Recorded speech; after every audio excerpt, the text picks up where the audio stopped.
All right. Hello, good morning, good afternoon, low inkers. We are back with day 2, March 2023. I am Devi, joined by Saf. Hi, Saf. How's it going? Good morning, Devi. Good afternoon, evening, whatever time it is for you folks out there in the Twitchverse. Man, low ink day 2, alpha bracket.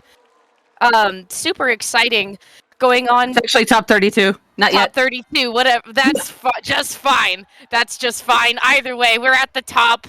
We're in the double digits versus the, what was it, like 186 teams that signed up with us yesterday? Yeah, a lot of folks coming to duke it out here in Low Ink March 2023. But for right now, we're going to watch Monolith and Orca Ballestra. Super exciting. It is, definitely. I was saying earlier how a lot of people I know have made top 32 this month. And some of these people are Monolith and Orca Ballestra. Like, for Monolith, I've previously worked with Kitty Faye and Lilypad in the past. I remember Scrimming Juice. I've ran into all of these players, of course, and then it's just, I've definitely coached 2 of them.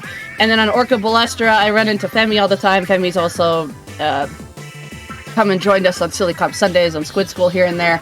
I've also seen Femi and Sushi and Open a lot, and yeah, so I'm quite familiar with these 2 teams, so I'm very excited to see them go head-to-head, and then I get to commentate them this morning. And they're starting off on Clamblitz Inkblot Art Academy, so I kind of have an idea of what they could possibly run. Orca Ballestra does have a backline that I know of. Monolith, they've got a couple mid-range, good front line there, so we'll see how what they actually end up going with and how to use that to the advantage on this map. Yeah, and you already said it. There's the ZNF coming out there. There's then the double splash with a Nautilus coming out. So not really a backline going on the side of Ballestra. But we do have a lot of pressure going to be coming out from Nova here with that ZNF and having that Tri-Strike in support of them. And a double Tri-Strike at that with the T-Tech. And there's Galugas, Devi. I'm also seeing Galugas here in top 32. Yeah, Glugos don't appear too often, but we saw right off the bat, they tried to do the left flank, and I think they just missed the chance to get out the wall before they were able to go in and take a fight. Orca Ballestra was ready for it and were able to pick that off right away. However, there were back and forth trades in the middle there, and yeah, just as you pointed out as well with the ZNF charger, there was a lot of special charge being run on that charger. So there's going to be tri-strikes galore as long as the charger does stay alive. We see Kitty here in the corner of their left stack, but it jumps over to Lily, who's taking on fights with Juice on the right here, trying to shred a crab. Looks like Kitty Faye did get picked off on the left there, but Lily here still trying to maintain space. But a really good splash bomb put by Jade there because it caught out the dualies in the dodge roll, making it so that they're stuck for a little bit and the dualies can't move. Yeah, and good placement too, like getting it just behind that wall before the bomb would actually blow up in front of it. But now you have Orca Ballestra applying so much pressure here onto the platform of Monolith right now, down to the 62 marker. That crab was just kind of spraying up into that top elbow of bats there, making sure that there was nobody there. You got that bubble now being set up by Jade on the mushroom there, able to get all of their spare clams in and some change, now down to the 35 mark. And we are still continuing this push here and getting a trade there happening on bats. Lily now going to try to come in and see if they can move the members of be off of that platform, and they are successful in doing so, now taking 2 members down 3 minutes in, and wow, 20 points is a phenomenal push to start off this game. That is a really huge push, and even then, like, Orca Ballestra kind of had a hold, like a really good placement there on the plat. Like, you could see they actually had 2 members of Monolith on the other side while their junior was just bubbled on the mushroom there, like you said. But here we go. It's already reversed. Monolith able to score. They've only got this 1 clam here by Kitty. It's not really a continuation push here because Juice has to come back because the rest of the team is down and trying to spawn in. So good job on Juice here to realize, like, we can't push anymore. We need to stay alive and we just can't let it reverse. So in the meantime, there was a fight that happened on the left there. We see one of the splashes on Orca Ballestra going down. We see Nova trying to add some kind of impact, but unfortunately another member of of Monolith kind of goes down there. Really good snipe there by Nova, just realizing when they're going to peek up top, and the Charger's just ready to snap. So the top of the stacks, they're really good places to hold. But then there's a Charger watching them. They can time that pretty well and get that snipe. And now having two specials ready on the side of Orca Ballestra. You have the bubble and you have a crab online kind of ready to go, and there's that crab coming out on the right stack of Monolith here, pushing two members, applying pressure. Nova getting taken down in a nice little 2-for-1 fight there. Now we're going to jump in with that power clam. We are close enough to try to see if we can get it in there, having the members of Orca Ballestra kind of trying to take this platform by storm as quickly as possible. PETA getting set up on the bats area there, and that ball is going to go right in there, with PETA having a lot of clams to follow up and get that penalty kind of ticking down now. But now we have Nova kind of keeping eyes on bats there. You have two other members keeping eyes on bats, and gosh, bats here is just so crucial if you're able to flank it and able to kind of take control of it for yourself. But unfortunately, Orca Ballestra, Orca Ballestra is not going to be able to kind of take that penalty down as much as they wanted to, and they're going to keep it at the 20 and adds 21 points on. Monolith able to defend, so they're really, Orca Ballestra is back where they started, pretty close to. And something that they're doing is that they're realizing that the blind spot that Monolith is giving them. So they've used the bats twice to get scores in and go around to pinch in. And we'll see if Monolith is now could have adapted to this pattern if they realize that this has happened twice to them now. They have just under 40 seconds left to go. Either they can try to do the same thing, but the main thing here is that they need to team up, try to take a side, really work together with this Glugaz with their shot, and Glugaz have to work together. They have that wall to help push them forward. They have two walls actually because the Charger as well. But there we go. Orca Ballestra trying to take that flank again. Lily ready for it this time. Like I said, adapting to what the common pattern, and that is exactly what's happening there. So Lily does have that Booyah Bomb at the ready, can help to make a push in, and since the Nautilus is down, that is a time, although there's a really good crab there, just trapping Lily, and that takes down that Booyah Bomb. Yeah, they have Bubble and Tri-Strike online. I stand corrected, we only have that Bubble now online for the side of Monolith, but we also had one on the side of Orca Ballestra as well, but that one is going to go ahead and get used there. We're going into overtime now, though, because Juice does have that clam in their possession. Going to go ahead and pop that bubble right into mid, kind of see if we can move the members of Monolith around a little bit with 15 clams in their pockets, and unfortunately, Juice not able to make that throw like they were able to. You could see them just poking out of the ink right at the end there, but just not quite being able to get that pop like they wanted to. So that first one, Orca Ballestra taking the clams game.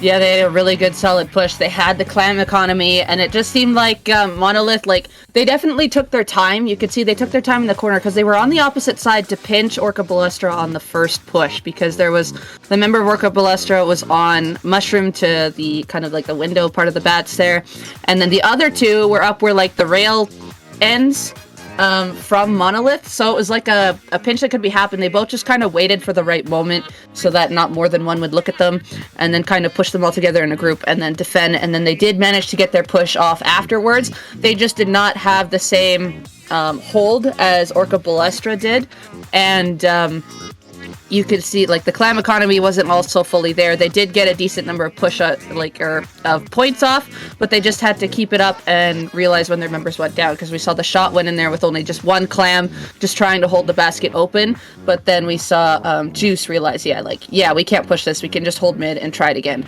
So that's what they were trying to go for, and they just about had it towards the end there, but Orca Ballestra in the right spot realized where the objective was going and stopped that right then and there. Yeah, and that was, I think, a huge play for Orca Ballestra is being able to get so many flanks to happen in such a short game. I mean, these games really, in reality, only last like 5 minutes, and having Monolith kind of realize closer to the end of the game that the place to watch was going to be bats, and watching where that flank was coming from, I think, was just a little bit too late. But once they were able to get really keen on where those members of Orca Ballestra were going to be, it seemed like they kind of had their footing and they were going to try to go ahead and do push number 2, but just not quite having enough time to do so. And there is a comp change up here. There, I see a ballpoint there, Debbie. I never really had a chance to chat about this, but with Splat Zones, or with Museum coming up, I was just like, okay, that back line on Orca Ballestra is going to show. They have 2, actually. I wasn't expecting the leader to show. I was expecting the other Splatling to show. I thought we were going to have a Splatling war, but with the E-leader showing, This is really good extra control that Orca Ballestra has, and it looks like they did manage to get the pick on the backside of zone there. We see Jade is curious about somebody in the back corner here, but Nova going to Inkjet and is able to pick off two members that just kind of trapped Orca Ballestra in the back corner there, and what a good trap by that Inkjet, because they really don't have anywhere to move. Trap them, Inkjet gets the 2 picks. They did go down in return, but in the end, or by the looks of it, yeah, no, Monolith is able to take the zone from that. But it looks like there is still the fight below. We see the Stamper launching some shots. They do have Wavebreaker and Zipcaster at the ready. PETA's in a really good spot there with the Stamper. We're able to go underneath the ledge. However, Monolith doing a good job on collapsing on that Stamper. However, in return, the zone is going to neutralize, but they are able to keep it back because the Junior is on the zone. Not anymore. Commentators curse. And Orca Ballestra is so close to capping it, but no one else is painting the zone. No. Oof, you hate to see it. The death on the jump out, the little squid icon being in the air versus on the ground there, unfortunately. But now Orca Ballestra is going to go ahead and take their opportunity to flip this zone. Sushi getting set up with the crab there. Ooh, and the 3 members jumping onto that flat at the same time, like synchronized swimming that they had kind of going on there. Sushi's going to cause some havoc here on this spinner right now. It looks like they don't know. They don't know that Sushi's there at this moment. Oh, now they do. Nova and does, gonna go ahead and try to get that trade in with Nova, but unfortunately going down before Nova is able to also go down with them. But now we have Monolith now taking this zone back into their favor, taking away that penalty as quickly as possible, and Jade going to be kind of peeking around this corner, not only getting a little bit of ink on the floor, but also maybe being a little curious once again about someone that's over in that corner. Femi going to throw out some tri-strikes here to maybe get a little bit of space and try to get some ink on that zone, but it just looks like to no avail here. Monolith is just maintaining their ink, their presence, and ink control here with 10 seconds to go. Something that Monolith is doing is that the Junior is staying alive really well around the zone, so Orca Ballestra is never able to like fully cap it because the Junior is still alive on zone, and the 2 weapons that are trying to initiate the zone that I've seen so far have been the Stamper and the Slosher. I haven't really seen too much of the Splash. I definitely could have missed it, but the Junior being alive on the zone there is adding so much extra paint pressure, and then Monolith is just following up on it. Meanwhile, just one by one are going down on Orca Ballestra, and they just don't have that extra paint to keep it because their Splash and honestly their E-Leader can still put shots over the zone and paint it to a decent amount, but they're focusing elsewhere in the corners on the members of Monolith that are taking the opposite sides of zone so that the shots aren't actually hitting the zone to paint it. The E-Leader finally getting the 2 picks that they really want here. Orca Ballestra able to cap that zone. There's only the 1 left in the corner. It looks like that is a delayed wipe with the splatter shot just coming out of spawn. Orca Ballestra has 3 specials now, and they have the prime opportunity here to lock out Monolith and get those points back. Yeah, and Jade now being able to set up and feel comfortable in that middle spinner there, taking out the Inkjet as quickly as they were able to launch it. Nicely done there. 2 members now you can see of Orca Ballestra being kind of trapped in the spawn, make that 3 members trapped in the spawn, looking to see if they can get off that left elbow to get back in to the map. You can see Kitty trying their best to get those strikes out and trying to see if they can delay that zone as quickly as possible, but PETA is not going to let them do that very easily, and they're going to go ahead and die on the zone there and almost flipping it back to the purple. Another jump out happening. PETA almost getting a pick once again there, but now Orca Ballestra is going to go ahead and tick their penalty down once again and hold onto that zone as best as they can, and you can hear Zipcaster being launched off. PETA in a 1v1 fight over there trying to hold one of their painting weapons back as much as possible, and Nova's going to get a pick on this flat here. Juice trying their best to try to get as much ink out as possible, and they're able to flip that zone almost single-handedly there with tri-strikes coming out to follow up on that flat. The Stamper there just getting just some unfortunate moments that they're getting picked off just before that they can get the pick that they've been like zip casting to or trying to get underneath.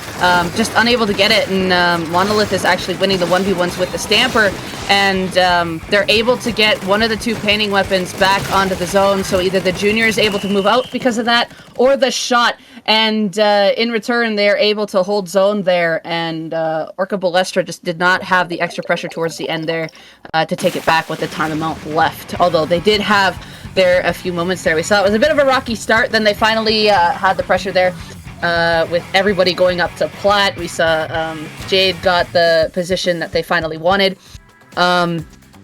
But yeah, just that left-hand side, we could see the Stamper really tried to go for that shot and just unfortunately miss on that because the Tri-Strike was able to come out, and I believe the Junior followed up with the Tri-Strike.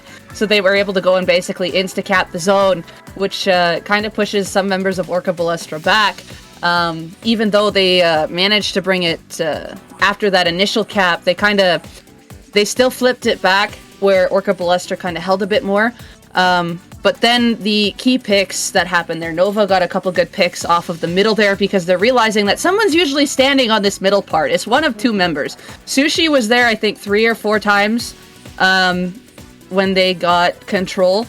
And then at the end there, it was Femi, and we saw the ballpoint was taking advantage of that and making sure that they fired in the middle there, was able to get that one pick. The Junior was ready to follow up. The shot was pinching from the other side. So Monolith was able to come back in towards the end there and cap that zone while they had the advantage because they put Orca Ballestra in a stagger right at the moment where it really mattered. And also, there's a lot of 2v1 fights happening.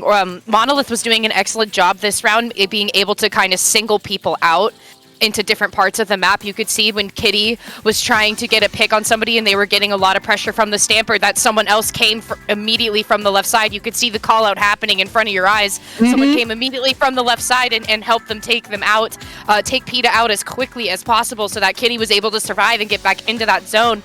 And there was even a point where we kind of could see overhead with Nova being able to take that top middle point there on the spinner.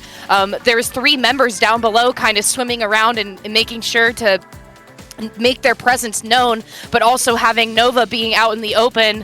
I feel that maybe Orca Ballestra got a little bit of tunnel vision with that one, trying to get Nova off of there, but there was 3 people there to defend Nova to the best of their ability. So yeah, well played by Monolith. I really liked seeing them really come out and shine in that second one, and now with tower control on Makomart, we're going shopping, we're going grocery shopping, Devi, and we're going to try to move this tower to the checkout line. Well, it ain't Mako Mart going shopping if there aren't crabs available. PETA's bringing out the crab. Anyway, moving on. Tower control. We see that Sushi and Kitty are doing the exact same thing. And that's something you see from most teams. And they both get picked off. I couldn't have seen a more mirrored start. Yeah. And even the Splatlings get picked off next. Like, this is the most mimic opening I've seen. However, it does end up being Orca Ballestra that ends up getting picked off first with the 3 down. Femi is still is able to spawn back into a place where they're able to potentially defend tower, able to jump down, use of course Nautilus's movement and kind of jump arounds to get juice, and is able to get a trade on the other one. Sushi unfortunately going down on the side. Nova holding this tower really well. Wow. Again, Orca Ballestra just not winning their fights here, and they're kind of they're not being patient here until they manage to get to this checkpoint here where they were able to take the 3 members of Monolith down that were really tight, close together. Like, they didn't send one forward ahead of the tower. They were both kind of just around it. So bombs and just extra fire were able to punish that. We see Lily on the right-hand side here. Tri-Strikes appearing a little bit early here because the tower didn't even really start pushing. So now they don't really have anything to clear off the snipe. Sushi is just trying to be a distraction on this right-hand side. Here we go. Sushi's trying to get this flank in. I don't think Monolith knows. Oh, they know now. Oh, boy. But it doesn't work. Sushi isn't able to get any splats off that. And in return, Orca Ballestra is once again 3 down. Oh, man, you could tell Sushi was really ready to go and had a really good plan kind of hashed out there. But as soon as they were found out, they just had to throw their strikes down as best as possible to kind of be like, hey, look at me, I'm up here too. But that unfortunately caused or led to the now 3 members of Orca Ballestra going down and not really getting that tower where they wanted to be. So Monolith is going to say, hey, we're actually going to break this second checkpoint and make our way down to this 3rd checkpoint here right now. And we're going to crack it really quick with having multiple members on that tower to get it to go. And in that first minute of this game, Debbie, every time the screen flips around, there's at least 2 picks being on the screen and a lot of X's and names that I'm seeing here. Sushi trying to climb up onto that tower and got one pick, but not getting Nova off that tower in time right away. So Monolith, once again, taking this one. Yeah, the biggest thing there was Monolith kept up the extra pressure and actually allowed Orca Ballestra to just run into them in a panic state. You could see it there, like, they had the prime opportunity for that flank, but unfortunately it did not execute how Sushi wanted it to. They had the stealth there, and even when they were marked, they opted to pop the strikes instead of still like moving around, throwing a sub out, potentially like trapping them with the kit that they have, right? Or before they even initiate it, they could have put the strikes out, either moving Monolith to their teammates, or allowing them to trigger that flight response by putting the tri-strikes ahead of Monolith and having them back up into Sushi. There was a couple different plays that Sushi could have did there to get a pick off there. Just because with the timing of the tri-strike, the Inkjet was able to live just because the tri-strike was basically done, exploding at the time. So no picks were really happening there. But yeah, a couple things that flank could have done, and I believe that flank could have been super impactful if one of the two other options were there and a pick had happened. Otherwise, like I said, Monolith extra pressure and caused Orca Ballestra to panic. So in return, there was a lot of basically 1v2s or 1v3s that Orca Ballestra were taking. They didn't really take the time to be patient and be like, okay, they're getting these points, but we need to be able to defend successfully. If we can defend, we still have a chance to take it back and win. It's always kind of something that you want to try to turn the mindset around on the team, but unfortunately we couldn't see that happen there. It was just a consistent get the tower, get the tower, get the tower, stop it, and in return it causes one to go into grave danger and get splatted in return, which is why Monolith was able to come and KO that final game. Yeah, exactly. And just a lot of it almost kind of Monolith really found their rhythm, I think, in this second game, and they brought it over to this third game. I mean, their presence on zone in that second game was just impeccable, and then not only that, but I hardly saw Nova away from that tower in this third game, Debbie. Mm-hmm. Like, that tower had Nova's name written all over it, from checkpoint 2 to checkpoint 3 there at the end, even with one of their mates going down with they cracked that third checkpoint in a matter of like 2 seconds. They were ready to go, their presence was known, and they took it. They took it swinging, and they took it quickly. So Orca Ballestra definitely was feeling pretty displaced there going into that third game, and was unable to really utilize that flank, I think, as much as they wanted to. I was unsure if Sushi knew that they were going to actually be found out there when they did get found out. And it seemed like they were kind of just like, I gotta make this count as best as possible, popping those strikes and trying to see what they could do with it. And unfortunately, it wasn't just quite what they wanted to happen there. But regardless, well played on both sides. Mm-hmm. And I do think what kind of caused Sushi to react the way they did was being spotted by the wave breaker. That kind of triggers a panic response. So that's what triggered the tri-strike, like, oh, I'm found out, I gotta use my special immediately to get somebody down. But even then, there's still like a slight buffer time of the special activating and being like the explosion time. And also, like, if you've timed it so it's actually going to trap somebody in it to splat them. It's a lot of different thoughts to all come together in a short amount of time. But as soon as the panic response take over, and I speak 100% from experience like this, you just kind of forget what your initial plan is, and eventually they hope for the best, but it's just keeping the calm matter. And I know when there's a lot of stuff that happens, it's just trying to dodge the panic response is a hard thing to do. So yeah, it's easy to kind of lose your cool and get stressed out and not really know what you want to do after the dust clears and you're found out and your play is kind of ruined, and maybe you don't really have quite the follow-up to know what you want to do next, and it can be unfortunate when that happens. But either way, yeah, both teams had their moments. Like, we saw how strong Orca Ballestra was on Clan Blitz. I think for when it came down to also the maps as well, you could sense, it seemed like they had the familiarity with Inkblood as well. Like, they were just basically ready for it, like with people like flanking on the left right off the get-go, and how they want to be able to push for clams there. They had the economy. That seemed like a strong mode to them. If it wasn't, well, you played it really well. And I think too, like once you kind of are able to get the first flank going, it's like, okay, we can keep doing this. They didn't know. It was successful. We can keep doing it. And they did it a second time. And they tried to do it a third time, but luckily Lily was like, hey, you know what?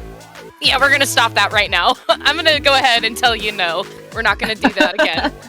Yeah, and some people, that's kind of something with some teams that are there. If you can catch off the point that they're not actually like being aware of or calling out, you can repeat the same patterns. But of course, some teams will have like that one or a second person that'll pick off these same patterns and be like, okay, so they've done this twice. Let's put someone here and the rest of us push from this direction. So then they have it locked off, but still have another person watching the other pathway in, right? So they're just kind of flipping the sides, like just turning the tides and all that, and they're able to punish that and then able to move it on their own. And that's kind of how Monolith was just about to get that push off at the very end. Just ran out of time and Orca Ballestra was able to defend it. Meanwhile, on the in the second game, I think the biggest thing that stopped Orca Ballestra there was what they were focusing on, because I could see that they were focusing on fights more on the back corner wings where the zone isn't near, and then they didn't actually cap the zone. But anywho, we're gonna move on to the next game or set. You know what I mean. The next one. Kayo Calamari versus Joke Raiders. Now, there's some names here on Kayo Calamari that I recognize. I see we have some Marine Melody folks. A singular folk from Marine Melody. I remember I've seen Tak play quite a few times. I apologize, I don't recall what team I've seen Tak play on before, but I know they've been in this scene for some time. And Joke Raiders, I'm not really sure of anything about this team, but regardless, always excited to watch some comp Splatoon and always excited to watch teams I've never seen before. So, excitement coming from me on this one, Debbie. Yeah, Joke Raiders is the surprise one to me. I don't know too much about them. But also on KO Calamari is another one of close friends of mine is Cactu or Glitch Cactus. Formerly on AV, is now subbing for KO Calamari for this low ink. So I get to commentate a whole bunch of my friends today. But you know what? We're all squid friends here. So it's just more one that I'm closer to. Cephalo pals, if you will. Absolutely. There we go.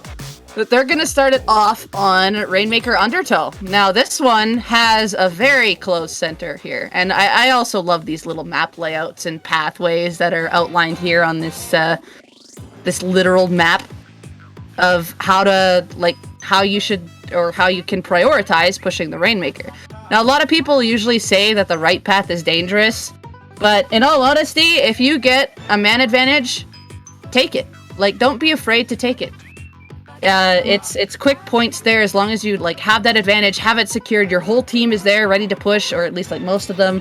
Like, say it's like a 3v1, you have the 3, they have the 1. Don't be afraid to take it, get the checkpoint there. It's whatever side the other team isn't on, because we see there's a big difference between where the left checkpoint is and where the right checkpoint is. If you can kind of deke it out, so go one way with the Rainmaker, but then all of a sudden, we're gonna go the other way, you can catch the other team off guard, and it takes them how long to get back to the other side?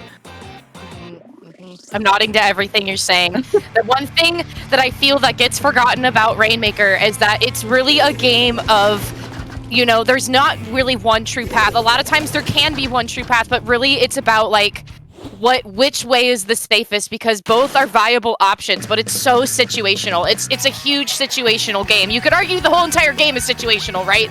But this mode in particular, I feel, is the situational one to do, because you need to try to get those checkpoints popped and get them, get yourself to a good position to where you can get points as quickly as possible. Just like here, how Pizza Squid was going to go ahead and pick up that Rainmaker and just run as fast as they could to that left checkpoint, but unfortunately getting taken down, with 2 members of Joke Raiders getting taken down in the process. But now we're going to go ahead and see Cactu follow up really quickly with that Rainmaker and pop checkpoint 1. I get the joke with Cactu later, how he steamrolled somebody with a crab baller form.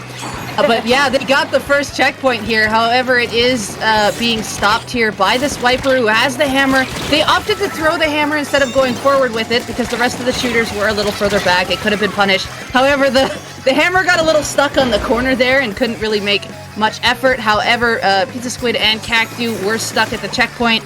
They got punished there, and we see Bato here picking off that third.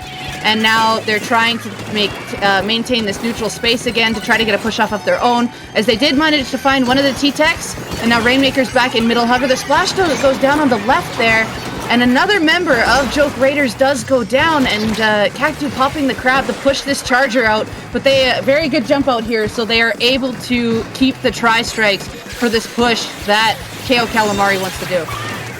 Oh, and Pizza Squid throwing out that Booyah Bomb. I'm not sure if they really wanted it to go onto that wall space there, but they went ahead and they went with it anyway, and they're going to go ahead and try to push this Rainmaker left once again. But 3 members now going down on the side of Kayo, and Reggie's going to go ahead and break that Rainmaker right open. Nobody's going to pick it up here quite yet. We might be thinking about letting it reset, maybe try to recalibrate and find our footing here. But now, okay, we're going to go ahead and pick it up now. Maybe we kind of had a little conversation going on, and we're going to go ahead and pick that Rainmaker up, and we're going to try to make our way down to that first checkpoint. You have Bato coming in here trying to almost body block the Rainmaker a little bit, trying to be a little bit of a meat shield here, which I am just very much pro meat shield in this game mode. I think it works, and it can be so successful sometimes. Even it's incredibly underrated.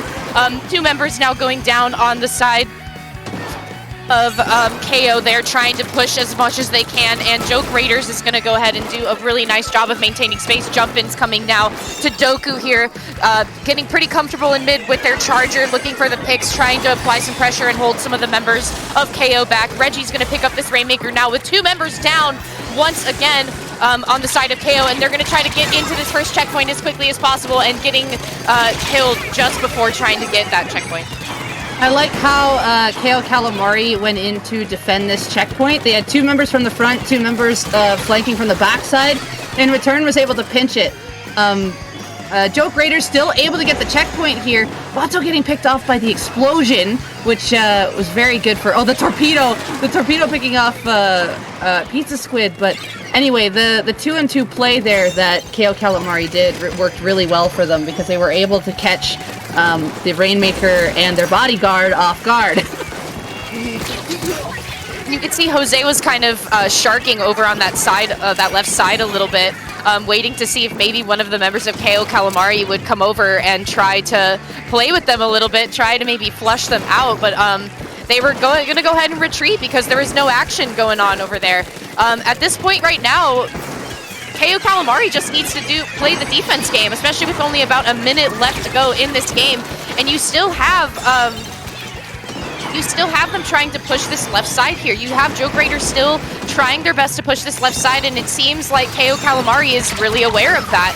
And they're going to go ahead and just keep capitalizing on that as much as possible. You have Cactu getting a really awesome pick off on the charger there, almost getting that second one, kind of playing around with that second one, but not quite finding it. Jose, they're trying to fight with Cactu, but Cactu's going to go down in a trade there as well. And you can see the members of Joke Raiders are, I think, just really trying to figure out what it is that they want to do here. All of them kind of being pushed back by the members of Kayo Calamari and not really able to make their presence known on this map right now. Yeah, it's really become a game of chess here, and who's going to get their pawns in the right place to get a push-off to go get to the checkpoint here. And the lead that Kayo Calamari has isn't a very big one. And right now they have Bato leading. They have the rest of Joke Raiders moving in. This is actually a very tight situation here for Kayo Calamari, as that is 3 down. The Rainmaker has a clear path here. There's not a lot that they need to do to get lead, and there it is. The patience of holding on to that Rainmaker. In my heart, I was like, go for it! Go for it! What are you waiting for? Go for it! But obviously, they can't see where the names of Kayo Calamari are on the map like we can in this spectator area. But I just, the patience of having to wait to push up and to know when it is safe, probably hearing from teammates, now's the time, go, go, go, just push and get the points as best as you can, and that's what they did. And sometimes, again, it's you want to get the points as quick as possible, but it also can come down to the patience game of feeling feeling like, am I safe? Should I stay or should I go, Debbie? Just like the song says, should I stay or should I go? Anyway, I like how you were just saying your whole mindset there, and I'm just kind of here watching, and I saw the 3 members of Joke Raiders push up ahead of the Rainmaker, and I'm like, okay, the Rainmaker has time to hold it. They don't need to rush this. They can wait for their teammates to get the picks before they go, and that is what they did. So I was hearing you're just like, go, all this, and I'm just like, okay, but look at this situation here. So there's because you can see the names in the back. I'm like, we know. No. Here's the thing. Like I said, there's 3 members of Joke Raiders ahead. They are calling out where these people are. So they know where Kayo Calamari is. They got those picks. Then the Rainmaker can move. So they knew. I'm sure they knew. I'm sure. Anyway, we're going on to Clan Blitz Umami Ruins now. I haven't commentated a game on Umami Ruins yet. I've definitely played sets on it, and this can be very flipped back and forth depending on how the neutral game is. Because there is a solid lockout on this map, but the neutral game can be very, like, stalled out, I guess is how you want to say it. It's, this one's a really fun one, I think, on Clan Blitz. It's reminiscent to me of Brine Water a little bit. It kind of gives me that vibe where the basket is very close to the spawning point. Yeah, that's true. And it's very bottlenecked into where that spawn point is, and you definitely have to do your best if you get the proper wipeout to hold members of the opposing team back and make sure that they can't jump down from the left side to try to go and flank around.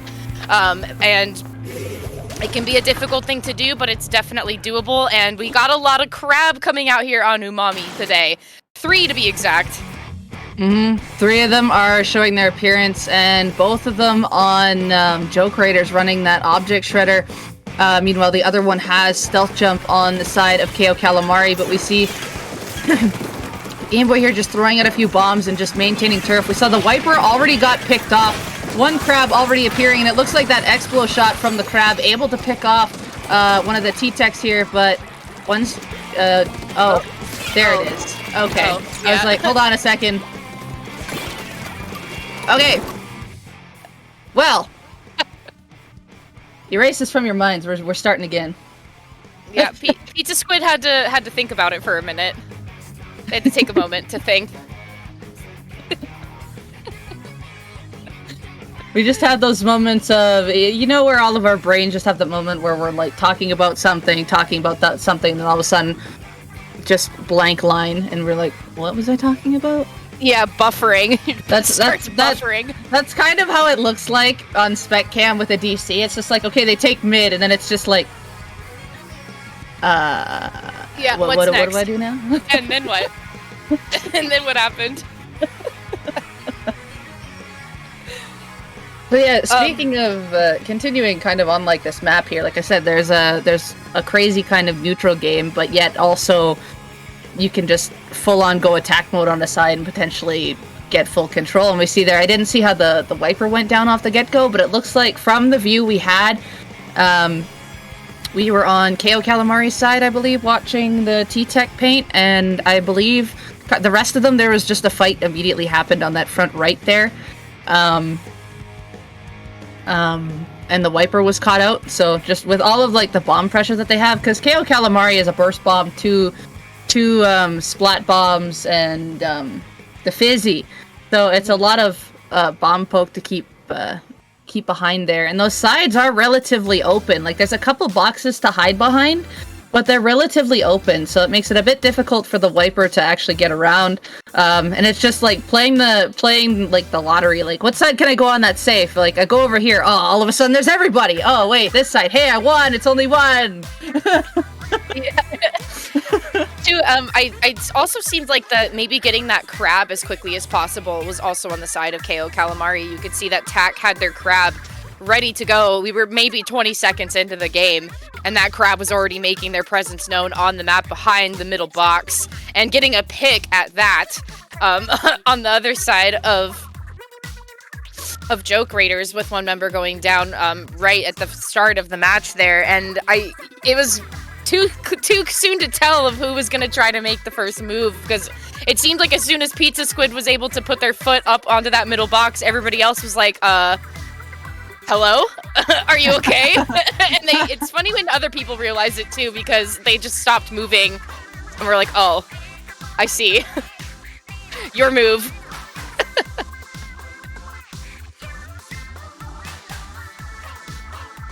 Okay, we do have a swap out actually. So we have a new player entering the arena. So I'm not going to spoil anything for chat. So we will reveal the new player off of Kayo Calamari. But I mean, it should be pretty obvious considering their roster. I think it's one of two. They can guess. Yeah, you could take a guess, a gander at who it's going to be. But we're just waiting a second here. We're just about hopping in here. So this could mean a potential slight comp change from Kayo Calamari, but I don't know if they can change their comp. Well, it's a sub-in, so like the person can play like what they have, so like that weapon might be able to change. So I can't remember. It's been a while since since this went on. Anyway,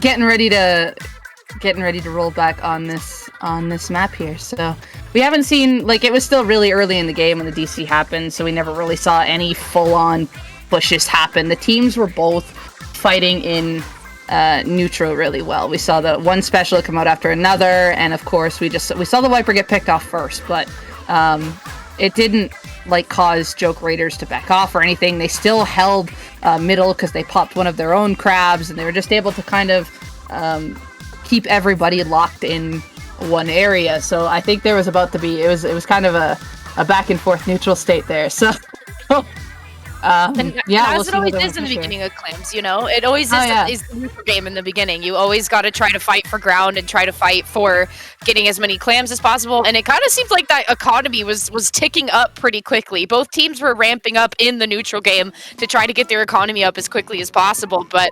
unfortunately, Pizza Squid saying sayonara so early on, we didn't really get to see what it was that they wanted to do quite yet, but hopefully that is going to change right here and now on Umami Ruins. We're going back into it, folks. We're going back into it, and we're going to see what's coming out here. We had the double T-Tech splash machine before, and we're going to actually have the Gao make an appearance here instead, but we're going to be holding on to that double splash combo coming out on the side of Joke Raiders. So we still have triple clam, and do my eyes to see me? We see Limon with the other Splash-O-Matic, so we also have a double tri-strike going on. Correct. Limon is the new player on the field here, taking the place of Pizza Squid, and does have that Neo Splash. And of course, deja vu moment. The Viper gets picked off first yet again, and but yet it's still a neutral state. However, Kayo Calamari kind of looked like they had a bit of an open there, but with the other specials popping off right afterwards, now all of a sudden they don't. Viper getting picked off again on Joke Raiders. However, they do get the 52 and the V splash in return. So now you can see Joke Raiders kind of sealing this one side. Just playing behind these boxes, because this is only really the one way of cover you have, with yet still like a line of fire for the more kind of range weapons where they want to use their range. It's really the only safety. Very nice pick there. Just I think Game Boy must have been really weak there. Just got that last extra pick off. And this Booyah Bomb able to be saved and put out, and Joke Raiders able to find that opening and is able to score the power clam and like one more clam, but that's it for their push. And there goes Kayo Calamari, just immediately taking the other side. Look how fast they got back to the other team's basket. Yeah, those tri-strikes too from Limon coming out pretty quickly there, trying to clear that space near that basket. And we're going to have Tack move on in there and throw that clam in with tri-strikes once again to follow up.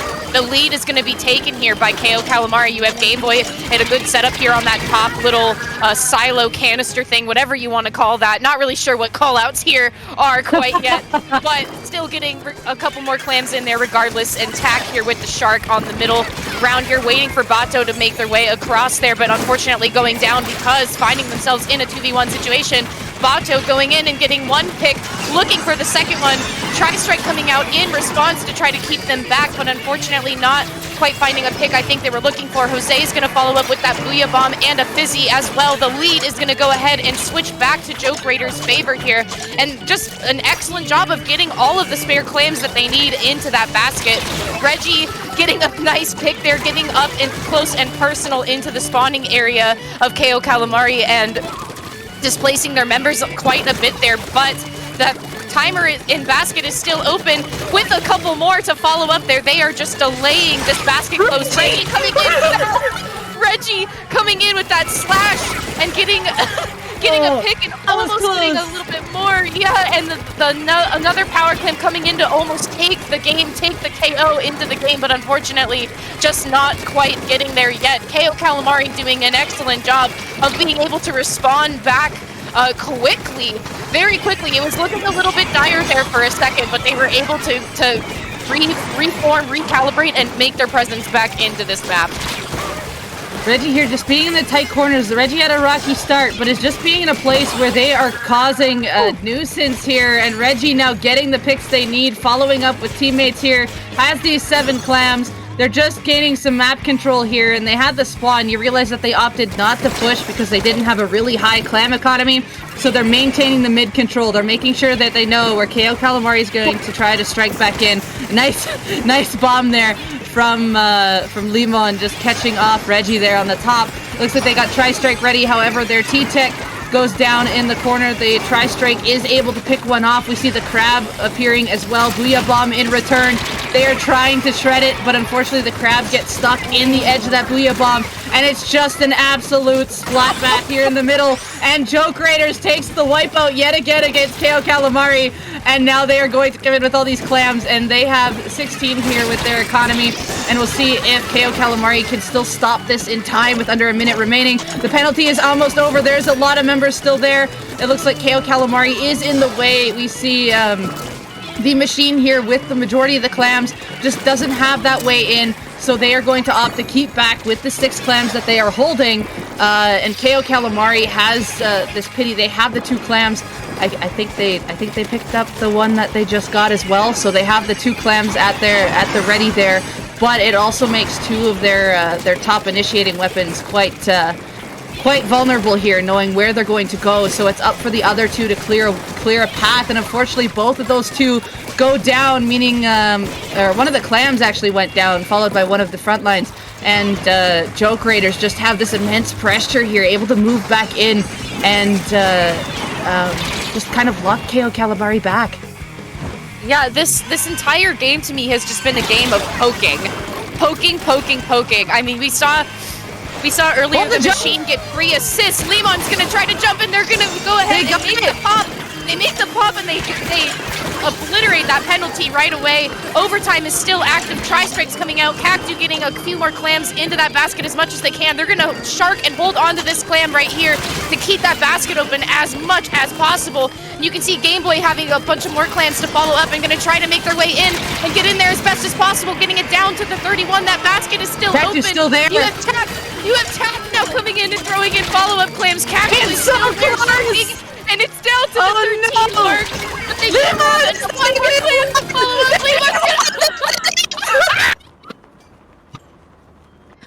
My gosh.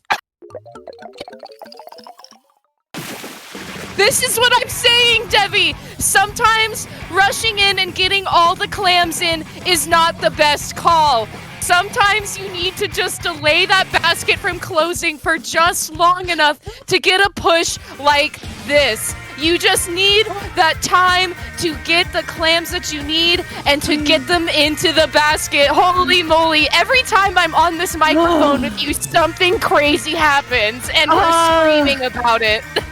That is a moment there. Oh my god, that is definitely a clam spawn moment. Just Limon with the clam, like 3 clams pop there, right for Limon for the taking, and it just that was such perfect timing for them.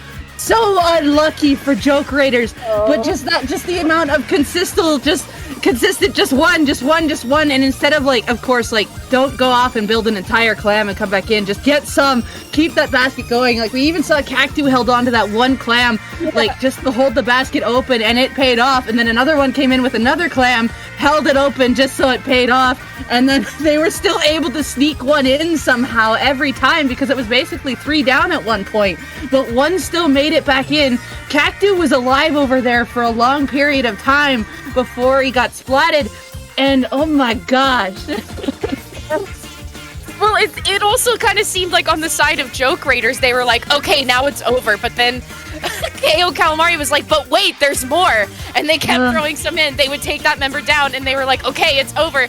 And then Kayo Calamari would say, but wait, there's more. And they would keep trickling in and following up. On this replay right here, you can see it, that basket down to the 37. You have Game Boy coming in with the follow-up. You have Tack now coming in with their gal, also to follow up and keep that timer going. You can see the overtime timer going back up and ticking its way back up to the top there. Game Boy being like, oh man, I don't know if we can get back in here. But then you have Lemon right on top of there, picking up those 3 clams and throwing them in to get that lead. Oh my gosh, Devi and I were like, they're just no words.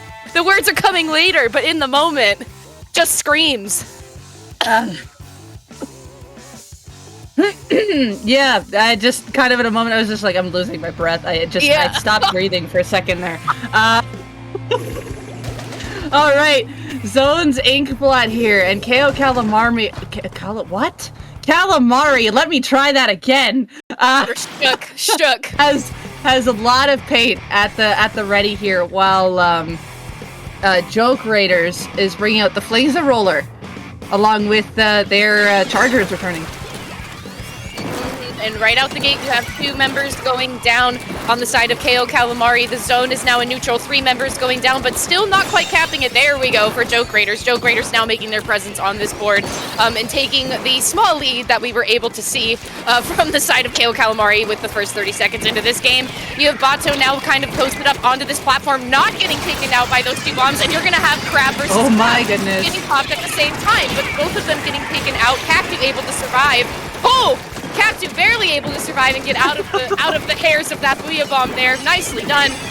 Tri-Strike is going to come out, displace a little bit on that platform. It's hard for Kayo Calamari to be making a presence on this platform right now, and Joke Raiders is doing a really good job of that to keep them displaced. I think they're feeling a little bit salty, I think, from that last one, Debbie. I feel like they were feeling pretty confident from that last one, and now they're going to come out and say, hey, you know what? We're not messing around this time. We're not doing that again. Yeah, you could sense that just automatic fire that they have gotten, this drive of taking it right back, because they had so much pressure in Umami as well that they kept up with, that they were trying to keep here, and with the bringing that Charger back as well, the Charger was getting snipe after snipe off the start there, because Kayo Calamari kind of forgot that range existed and what it can cover. So the Charger able to pick off a lot, and also getting the machine installed, and now kind of doing the same thing here. They were waiting for a moment to get picks before they go onto the zone here, but Kayo Calamari able to get a couple in return. Cactu just able to get that Crab in time, although it looks like that member of Joke Raiders is just hiding behind this block, and of course the Crab can't really hit it behind that block there unless if you have a certain distance back on flat with the Explo shot. But Kayo Calamari able to cap the zone again. You see Tri-Strikes trying to add some pressure onto that plat. Unfortunately, doesn't displace the Charger at all. So they're able to get free range here as they are taking care of top mid and that left-hand side. Tri-Strike at the ready for the Charger with the Booyah Bomb from the machine. We see one being released now as the Roller is flicking around, just kind of painting the sides, as a lot of members of Kayo Calamari are on, I think there was a 2 on each side, and Crab was able to appear, pop out on that block, and is able to get a pick on the other splash, and Kayo Calamari is able to take lead here. Yeah, you can see a Booyah coming out from the side of Cactu as well. Definitely, I think maybe something good happening in on that map, probably getting that lead here. But now you can see that the zone is going to almost flip. You have Booyah and Tri-Strike coming out to try to capitalize as much as possible. But I don't think the members of Joke Raiders are going to have quite enough time to take that zone back yet. And yeah, man, Kayo Calamari, this one's for you. And it's kind of deserved after that last Clams game. I'm still kind of mentally stuck there. They really did just KO, huh? raises eyebrows, lame joke. I know. Okay, moving on. On both the last 2 games, actually. Anyway. Right at the end, there was a really crucial moment. I will note. There was one member, like, there were 2 members alive from Kayo Calamari. There was one stuck on the left side, and there was one stuck on the right-hand side. Cactu just barely won that one fight and stayed on the zone, and managed to just put enough paint down so the other person, the perspective that we were on, couldn't apply enough paint to add on the zone, because the other members were also distracted with that second one on the other side. So the painting weapons are able to win this one because they can neutralize the zone. It also depends on which way they're actually shooting during this fight, if it's over zone or if it's more off to the side. Because you could see, like, where Cactu was taking the fight, it was on the corner of zone. The first one was off, won the fight, and then when they were taking the second fight, all of the shots that were to zone the other member back were still painting the zone. So it wasn't allowing them to cap, which kept the time up. And then I couldn't quite see on that left-hand side, but I think more of the paint from Joke Raiders was off to that back corner side, so it wasn't going to add too much to the zone. And they were focused on that player before 2-on-2, basically focusing zone first. But we're getting the replay back at the start there, where the Charger got a couple key picks and took zone. So that was a really good opening from Joke Raiders as well, bringing the Charger back and just kind of putting a surprise into Kayo Calamari's steps there. But Kayo Calamari, I guess I did it again. Calamari. I can't say Calamari today. Just able to, adapt around it and finally found out how to stop it. Yeah, and I was curious too, kind of going into that zones game, the Charger being able to get their tri-strikes online and kind of holding on to them, maybe waiting a little bit till like 1 or 2 people went down before they were going to try to flip the zone. They only had Kayo Calamari only had a little bit of a lead, even with their penalty. They only had just a little, and it kind of seemed like they were maybe waiting for the right opportunity to try to flip that as quickly as possible, and then maybe give them a few more points to kind of extend their penalty as much as they could. But then I wasn't seeing those tri-strikes coming out, and I was like, oh, hold the phone. Kayo Calamari might have this in the bag here. We're not seeing this pressure from Joke Raiders coming out like we did kind of at the start there. A little bit of a delay on getting those specials online and throwing them out into that zone.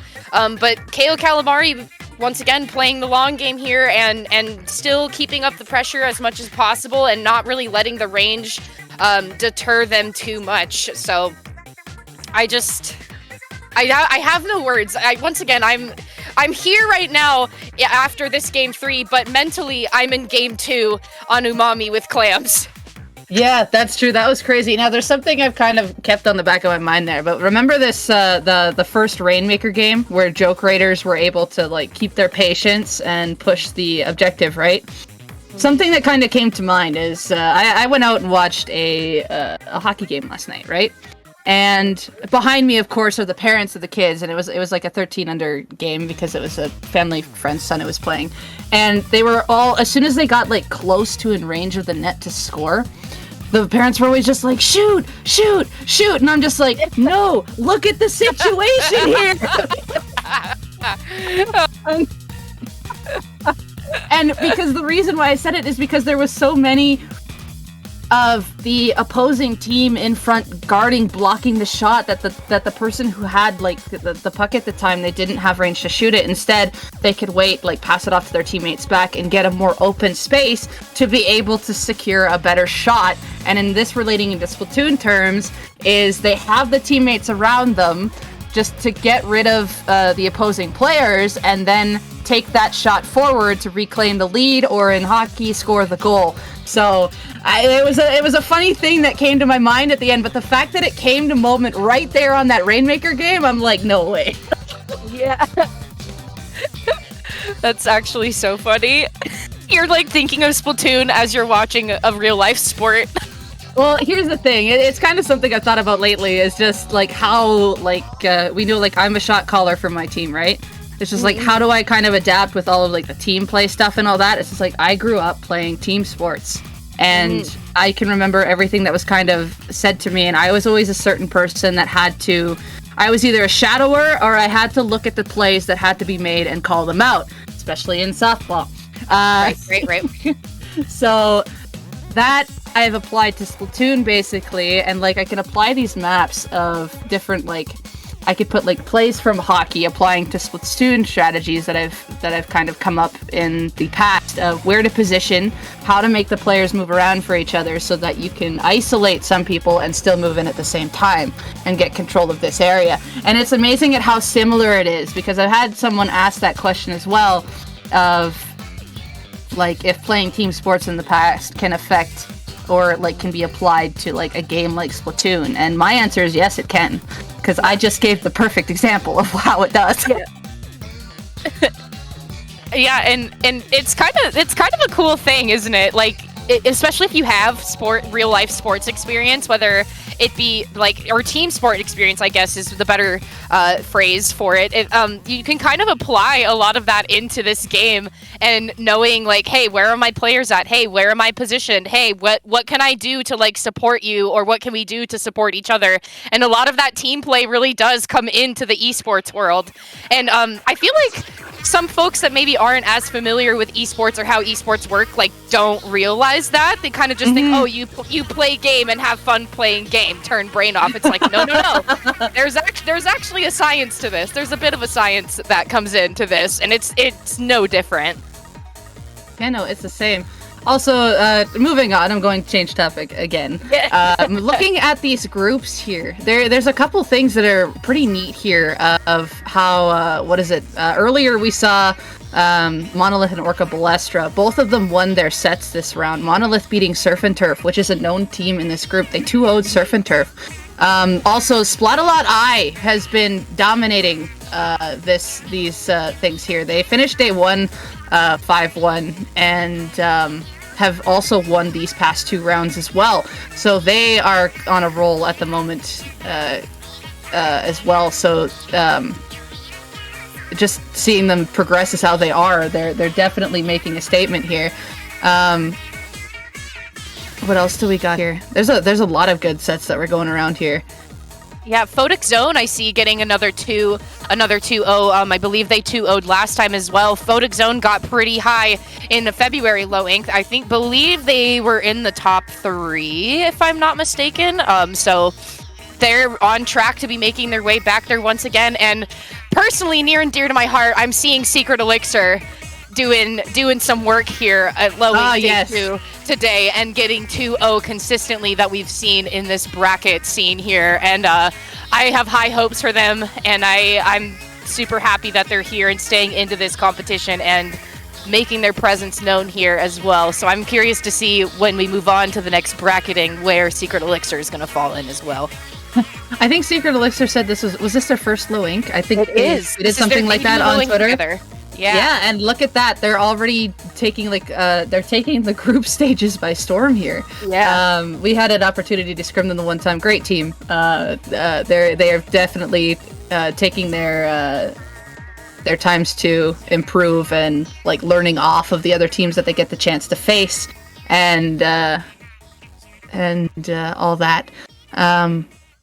But yeah, also I think the next group that we're going to cast has also been revealed to us, so that'll be cool. We are taking a look at Group G here. So we're going to be casting C10 versus Heaven's Reflection next year.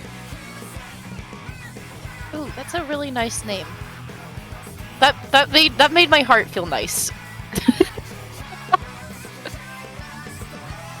Yeah, I feel like there's something behind the C10, but I'm not getting it, and I feel like I'm gonna just hear a whole lot about it later.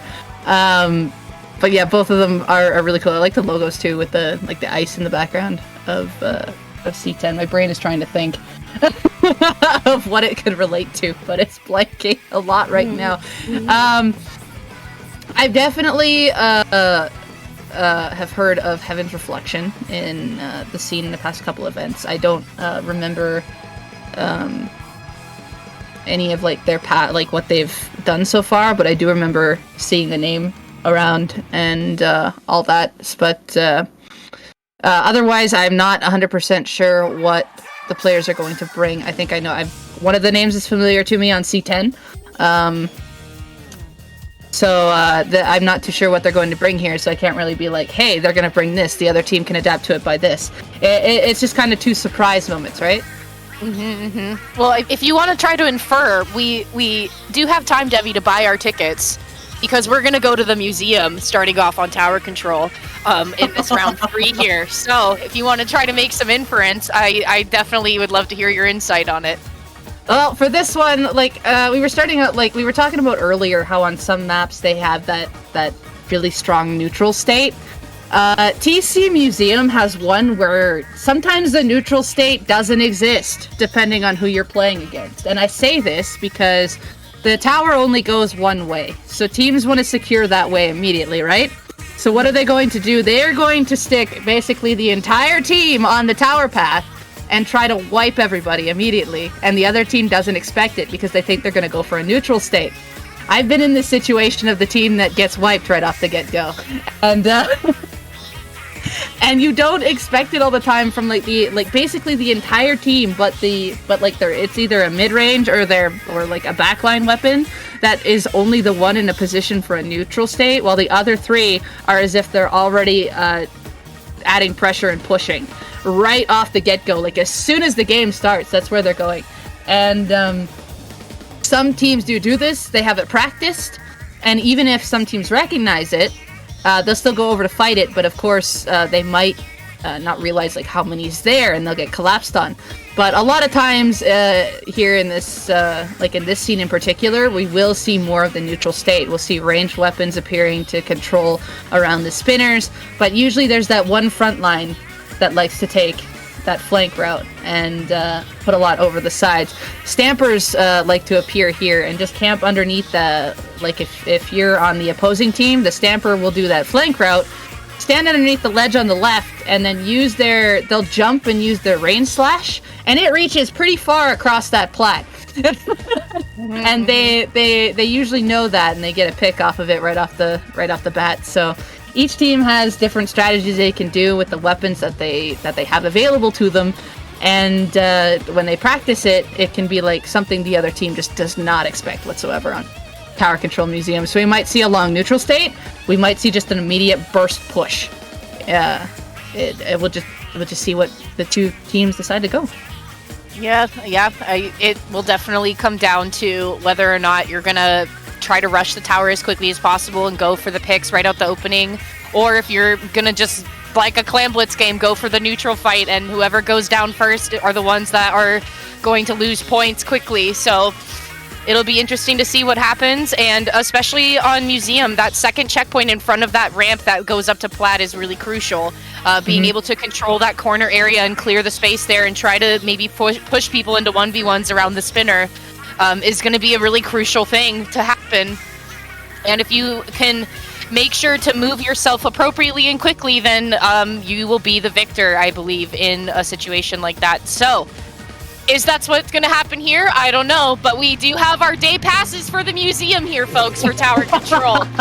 So, here it is, the ZNF Charger, and you have 3 shooter weapons followed up by the E-Leader, and that is an Octobrush I am seeing right now. So we're going to have some zipping. They still brought that one weapon with the zip caster, and we noticed that the brush is also running that drop roller as well, so we'll see if the other team picks up on that, because if they camp the zip caster jump, they could get punished for it from a drop rolling brush. However, the E-Leader able to pick off Mocha right off the get-go, and both teams opting to play the neutral state here, looking for specials and just trying to find a place to use them. The crab is being used here on the side of C10, and it looks like that they still have the bubble and tri-strike at the ready. There's the tri-strike pushing back leans here, but they don't really have that key moment of, hey, we can push now. Everybody's still up. They're all in a place that they can battle with, and there we go. The first fight really happens on that left-hand corner there, and 2 shooters end up going down. Looks like a tri-strike able to pick off another, and it's just been back and forth splats here. There's really been no advantage they did manage to take this here, where they did have that right side open there to be able to take tower to that first checkpoint. 3 end up going down. Zipcaster moving in with a couple other specials, and that, I believe, is a delayed wipe. And the shot being the first one back here. And Heaven's Reflection had that first little advantage, and they made it a bigger advantage. And they were able to take this first checkpoint finally here. And they're doing a good job at keeping C10 back, and they're not overextending. You can see that they're waiting for their moments because they know C10 is close by. And you can see too, C10 I think is also thinking the same thing. They don't want to they don't want to overextend. They don't want to push out too far and lose any sort of an advantage that they can maintain. Palo there getting the roll away nice and quickly away from that bomb as much as they can. Giving themselves a lot of free range here, really, to be using that Zipcaster and flying around and getting the picks that they need to. And I think C10 is maybe struggling with that a little bit. A nice pick there from Leans with the assist to follow up as well. Leans has been doing a really good job of maintaining the space here on this map, and especially with that initial push, Tenna was feeling pretty confident there as the E-leader to get onto that tower and push it all the way to the 30 mark. Ending their push there, though, for Heaven's Reflection. Now we have C10 posting up with the Crab, rolling around trying to get that pick as well. Tri-Strike's coming out to give them a little bit more space. 2 members of Heaven's Reflection now going down, but Palo's going to go ahead and give them the chase, but unfortunately goes down as well.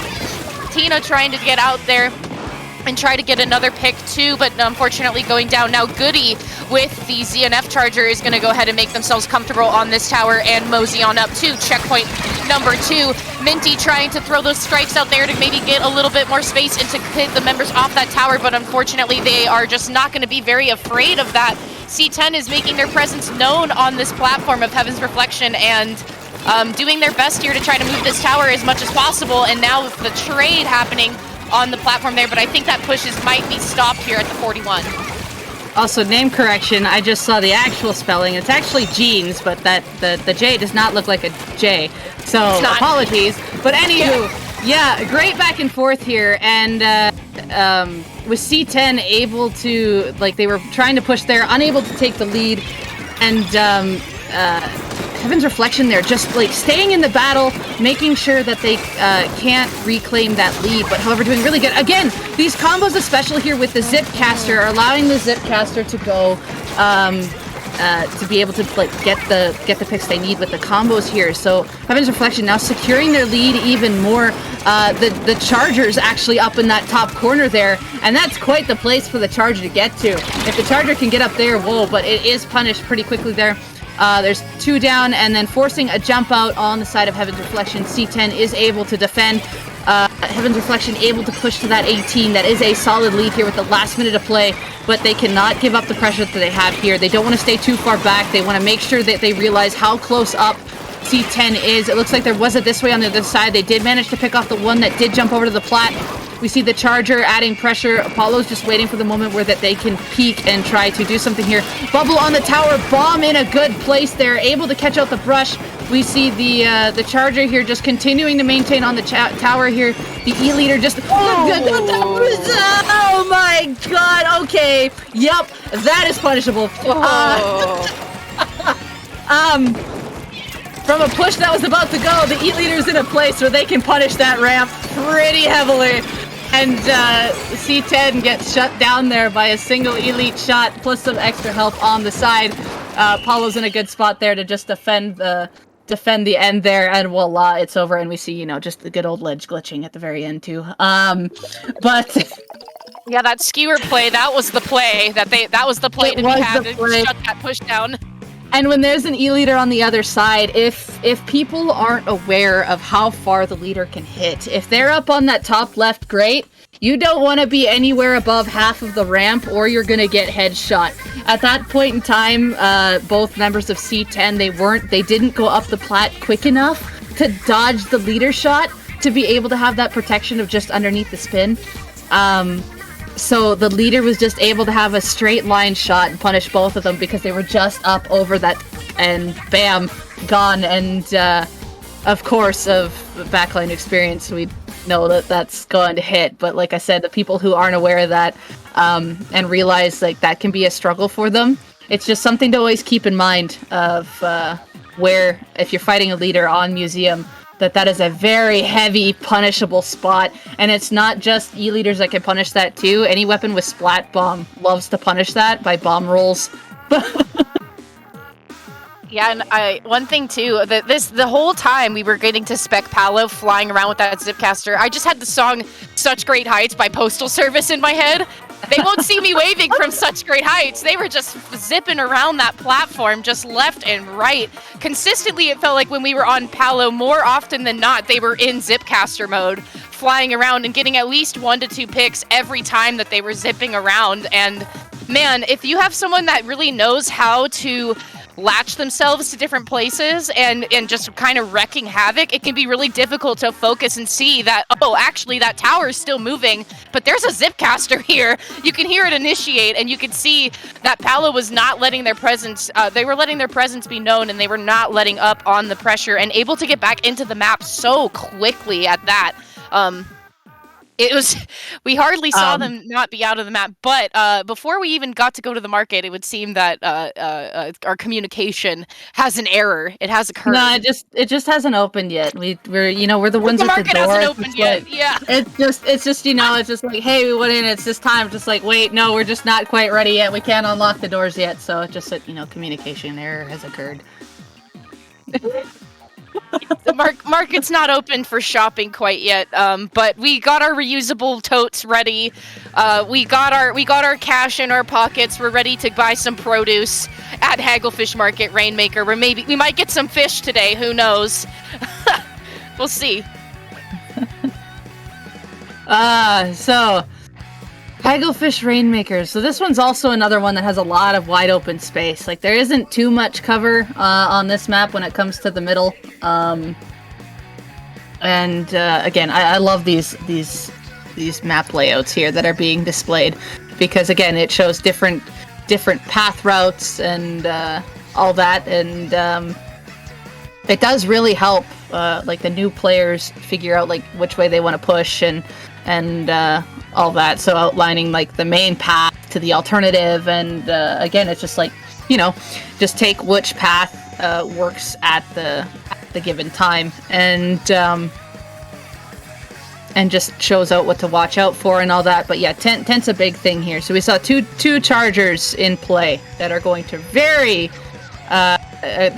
be like on these tents consistently. So it's going to be something to watch out for. And taking the high ground is usually always an optimal choice here, and especially on the tent, like you said, but also watching the flank around that tent area as well. It's such a flankable piece to this map, and this map, although being very straight, kind of in the way that Eeltail is very straight, but here the flank is a lot more possible. There's a lot more openings for the flank to take possession and to take control of what they want to do. And I think I'd be interested to see if C10 and Heaven's Reflection are going to be sticking to that charger, to the double charger on both sides coming into Rainmaker, or if they want to maybe go a little bit more aggressive and try to get a little bit more momentum and movement going on and just kind of ignore the backline pressure that could be present here. And we didn't really get to, the game ended before we really got to see any of that. The communications were errored before we got to see any of that and know for sure, but hopefully we get to see coming up soon here with members coming back into this room. It's just what they're going to bring. It was just to the point of here's the showcase of the splash tags, and done. Yeah. Right. But yeah, I can see potentially, like, what is it? Basically the comps that they had on TC for both teams can still work on Rainmaker. If anything, the leader might also swap to ZNF, or they might, I've seen Chargers also bringing out, honestly, the custom jet with the rain pressure and the mist. People were kind of like, there's not going to be a whole lot of use in this, but in reality, it's a slowing, and it helps lead away with the kit that it has. And I've seen more sea jets actually being used lately, so it's kind of a faster option for people that I've seen them take on, or just kind of that other pick that they have on the side. Like I've seen backlines go from like their Charger or their Splatling to 96 Deco or C-Jet, one of the two new ones, in return for Rainmaker, just so that they can be quick about it, or more quicker about it, I should say, if they're not, or they don't feel like it's going to be like enough pressure against the other team, so they'll swap to that just to up the pace and help out with the other teammates. So yeah, I'm thinking long and hard about the C-Jet kit that we got to have now, and personally, I'm a huge fan of it. I really like the Mist Rain. I think it's really really good to utilize, and it's heavily underrated, I feel, for this current comp scene that we are finding ourselves in. And I don't know, I'm becoming a C-Jet stan. I'm shifting. I'm still very much into my Splatling era, but I'm also shifting back into my C-Jet era from 2, and the weapon to me feels so much better having that rain on it, because I'm a huge Inkstorm fan, and I think it can be so good and so well utilized if you can know kind of where you want to throw it and where you want it to be. I think it has similar properties to a Booyah Bomb, maybe not as much impact, but similar properties to where if I'm going to ink the right side, you all want to shift your way over to the left side.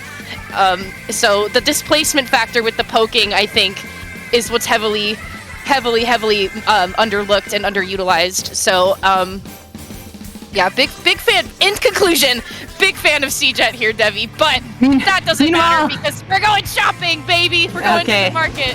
Okay, it's open this time. Yeah.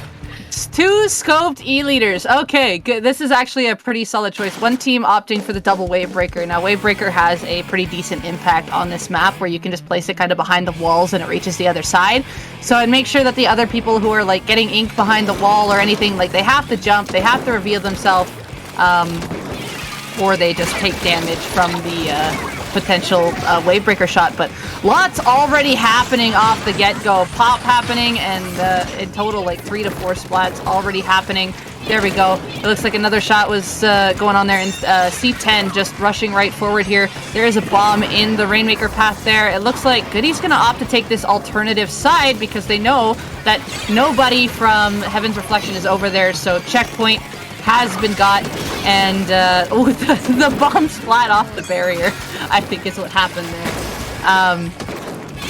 But yeah, checkpoint has happened there. We got a Zipcaster ready from the brush.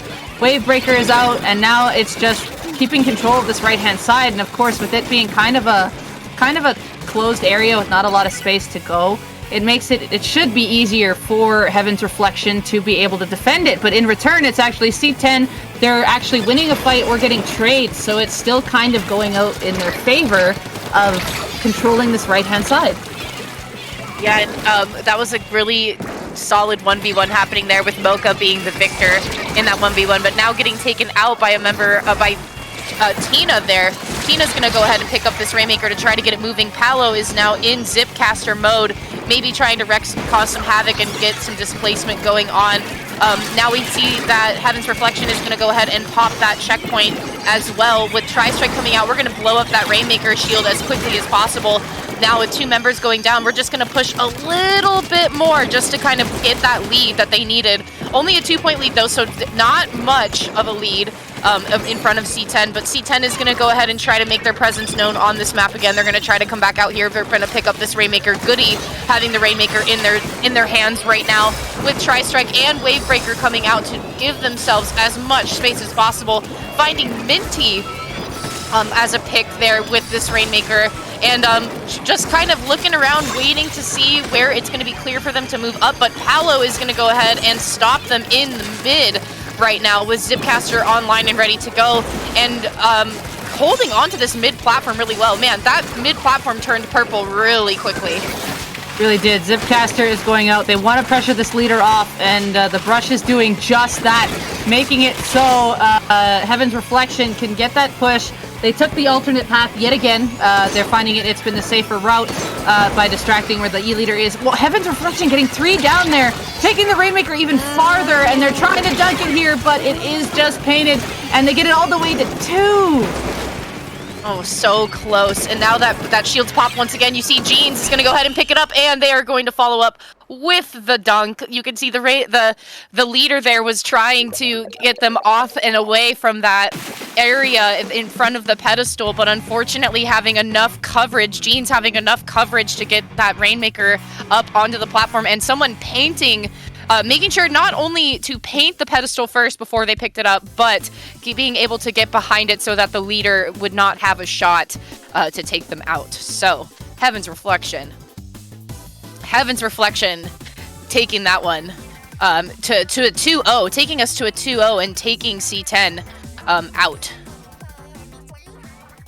Yeah, that is what is it? The first two sets we saw go to the game 3. So I was just like, oh, okay, they got the 2-0 this time. But in the first game, C10 definitely had their counter pushes there, and again, like they had it set up towards the end on the tower game, but they just got themselves lined up for the charger shot, which shut them down there, and their potential push that they had going there was stopped. And then on this one, they were doing a good job at winning the fights on that left-hand side, but then in the end they ended up getting collapsed on, and you could see Heaven's Reflection just again doing that special combo that they've been doing this whole set, is that they'll put something forward, or they'll have the Zipcaster ready for a moment where they're going to push, and the Zipcaster will go distract the biggest threat and take it away so that the other teammates only have to focus on the short range and allow the objective to push. And I mean, opting for the less optimal path versus going from that front center checkpoint up onto the platform and jumping up, they were able to do that to get the lead. They were able to do that to get their 2-point lead that they needed, but then they were able to follow up and pop that Rainmaker just as quickly as they dropped it at that point, and opting for that left-hand path. And even though you could see that there was pressure happening from the E-leader, just not quite having the shots that they needed, and especially with Palo coming in, like you said, going after the range, that would kind of cause maybe some disruption, and they were feeling pretty safe going up that left side, which sometimes can be really scary and tricky because there's not a lot of space to really work with, and it's very easy to get cornered and to get trapped and find yourself in an unideal situation. But Heaven's Reflection not feeling deterred, not feeling stressed about it, and they were able to follow up and get that dunk like we saw going on here. But now we're looking at this the groups here once again. We're looking at these different rounds, and again, with Secret Elixir getting a 2-1 win over Eminence Phantom, I'm excited to see where Secret Elixir is going to be going here. And like you said earlier, Devi, Splatalot Imbeciles too, also getting a 2-1 and still moving forward in this competition. And Photic Zone as well, like I said before, also still moving forward. We're seeing, I think we're gonna have a really good alpha bracket coming up. We're gonna have a really good top cut coming, and I'm excited. Mm-hmm. All the brackets are going to be really solid this time around. Like, we've got a lot of no names here. We've got a couple of new names making a statement here as well. And also just taking a look at the standings throughout the groups as well. And the group that we just casted, Group G, they have Swedish BTS has the 3-0 right now, but the other 3 teams in that group have went 1 and 2. So there's going to be some stuff going on there. So that one went the other 3 teams, like of course Swedish BTS finishing out on top there with 3-0, but the other 3 definitely had some good games behind the scenes there, where they all finished 1-2. But the rest of them are pretty good. Oh, and then here we go in Group B. The top 3 teams in Group B, which ended up being, we have Sunrise, Benthic Brigade, and Team Biscuits. All of them finished 2-1. So there's a couple groups there with some standings that have got 3-way there. So we're gonna see some pretty good Splatoon action happening in a bit here. Tons of good Splatoon action coming and happening. And I'm ecstatic to see that some of these teams that are new to this new to this top cut scene, really making a statement for themselves, like you said, and I'm sure that they're feeling pretty good about it too. It's exciting to when you enter a tournament for the first time and you don't really know what's going to happen or kind of how you're going to feel about it. And when you have a good win streak and you see the progress you're making and how far you're going to make it and you're still going, it's really impressive. So everybody should be feeling pretty good about it. I mean, even just making it into day 2 is a statement. Like that's something to feel good about and to be happy about, and especially with this tournament being as big as it is now, with almost 200 teams registering to play and to duke it out to make it their way to the top. It's quite something to do that. So yeah, they've got a lot more people. Like we've got like past Splatoon players coming back. We've got a bunch of new people who are interested in learning and then forming teams. So there's so many new people here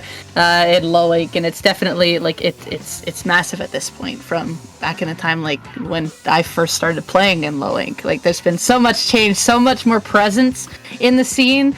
It's grown so much, and I love to see it. Although sometimes it makes me feel old. You and me both, sister.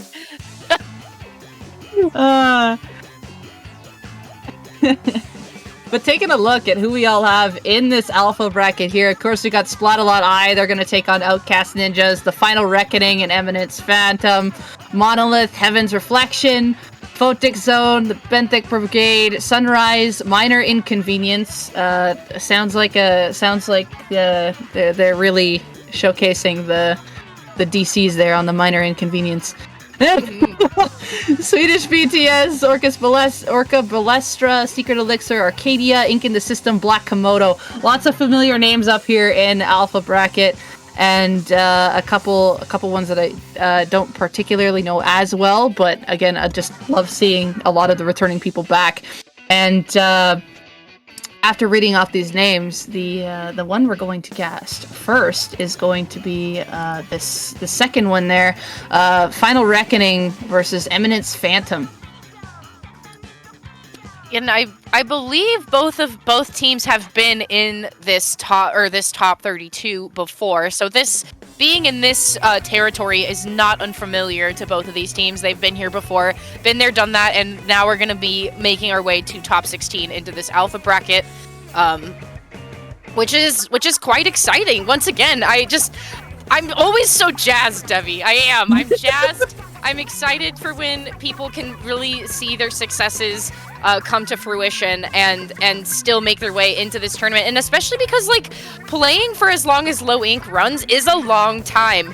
Being able to be focused and play for about 3 to 4 hours, especially if you are making your way to the finals and staying in as long as possible, that's a long time to maintain your focus and to keep up with what's happening. So it's hats off, really, to maintain that presence and to keep going here. But with the first map mode combo, we're going to start it off with Splat Zones, of course, and going back into Splatoon 2 with the map that was just introduced back to us, Manta Maria, a double zones map coming out here for the start of this counter picking that we're going to see here. So, thoughts on Splat Zone's Manta Maria, Devi, and especially now that we have a bigger street area coming into Manta Maria, which I believe is an excellent change that was made to this map and definitely makes some movement a lot easier for when you're trying to position yourself. They did expand it a little bit, but it is still a huge, what do they call it? Closed zone. There's still, even though it's wider, sometimes you can't notice the difference. They also, I know in a couple modes, they took away the block on the left where you can go up and I think it was tower that they took it away on. But for zones here, it's still basically the similar way they had it before, although there's now a rail added on the right-hand side to get back over to the right-hand side of the boat. To get back in. Otherwise, it basically plays out the same way. We got the zones on the two sides, prime areas being kind of your to start off in the neutral play is kind of the right wing, and the other side's bunker. You always want to have like a ranged weapon or something with a lot of fall off on the mast. but it looks like, of course, we got that charger.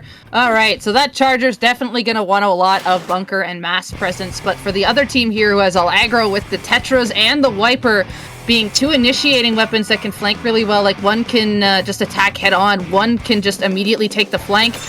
They can pinch really well with each other, and of course here it already starts out. The Tetras are going to be the first one moving in on the side while the Wiper takes the flank, and I think they know that the Wiper's back here. They're just getting an extra paint. Yep, there we go. One finally drops to try to acknowledge the Wiper, but you can see the Wiper's playing patient here, right? They're trying to let the teammates lure the members of Eminence Phantom back into the Wiper, and it's working out really well here, where the Wiper's just able to pinch on in. Zipcaster does pop out there, but does get punished, and this pinch play works out really well for the final reckoning. Yeah, and you could see, too, from the Wiper perspective, that was 3 different assists that they were able to get onto that map there because of their mates being able to lure people to them. But now you have Eminence Phantom coming back into this map here, throwing out some tri-strikes, trying to get those zones into the neutral. Of this way coming out, Yoshi being able to get a pick pretty successfully there into the middle zone and make that 2 picks as well. With Wavebreaker coming out there, now known where they're going to be at, and you have Bungie here trying to go for the flank here. They have Zipcaster ready to go if they need to make a tactical retreat, it would seem.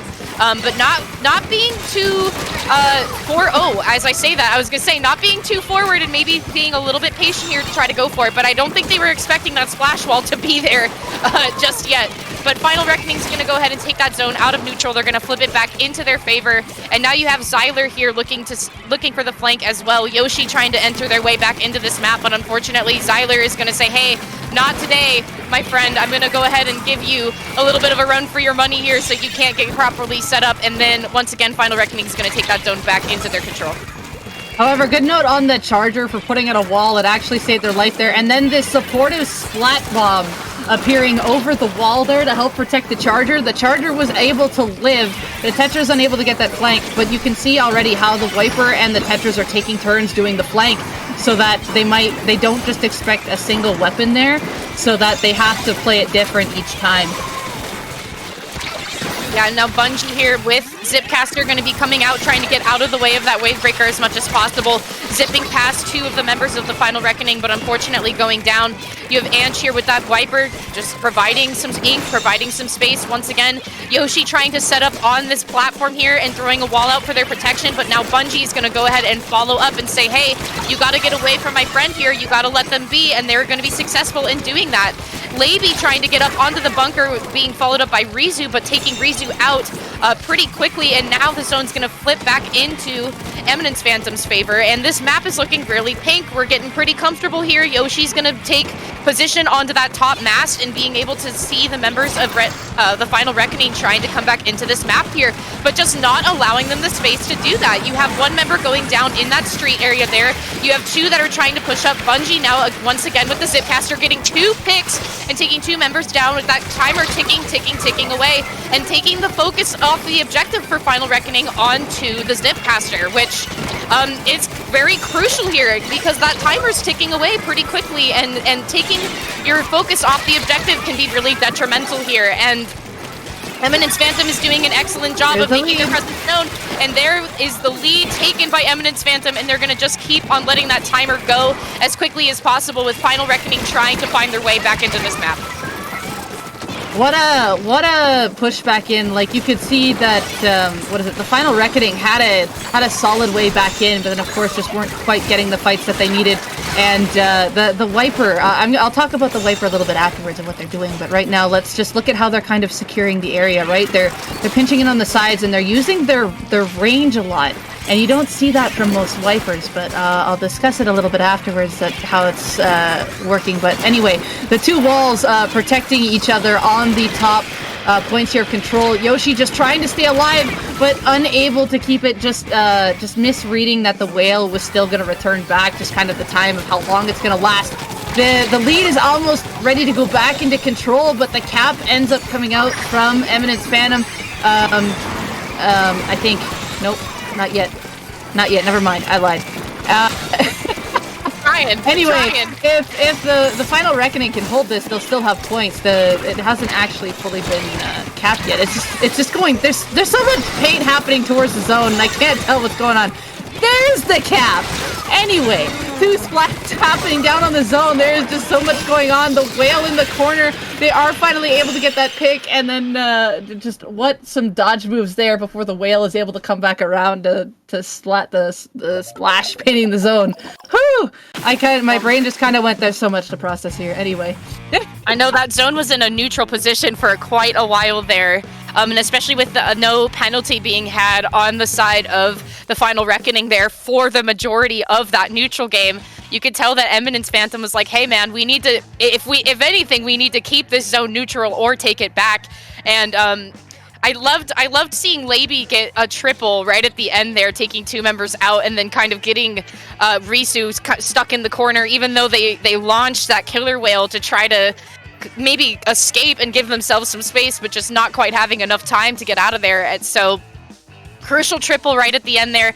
And man, tell me about this Swiper. Go ahead.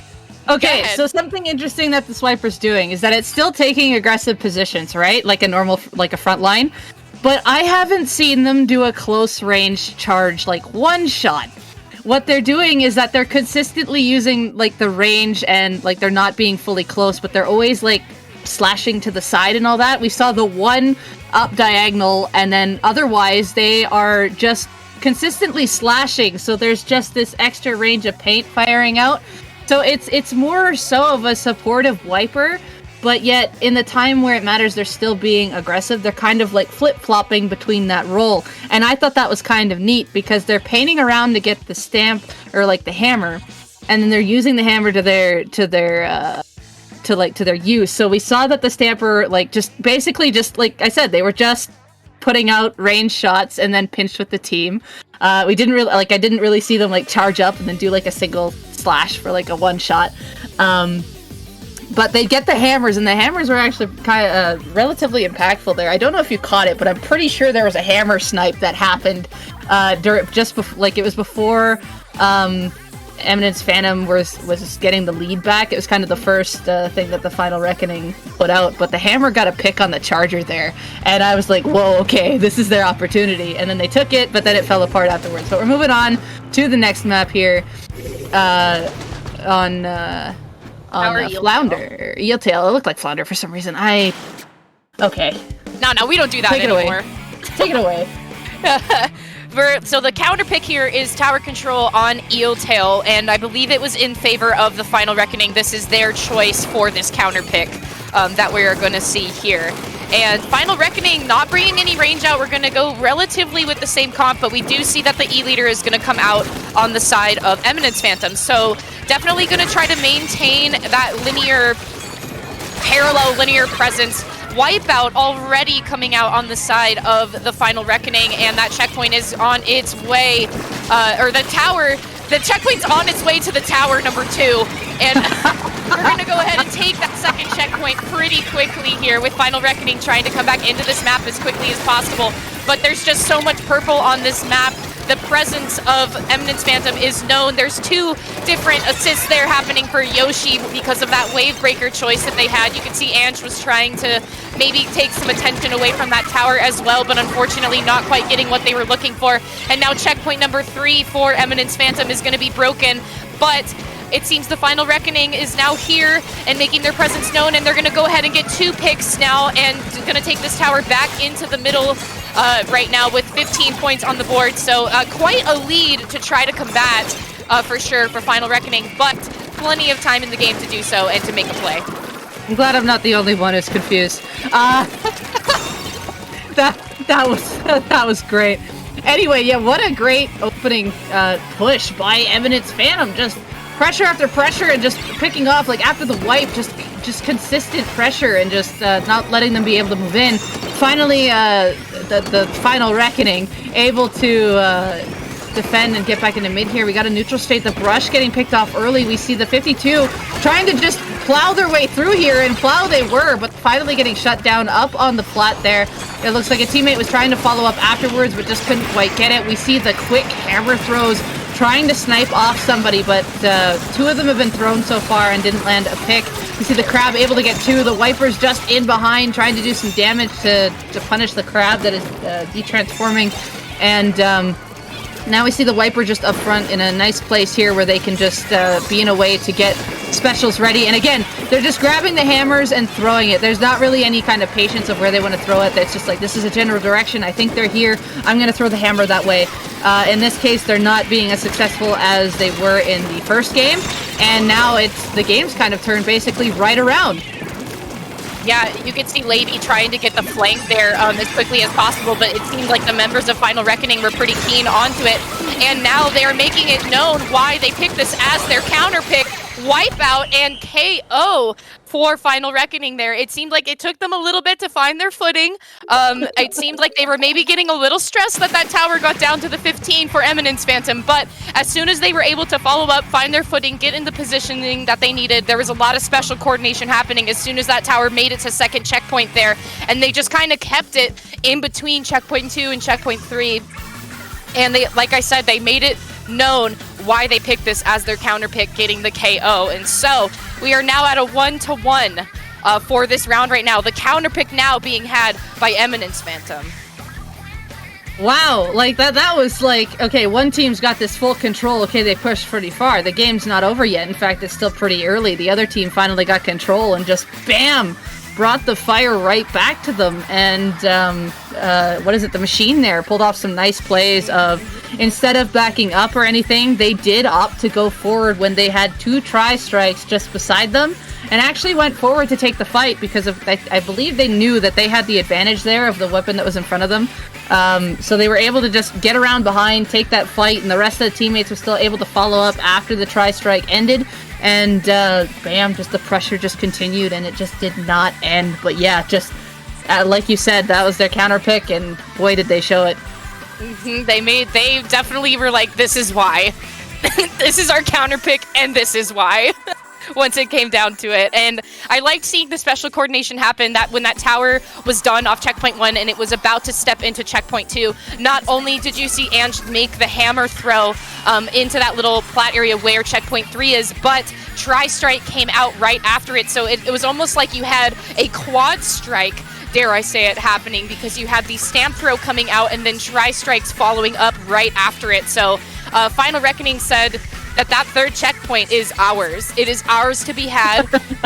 And they showed that. They did that. They took it and were able to take that game by storm. They did not let up, and they were ready to go as soon as they got their presence known on that map and they got that tower in their possession. They were ready for it. And it seemed like there was maybe a little bit of hesitation and stress at first when we were trying to stop that push happening from Final Reckoning. They got it down to the 15, definitely feeling a little bit of pressure and feeling a little scared, dare I say it, that counter pick was not going to go in their favor. But I mean, you counter pick things for a reason, and and that reason was very clear here for Eminence Phantom. But the next pick, though, coming out from Eminence Phantom, they are going to say, hey, you know what? Let's go to Clam Blitz and let's take it to Umami Ruins, where we saw that incredible reverse sweep happen by Kayo Calamari earlier today, and we're gonna go ahead back here and potentially see something happen again. So again, Eminence. Why did they pick this? I thought you died for a second there because everything just kind of went down. I was also I was kind of thinking about this. I'm like, what did Eminence Phantom have that they can use here? But you can see that they're bringing out the Tetras here as well, and we see that we have the Wiper change, or the Splatalot change, going to the Stamper, so that one has more damage on the charge shots for sure with the range. It looks like the splash getting picked off. We also see a Tri-Stringer making an appearance here. Tri-Stringer has some good pressure when they get control of certain sides. A little bit slower, so they do have to be careful of all these front shooters that are there, but can still like put down the mist to slow down some of the front attackers, has the whale to point them out. And in the end, actually, after this initial fight, it's just one left alive there, and I didn't see fully what happened there, but one was on the other side of the map, and a scores happened. Now we have a crab and a jump in. And basket's open and basket is closed just as quickly with 74 on the board at a 13-point penalty Now, with 3 members of Eminence Phantom going down, Nikki holding on to that that power clam there. The clam economy, though, on the side of Final Reckoning. That's Holy a lot. moly. Holy moly, that's a lot of clams to be had and a lot to be done with it. And you have Ansh now going to go ahead and follow up. Zyler coming in with the jump. They're going to take the lead right here with 2 power clams and some follow-up as well. But now you have Ansh jumping out, which was, I believe, a very good jump out, holding on to that Zipcaster, making sure that, hey, you know what, I don't want to use this quite yet. But Eminence Phantom's going to follow up with a large clam economy of their own, now having 22 in their possession. And then now we're going to see that Zipcaster coming out to try to cause some havoc there, not quite maybe finding a pick that they were looking for. Ball being dropped on the side of Eminence Phantom, not going to be able to pick it up, and now you have 3 members down once again. And Bungie's going to go ahead and make the jump out and come back in with their team once again. So their aggression, the aggression on both sides, we're seeing delayed wipes happening left and right, and a quick follow-up of clams going into the baskets. Yeah, both teams kind of really similar, except the one has more of the extra ranged weapon to help support them, but still has the same special to scout out and add pressure. So it's a very similar comps kind of going into here with similar initiating weapons and all that, and we see, just look at how much like each team applies their own amount of pressure. And it's just how they're going to attack it to win the fight, because both of them seem really even right now. Although the Final Reckoning has been definitely more successful with the fights here. We can see they're able to get to the other side quicker. They're getting that clam economy that they have. There is counter specials usually at the ready. It looks like they got 1 clam in. Can they get the second one in? They do. It's just the Stamper gets the pick though with the Zipcaster. Just kind of going around here. I believe the jump is seen. We'll see. It looks like that they're just going to try to keep some space here. No one actually really opts to go into the Stamper's range. Oh, the Doolies are trying here. They do manage to finally win that fight, and I like the adjustment there of where to aim. They actually aimed up over the pillow there to help add some extra pokes. So really nice play on the Tetras there. And we're back in middle yet again with a full-on splat path going left and right here. Yeah, and Bungie's going to go ahead and make that power clam and just say, hey, you know what? This is not yet. There's a time and place for everything, but not now. Words by the famous Professor Oak, if you know, you know. This game being going into a neutral position. Once again, you have Reef Slider coming in to try to clear some space, maybe push out some members of the Final Reckoning there. And I'm really impressed with this corner play that they've been doing. They've been trying to bait people down into that corner with that pillow area where we saw the Tetras earlier, and they unfortunately lost the fight there, but I think that that's a really important play to be happening to kind of, once again, take the attention off of the objective. But Final Reckoning here doing a really good job of maintaining their presence, keeping a lot of pressure on the map. Eminence Phantom not really having a way to break back in here, unfortunately. It seems like Final Reckoning kind of has all their bases covered. They're doing a really good job of making sure that they are keeping all eyes on different points of the map to where they can't bust in here. And now with 2 members of Eminence Phantom going down, there's 2 balls on this field. You can see how close they were with trying to get out of there, but Final Reckoning's going to say, hey, you know what, actually, I'm going to throw another power clam in there. Zyler said I have a little bit left to throw 1 more power clam in there. Cod's going to throw some tri-strikes down to maintain a little bit more ink and some space, but we don't have any more clams to follow up, unfortunately. Taking it to the 11 mark, you can see Risu is trying to maybe throw a clam from that jump point, but unable to get it over that spot there a little bit, while throwing some clams off the map. Also a smart move there to try to prevent anybody from picking up, but this game will be going into overtime with that power clam in possession for Eminence Phantom. We've already seen one miraculous play. We'll see if we get to see another one. We've seen a 1v1 go down in the corner there. We see a crab going out. The bow just unable to really find their way in. The Zipcaster from the Stamper did go out. Their teammates signaling this way. There's the opportunity for the basket to open. It is a 1-for-1 going down there. It looks like a second one from the other one. Another power clam jump in. Is this going to happen again? It is highly possible that this is going to happen again if fights are won, but the Stamper is able to take another pick here, but they don't have the clams near the basket. It just, Lady doesn't have a clam. It looks like Nikki's trying to pop up there. Both of them went out. No one stayed in the range, and they weren't able to stall it open. Both backed up together. No one took that top left. And, to just add that extra pressure to let the other teammate move in. And, Unfortunately, they weren't able to keep that open, but we just about saw another miraculous play. Again, yeah, right. Holy times 2. smokes. Sweep times 2. You could tell that the pressure was on, that timer was ticking, and I think in the last game that we saw with Kayo Calamari, I think that the clam spawns were just in their favor in that last one. Yeah, but unfortunately for Eminence Phantom, they're not quite in their favor. But I was afraid for Leiby. They picked up that pity clam and immediately jumped into that map, and I was like, holy mackerel. Like, you knew right away that it's now or never, do or die. I gotta get in there and get that power clam in. And when they landed, I thought that they were gonna be too far away.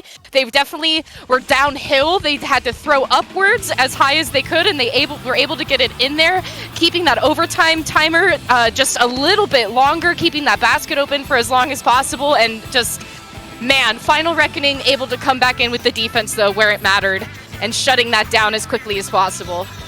Yeah, it was just towards the end there. Just the little extra clams weren't able to keep in time there, and Eminence Phantom they couldn't keep that one extra person installed because we saw it was just both their tri-stringer and one other. Both of them opted to back out. I think it was the tri-stringer and the splash. So they both ended up backing out instead of one potentially staying forward and then the other one pinching from the other side. Or one gathering a clam just to be able to, stall the basket with what they have that's nearby. But I also didn't see what was nearby and what wasn't, so maybe they just didn't have the opportunity to get that one clam. And their teammates, they did not respond in time. Like, even if they responded, jump back in, there still wouldn't have been enough time. It was definitely down to those two to be able to make something happen there, I believe. And they definitely tried. It was really close. And cool thing to see here on the replay, Eminence Phantom. You had a couple more clams going in there, keeping it down to the 32 mark. You had a few more just getting thrown in to get it to the 29, like one or two more to get it to the 29. And you could see Yoshi was trying to rush back out into that map as quickly as possible to see if they could get another clam in their hands. But unfortunately, just not having enough time. It always just comes down to the amount of time that you have to get into that map once again. And sometimes it just... Do I jump? Do I run? Like, what is the right call here? What's the right thing to do? And, yeah, and there was actually a 3 clam spawn in there up on that top left. So if one did stay up there on the top left potentially and one stayed back, they would have had the one up there with those extra 3 clams to stall the basket while the other was coming back in through mid. Anyway, we're on Mako Mart again. More shopping, Saf. And it is tower control. I'm moving this tower and I'm buying melons today, Devi. Maybe going to breakfast too. Who knows? I've heard that the deli selection at Mako Mart is astounding. It's wonderful. I mean, the paper towels are pretty popular too. So, anyway, we've got the wiper already moving on the right side. Unfortunate, low ink moment. Haha. We've got a first push being able to be created here by Eminence Phantom, and they can take this tower a little bit, but the junior here pops a bubble just in a decent spot here where they can keep paint, and there is still members of Final Reckoning in the way. The crab gets shut down along with another member. That's 3 down now on the side of Eminence Phantom. The Final Reckoning are really taking their openings. They're being more explosive with their openings compared to what we saw on the very first game. I think taking out that crab really early on was really important too. Leiby has had a lot of really awesome crab plays coming out into this matchup here, and I think getting that crab out of the way as quick as possible was a good call. Unfortunately, ending their streak right here, Bungie going down with a trade, but getting 2 picks in the process, and Ange is going to go ahead and get a pick of their own as well. Getting that stamp out and just kind of throwing it out there to try to see, hey, you know what, maybe I'll find somebody, maybe I won't. Either way, it's menacing. You can't see it coming. It's just coming up and over that kind of platform stack area for the side of Final Reckoning here. But back to the neutral game once again. You have the Wavebreaker now coming out to try to displace and to see if you can hit find some members and peek them out. Zyler trying to get out of the way, but unfortunately not quite getting out of the way of that Wavebreaker and going down as well. This map is looking super blue right now, but we don't see Final Reckoning getting on this tower quite yet. Instead, we're actually going to see Eminence Phantom get back on this tower and go back to checkpoint 1 there. Bungie finding themselves in a lot of hairy situations here, but Eminence Phantom is going to go ahead and get the wipe out here, taking that first checkpoint and moseying on over to checkpoint number 2. You can see Yoshi is also posted up on that tower, getting pretty cozy up there, making sure to get that Wavebreaker out to provide them a lot of space, and Ange is going to try to come into this map and contest this crab, but unfortunately is not going to be successful this time. Lady getting a pick right as the crab ends there. That was excellent. And now Eminence Phantom going ahead to checkpoint number 3. Or number 2, excuse me. But they were already there. Getting ahead of myself here.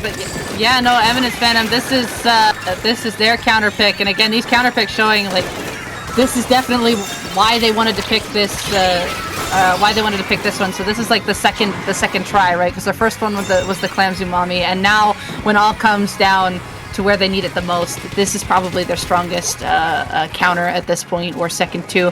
But you can see what a push that they had there, and we see Risu just kind of waiting for a moment, throwing a wall out, just realizing where the other members are, just to be just stalling a little bit. But it looks like the members of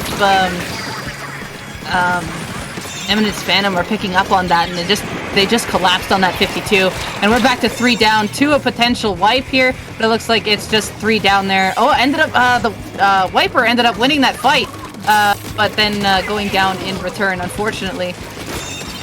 Yeah, Risu using the bubble to kind of bait that T-Tech player out, and not only bait them out and from them breaking the bubble, but also protecting their mate on the jump there.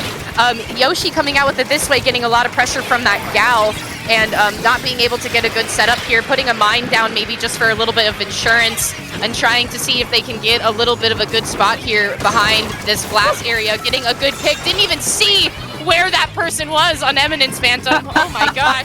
I didn't even see where they were. Or, excuse me, on Final Reckoning, didn't even see where they were. And just were able to take them out right away. And we're in a 2v2 situation now with Final Reckoning on this tower trying to push for as many points as they can. But Eminence Phantom is just not letting them really get a good spot going. You have Laby now on the flank, not quite getting, I think, what they were looking for here, but pushing the members back into mid, and keeping them kind of grouped up together. And Ange now coming down and getting taken out by Laby as well. And Laby doing an excellent job of trying to control this stack here, getting a double pick, but going down with the trade. And Eminence Phantom definitely has the room to go for trades right now, but with 30 seconds left, they gotta be careful of not losing a lot of their presence on this map. Something I'm noticing as well is that Eminence Phantom is really locking out this Wiper right now. The Wiper is just still kind of playing to their range, you can see, like doing more of the slash shots instead of charging to guarantee like a one splat with a charge shot in close range fights.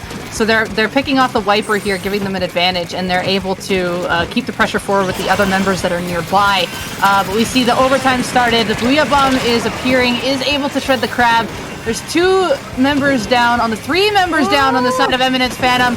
The Charger able to pick off one on the tower, misses the next shot. The Wiper here is going to hold this tower for as long as possible. Members are jumping in, but the Wiper jumps backwards and the jump doesn't come in time. Oh my gosh, Debbie, I don't know if you saw it there, but Ange was flying around in Zipcaster mode. Yep. And like I was like, oh my gosh, them flying around, there's no one on that tower, but someone got on really quickly. I was afraid. I was like, whoa, there he goes, there they go. In Zipcaster, and there's no one there on that tower, but luckily someone was able to follow up. I was like, woo!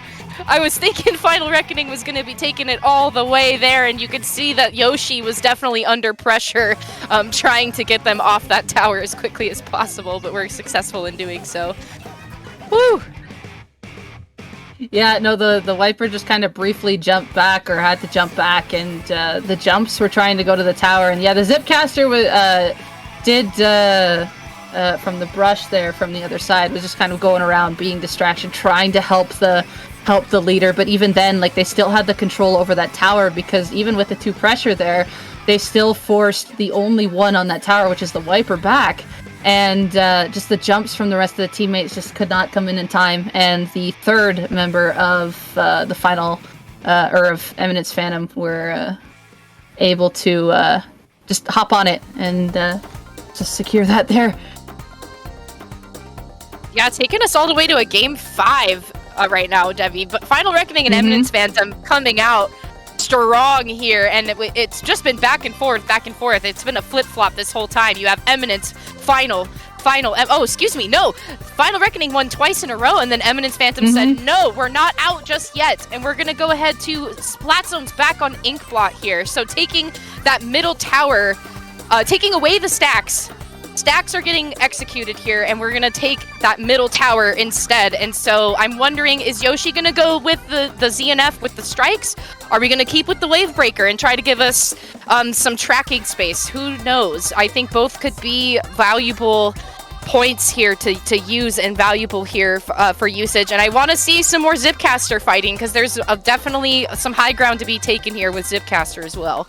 Yeah, for real, because we saw in the first Splat Zones game that they had, it was the Final Reckoning that had the 2 front line. They had the Wiper plus the Tetra Dualies, so that combo might potentially come back out again for the Final Reckoning to collapse on what Eminence Phantom is going to bring. And they don't go that, they do the double splash actually. So they're keeping the paint. Leader's gonna stay here because I think they were thinking about it of how they have the weapons that Wavebreaker can trap. So with the Respawn Punisher, Leader's got more spaces to be control of where they can be safe.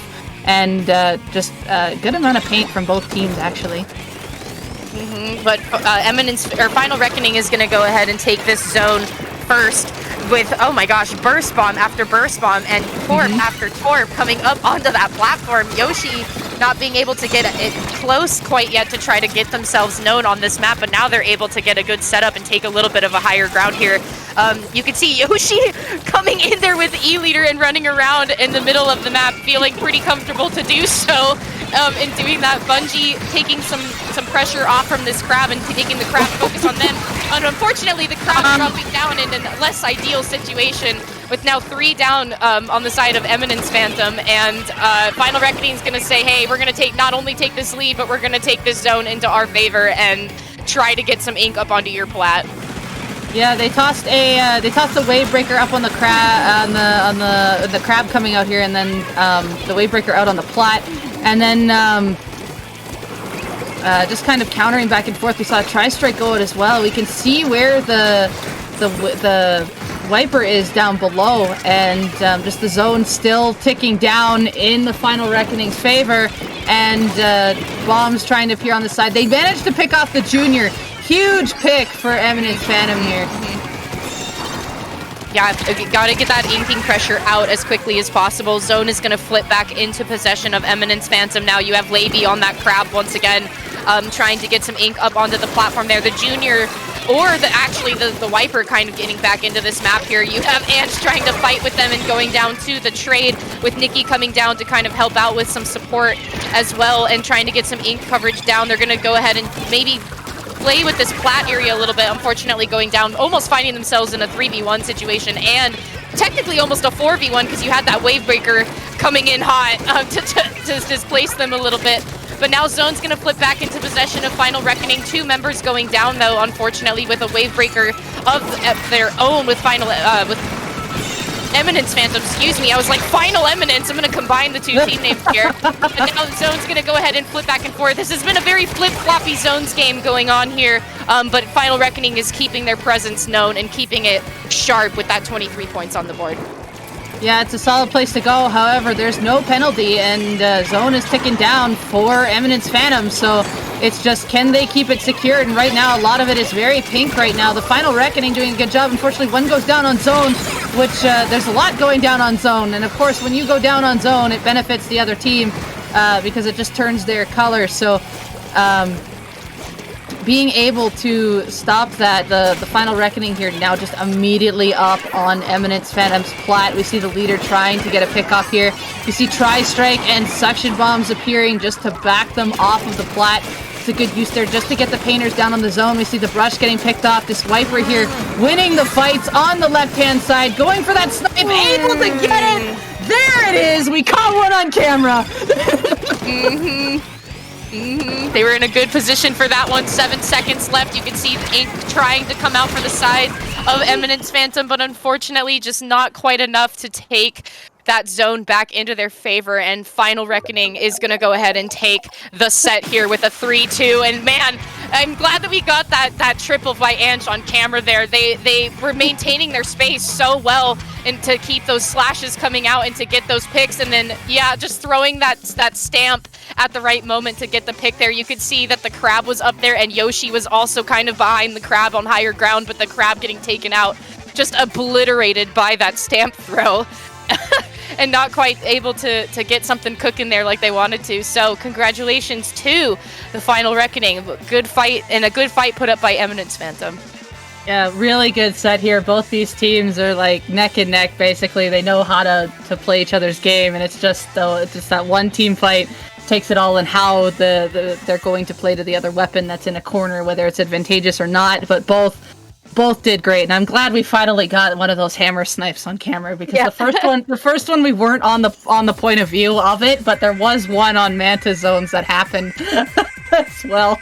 But yeah, man, great set going all the way to game 5, and then and that's only the first round of Alpha Bracket, but that does end our commentary run though.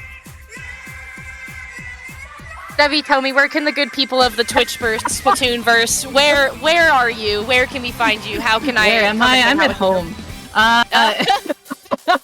Anyway, you can find kind of all my updates and stuff on Twitter at DeviDoovie. I also stream on Twitch at Devi_Doovie, usually on Mondays, but I don't have a set schedule over there, and I'm usually on the side here and there on Squid School. So that's where all the cephalopods can find me. How about you, Seth? You too can find me at home. I'm also at home. We have so much in common. You can find me on Twitter at Safirea. That's 2 P's, 2 A's, at Safirea on Twitter. Or you can find me on Twitch at twitch.tv/Safirea, but I'm not currently streaming. Or you can find me commentating some CCA matches tonight over on the Splatoon Tourney channel. So I will also be there this evening as well. There's a lot of places you can come and find me and hang out and say hello to me and ask me whatever questions you may want, of course. But thank you so much, IPL, for having us on the mic here today and hanging out with all of you into this top 32 in Alpha Bracket. And up next, you have Brushstrokes and Popcorn coming on the mic together. So don't go anywhere. Alpha Bracket of March 2023, Low Ink, coming up next.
Hello, friends, and welcome to Low Ink March 2023. I am Popgun, joined by Brush, and we got a doozy of a set for you here today for everybody in chat that doesn't have the IGN of Poopy.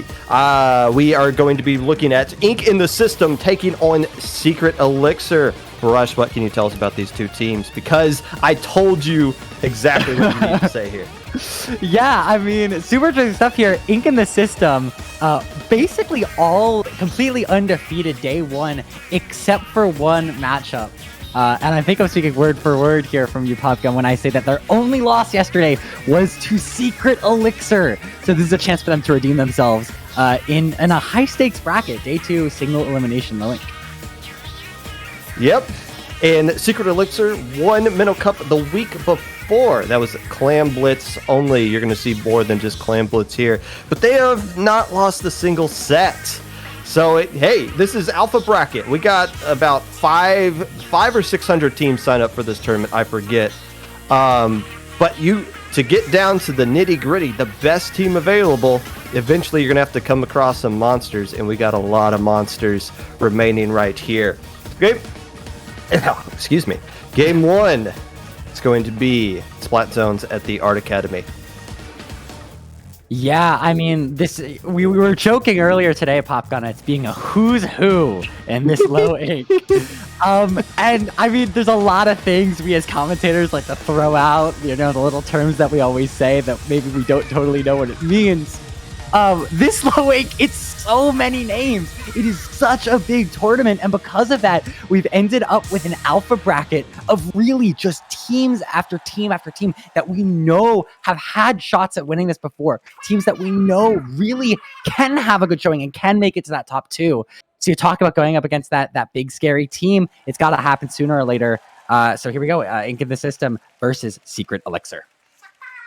Game one of this quarterfinals matchup. This is single elimination. Loser gets to raid the stream while the winner gets to advance onward as we take a look at the comps. That is a super chump rearing its ugly head in my Low Ink. Okay. Along with, hey, there's the Kraken. Low Level's been complaining nonstop about Kraken, and we've rarely seen it on stream. There it is there for the side of Secret Elixir.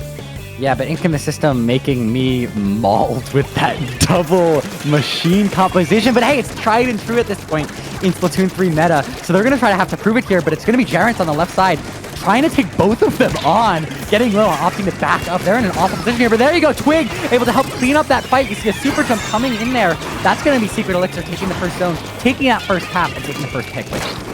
I wonder what they're going to use this super chump for, because I don't think anybody has really figured out how to use it effectively. I think people try to use it because they think, oh, this will really throw off the opponent. They're going to run away from all those chumps that fall in, but they really do they don't hurt you. They don't paint. They don't really do anything.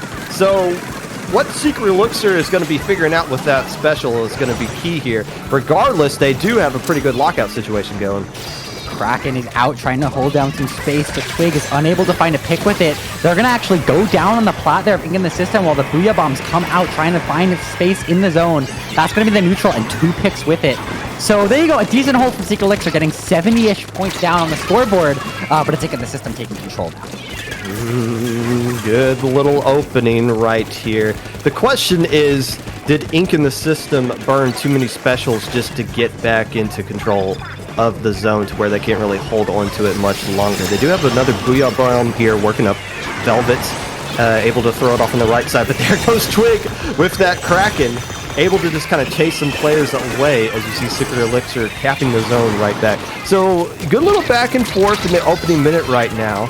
And it looks like this might be the opportunity for Ink in the System to do some permanent damage, though, because they're getting control of the zone, and they're only using a crab to do it. But they lose a machine player on the backside. What got them over there? They lose a machine player, but they find 3 picks for it. So ultimately, as long as they're simplifying the playing fields here, but you're finding at least 1 or 2 picks on top of a trade, they're going to be able to keep the zone, and those respawns will come out together. So specials now on the side of Secret Elixir starting to get charged up, but Ink in this system, they've got control, they've got space. So they are in control, and they're going to keep holding the zone for as long as they can. I don't know. There's 4 specials online for Secret Elixir. That's the secret they're using right there. Is Kraken able to take care of a few more players, and the Super Chump's just kind of there, just to kind of be there, I guess. Fair enough. Okay, so that was the best opportunity for Ink in the system to get some points up on the board. They got below 50 here, and but again, they have to use a lot of specials just to even get out of their own plat right here. They used that crab, didn't really accomplish anything. They got double Booyah Bomb. Are they going to try to fire it on the left and right side as they pop them out here? They're holding them they're together. They're throwing them right on top of each other. A little bit of a miscommunication, and Secret Elixir is going to punish that. 2 picks down with 20 ticks left. Jared fights in, fighting 4. That is 4 picks for Jared, and 10 ticks remain. They're going to hold forward here, just take some space, do a little dance on the plat here as time ticks down. You know, we said it was pretty even there at the beginning, but ultimately, I mean, Secret Elixir was the one holding the zone and getting points. This scoreboard tells a different story, Pop.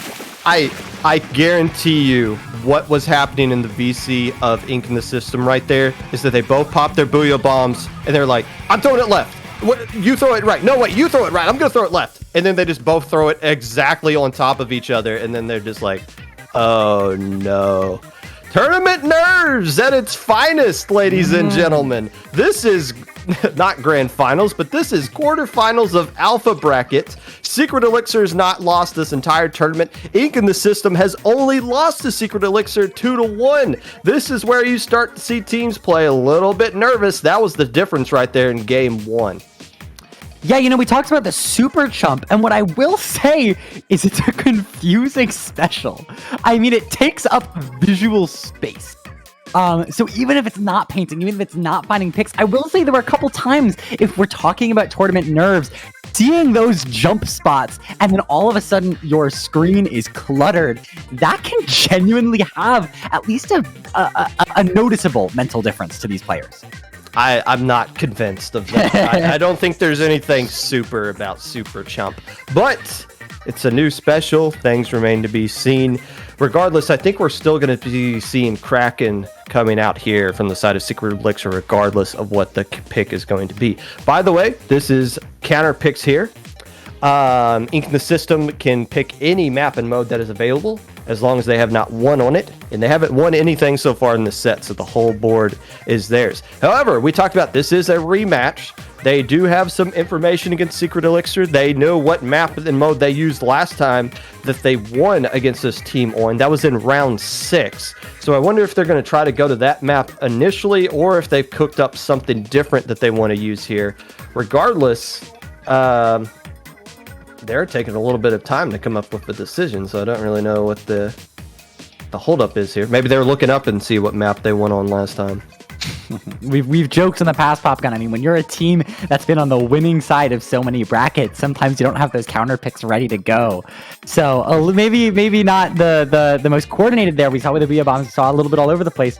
But there we go. It looks like their pick is in. Splat Zone's Mako Mart sticking in the same game mode. And for the sake of clarity, that is not a map or mode combo that was used in round 6 yesterday when these two teams played against each other. So whatever game Ink in the system went on yesterday, they're not picking it right now. Instead, they're going with they're jumping the gun a little bit. That's usually a map we usually never see Splat Zone's Mako get counterpicked because it's usually like game 1 of grand finals anyways. But I mean, this is obviously the map they feel like gives them the advantage over the other team. I'm assuming Secret Elixir might switch up something, though. I think they're going to keep Kraken, but I don't think they're going to use the same exact comp from what they saw before. Whereas Ink of the System seems pretty content on just using the meta. Yeah, I mean, the double machines can be favored on Mako Mart. Those stacks, we've talked about it a million times. Having the sloshing power can be so powerful here. But even then, I mean, I feel like, Popgun, and correct me if I'm wrong, I feel like Double Machine has fallen out a little bit in favor of that Splash-O-Matic pick.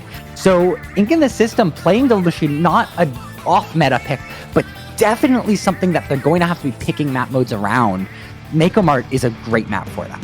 Well, that's just because Splash is just stupid strong right now. By the way, no Splash on the side of Secret Elixir, and only one on the side of Ink in the System, who's using the Tri Nouveau. So that's going to be Fizzy Bomb and Soda coming out from the side of Velvet, who's also using a Haunt Tri Nouveau as well. Tri working out really well in this map if they can find a way to get that player into the right spot. Twig now working around this left side, losing all of their friends in the process. There's an early wipeout. Ink in the System making a statement early in game 2. Two players took the right side so fast, overwhelmed, and found 2 picks. You called out Twig on the rotation, and they go down as well. That is how you play this map. You find the off angles, you find the stacks, and you find the picks. We're only 30 seconds in, and we're almost halfway through that point now. It comes down to, can Ink in the System start ledge camping with the machine and sloshers that they have? They lose the Tri-Slosher on the backside, but they take care of the in-zap as well.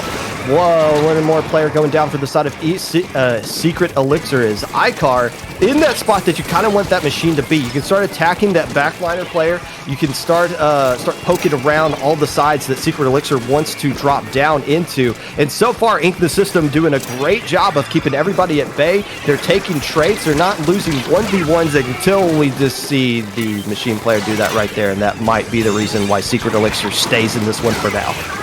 Secret Elixir took some nice deep breaths there, found a chance in, found their specials, and found a pick. 89 points counted down there for Ink in the System, but Secret Elixir kept their cool and eventually found a path back in.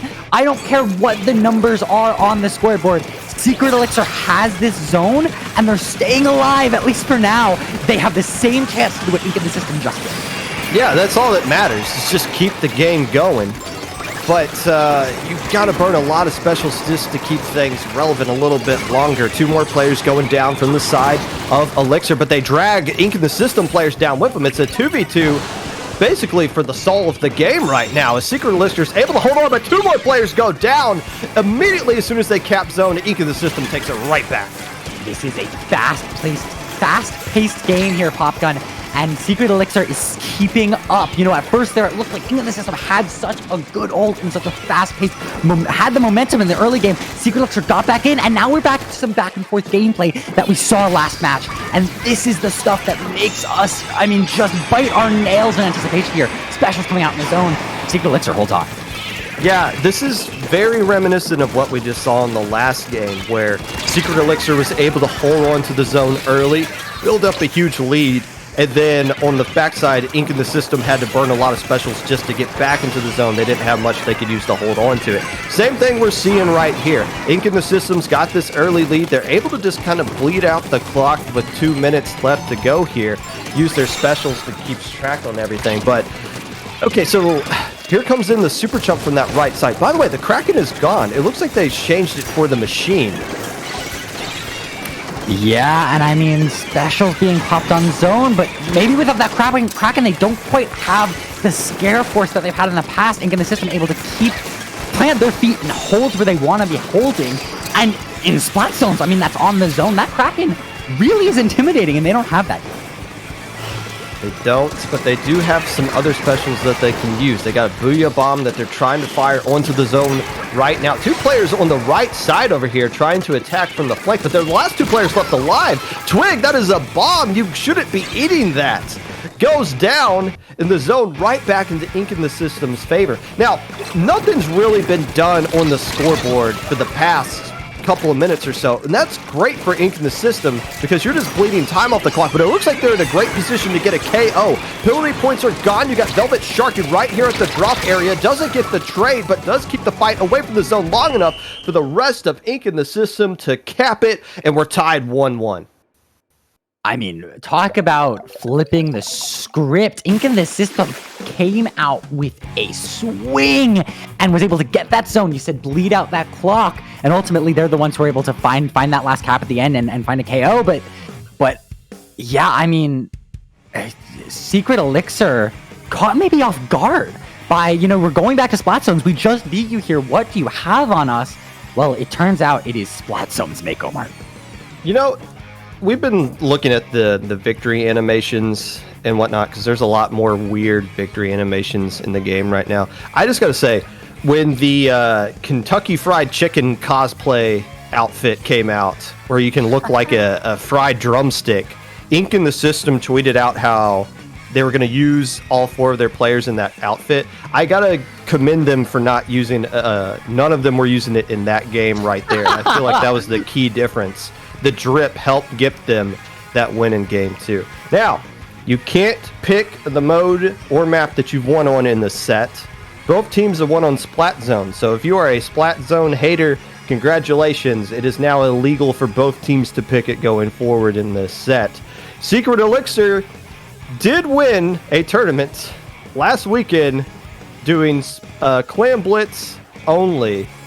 I wonder if they're going to pick Clam Blitz at any point in this set. I think I actually feel it coming on. Oh, is that Clam Blitz on Manta Maria? What is that? What? What a surprise! So there you go. I mean, going back to where they're comfortable and confident, Secret Elixir, I think wanting to give some of that same treatment. Clam Blitz, obviously a mode where you can blink and it be over. Yeah, so this Manta Maria wasn't the most popular Clam Blitz map. We didn't really use it in tournaments once we realized that we should stop using crappy maps in tournaments. This game, however, that street area is much wider.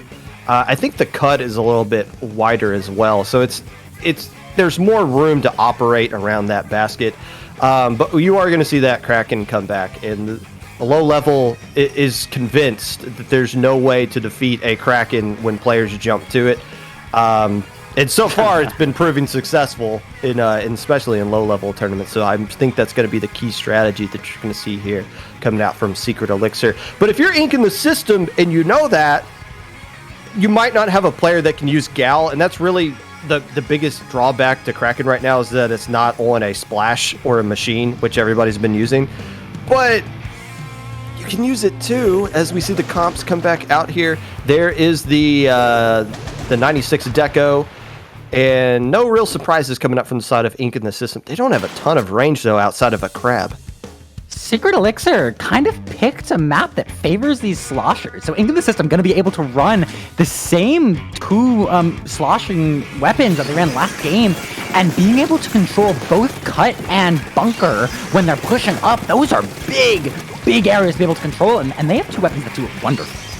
Yeah, but they also got a Splatling player on their side, and this is a great map to use Splatling was. Always wanted was in Splatoon 2 when you can get up on those grates, you maximize the run speed that comes with that weapon. You can just kind of control mid from that whole thing, especially when there's not another charger on the opposite side that's kind of poking you and keeping you honest. Right now, some chumps jumping in. If they're jumping in with the super chumps, that is a fantastic play, causing a little bit of a distraction right there. No Kraken needed. The super jumps providing the cover to jump in, but the worst thing you can do in any Clam Blitz game, regardless of the mode, is to get wiped while you are pushing. You are surrendering at least complete control of mid, and they got basically nothing out of that push. Popcorn, I think you just found the utility in super chumps. It's jumping inside the middle of them. So, just going down to the wave, not able to capitalize, but that's certainly an opportunity where super chumps can be seen helpful. Secret Elixir on the back foot. Look, eventually somebody is going to win a Clam Blitz game at the end in overtime using the super chump. But to do it just to pop the basket to get 20 points in the opening frame, that almost works negatively against you than anything positive it brings. But right now, Secret Elixir did not lose control of mid, and instead they're just battling the 4v1 against this crab, and the crab is doing a good job of staying alive a little bit longer. This crab wow, Ink in the System is still in this control of mid, all because of that crab. Divya able to find 1 pick with the crab and then 1 more on the left side. They're going to be able to push up now as Orbism on the back foot, on the backside with that ball ready to move in. They have a special advantage, and with 1 pick, that's also going to be a player advantage. 2 specs coming out. That's the Kuya Bomb and the Tri-Strike Super Chump for defense here. Not going to be enough if Orbism is able to pop that basket. They don't have the teammates behind them, even with this crab. I think that push might be a little bit dead in the water here, unless they're able to find a clam right now. Not quite. 2 balls in this game, and we're already halfway through. Yeah, even if Ink the System had gotten the lead there, you don't really care because you're not getting any value out of these pushes. But if they could stay alive in that streak, there might be an opportunity. But however, they do not, and Icar is going to say, nah, we're going to get out of there. The problem is Orbism is left all on their lonesome. And if Secret Elixir can capitalize off that, Velvet jumping in, desperately trying to keep them alive because they know if they get a little bit of a decent spawn, both of those players going down, and it's going to be a while before they get back into the action right there. Trying to save Orbism might cost them the game here. Look how caught off guard they are, giving them time to build up Kraken and Super Chump at the same exact time. Secret Elixir is about to open up the floodgates on the zone. One ball, there come Clams moving in. Ink in the System on defense, but it's Divya who's going to go down. Finding a pick is Icar, and there's another one there as well. Just Kurta back and mid. Good defense played there by Ink in the System. We're past the halfway point in this game, and every push matters, and that is a decent-sized lead for a game that's been so sad. Minute 30 left to go. If Ink in the System wants to find a way to get into this basket, they're going to have to get behind the defense. Start making this flat-lane player a little bit uncomfortable. Crab's going to be a good way to at least keep them out of the spawn a little bit, or at least this crow's nest area a little bit longer. But now the Crab gets taken care of. And you got the Splat lane back up top here, and they can defend a lot of areas. They can shut down the flanks on the left side. I don't think the box is back. I don't know if you can flank on the right side on Clam Blitz in particular. So really, if you can just shut down the left side, force everything down this bottleneck of the street, Sacred Elixir can at least bleed off the clock. But somehow, two Ink in the System players got on that right side, so there might be the box over there, actually. Icar and Velvet taking advantage of their position no matter how they got there. They have specials starting to be charged as well, and they're just serving as a great distraction. Kurta's rotation, gonna let Icar sneak in the left side with that Pia Bomb. There comes the jump with the ball, but they only have one more Clam. They don't have any follow-up here, and going 3 down on this offensive, Secret Elixir able to hold on. There is no gas left in the tank for Ink in the System, and there are 25 seconds left. And there's no Mercy Clam either. Oh, wait, no, they did pick up another Clam, and they're going to have to keep that alive just to force overtime. But here's Secret Elixir. What do? Do you try to build up a Kraken, try to go in on the offensive side? But if you're Ink in the System, and you know that, you can't just sit here and wait. The longer you wait, the longer it's just going to be, or the quicker it's just going to be before that Kraken comes out and just GG's everything. So Secret Elixir now starting to push it, now being the more aggressive team, going after the one player who has the power clam, and you're moving in the opposite direction in overtime. Game 3 is going to go to the reigning Clam Blitz champions. Surprise, surprise, they win on Manta Maria. Secret Elixir, I mean, look at how they dominated paint that entire game. We saw at the end there, a player on Ink in the System jump in through the left side cut, trying to find a flank, but it didn't matter. There was paint down for Secret Elixir. They spotted the opponent and they got rid of him before they hit the ground. And that's how you dominate Clam Blitz. You put paint down. I mean, it sounds obvious, it's Splatoon, but it makes such a difference. Secret Elixir, I mean, just completely dominant there in a way that I think has been a theme in games that they win. I mean, they dominate. I think it comes down to that map being long as well. So when you get wiped on the offensive end while you're making a push, you don't completely lose control of everything because it's still such a long way to get around your mass and get back into mid before you can even start thinking about going to your opponent's side of the map. So while neither team were able to get a lot of value out of their pushes, they were still able to kind of sacrifice everything to get those few points just because they were able to spawn back in a little bit quicker and start defending a little bit quicker. And Secret Elixir just doing a much better job over the course of that whole 5 minutes of controlling mid and picking off those plays. Man, I go back to that play where Ink in the System had that one player just stuck on their own. Icar jumped back and Orbism didn't. And instead, you saw Velvet desperately jump in to try to save Orbism. They lose both of them for nothing. And that was the beginning of the end where Secret Elixir was able to get a solid push off because of that. And it came down, they were able to recognize that Orbism was off on their own because they had so much map control in mid that they could easily just pick that player off. A best of 5 set here, so 2-1 is a set point. Secret Elixir looking to have a little bit of the same Elixir magic as day 1, being able to take Ink in the System and get them out of here. But we're on a counter pick again, so Ink in the System, Ink in the System has proven that they know maps that work for them. So at least in a sample set of 1, So trying to have a little bit of the same luck. I think the system's counterpick is going to be super vital here to go into this game 4. Trying to stay alive, trying to get rid of Secret Elixir, the only team to take them down. Okay, so Clam Blitz, Manta Maria, that was game 1 that these teams played against each other yesterday. So that might be why they picked that map in particular against Ink in the System. So again, I wonder if Ink in the System is going to pick the map they won against, if they're going to pick the map they won on yesterday as well. The problem is the last 2 maps from round 6, Splat Zone Shipyard, neither team can pick that, and Tower Control Hagglefish. So I wonder if we're going to see Tower Control Hagglefish coming out here, or if they're going to just go with something completely different. Regardless, you're not going to Clam Blitz. I'm pretty confident that they're not going to pick that. Even if they're strong with it, you don't want to go up against a team that has beaten everybody in Clam Blitz so far the past couple of days. So I'm thinking they're either going to go Tower Control or Rainmaker.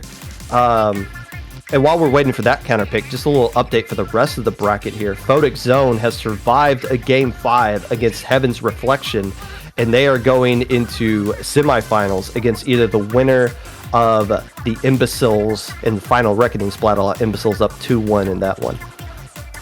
Rainmaker, Undertow, Spillway. I mean, talk about a long map here, Popgun. This is one of those that I always feel like the Rainmaker has such a journey when you're going that left side, but somehow we see KOs all the time. And this is a mode these two teams have not played each other against each other on so far in this tournament. This is what, game 7 between these two teams, between yesterday and today. It's first time seeing Rainmaker. I'm assuming they're thinking the double machine comp, or they might go back to double machine here, honestly. Or even if they stick with the Tri Nouveau, they might find some ways to throw down some soda so that Rainmaker carrier has a little bit extra speed and basically has no punishment for getting splatted. That can just come right back in. I'm assuming that's why they're picking this map in particular, is to, again, kind of like in game 2, take advantage of the extra arcing weapons that they have over the more, I don't want to say traditional, but the more not so meta comp that Secret Elixir is using. That's fair to say. Sure. I mean, in the system here, it's their counterpick. So they feel comfortable and confident that they'll be able to at least get points and then get the defensive. It's not necessarily about finding the KO, while both of our Splat Zones games were. It's about finding those points and finding the stall. In the system, these two teams have both the Splat Zones games, the stall mode or KOs. So finding the stall here is not something that these two teams have really played with each other, at least in this set. It's been much, much, much more about finding points and holding control in a way that defensive has not been shiny. Secret Elixir 1 went away from moving on to semifinals. Ink in the System trying to force a game 5 here. No changes from the side of Ink in the System. And that is the Custom Junior. So Super Chump is out the window. Instead, we're going to go with Torpedo and Wave Break. But the opening pop looks like it is going to Ink in the System as they're working around the left side here. Velvet sticking with that soda special that is coming out from the Tri Nouveau, tossing some fizzies along that left side. They're trying to keep everybody honest, but the Splatling player kind of stuck up top here, not really able to engage anybody in mid because of those arcing shots. And without the aerial support that the Splatling's providing, 2 players go down, and it's just Twig, who does have a Kraken ready, that's trying to hold on to this right checkpoint basically by themselves right now. Dropping the Kraken right as everybody's coming in is going to beeline for that Rainmaker player that is just stuck in mid. Wow, they were really waiting to move with that Rainmaker, and they might have just been doing it to wait out the Kraken. Orbism able to pop that Rainmaker onto the checkpoint. Secret Elixir, though, finally back on that respawn, able to stall out enough against that Kraken, or with that Kraken, sorry, and they're back on the defensive here. So it's Ink in the System who has to find another pick, but Paint has finally shifted back in favor of Secret Elixir. So Orbism trying to make something happen. They're going to go down a 4v3 situation on this defense.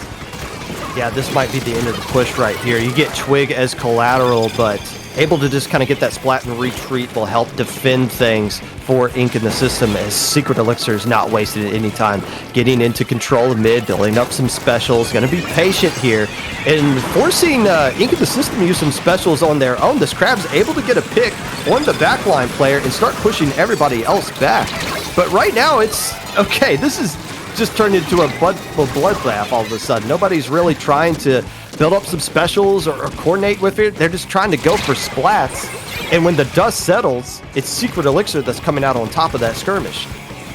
They're looking to match the lead here on this checkpoint while Twig pushes up for offense. They're not going to find a pick quite yet, and they're actually going to lose that Kraken here. That leaves them alone against Icar. They're going to go down a 4v3 situation. Though the checkpoint has been reached, they don't get lead until they get through it. Secret Elixir, though, opting to back up, pop in a special to hold some space, and finding a pick, actually. That will give them some space here as they grab the Rainmaker, try to find the lead. They don't get it. Icar with a beautiful pick on that machine. They're going to go down. Still a bloodbath.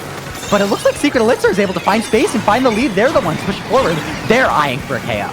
Oh, they might have just found their way to semifinals off of that right there. I love the fact that they grabbed the Rainmaker, knowing they were going to die, because they just wanted to keep it right here. And now they're keeping the push going a little bit further. Twig able to dance around, adding a lot more points onto the board for what was already a pretty impressive lead on this map. Jarrett's being the last player left alive, forced to retreat, but man, 8 points remaining and 2 minutes left to go. It's looking really good for Secret Elixir right now.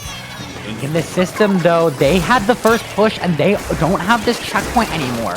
So their job right now is to find the picks, find the space, and just get the Rainmaker moving. There's plenty of time in this game for them. They need to get a push started, but it doesn't start by going down there. Velvet on the front left forces Icar all the way back. Not advantageous for them. Yeah, if you're Secret Elixir, you don't have to do anything right now.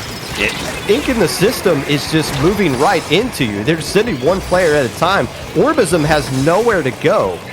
So you just really got to build up your specials, stay back, stay safe, wait for a Kraken to come out here, take care of one player from behind. That's going to force the Rainmaker forward into the waiting arms of Secret Elixir. Yeah, Ink in the system doesn't have a plan right now. They don't really know how they're going to start capturing space, how they're going to move forward. And Secret Elixir just really, all they have to do is here just not be the team that makes the mistake. They just got to force Ink in the system to be the team that makes the mistake. And right now, man, they're just using so many specials to accomplish nothing right now. There are 50 seconds left in this game and an equal player count, 3 to 3 on each side. Ink in the system needs to make some moves soon, but those single player pushes, those attempted hero plays are backfiring because Secret Elixir is playing together. They're playing as a team, and it means that they're staying alive and getting their specials ready. And that is a huge deal for them here as 30 seconds tick down. Final 30 seconds, probably the final 30 seconds of this set, as you see Secret Elixir being very patient, holding on to those specials. They probably will have their fourth one online. And yeah, so they got all 4 of their specials, and Ink in the system just used all of theirs, basically just so they could set up this path on the left. But there's nowhere for them to go. That is going to do it. Excellently played defensiveness coming out from Secret Elixir. Welcome to semifinals. Secret Elixir. Domination when they win, finding those push and playing the stall. We hadn't seen it yet from these two teams, but I mean, Secret Elixir talked about their patience. Their patience, their patience, their patience, their charging of specials, and their coordinated pops. That is something that you see in mid-level and beyond. You rarely get to see that so expertly done in low level. And Secret Elixir, that skill alone is a grand finals skill. Rush, it's time for some low-level trivia. Who is the only other team to win Minnow Cup and Low Ink in the same month?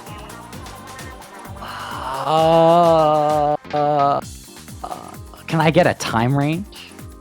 No, because I don't know the answer to that either. Is there? I would assume it's happened before. I would assume it's happened at least once.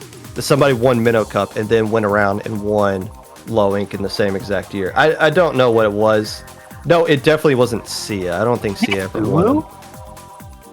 I don't know. No, Unlightened did not win. You guys are just throwing out random questions now. All right, never mind. Well, somebody will look that up and somebody will get the correct answer in between now and then.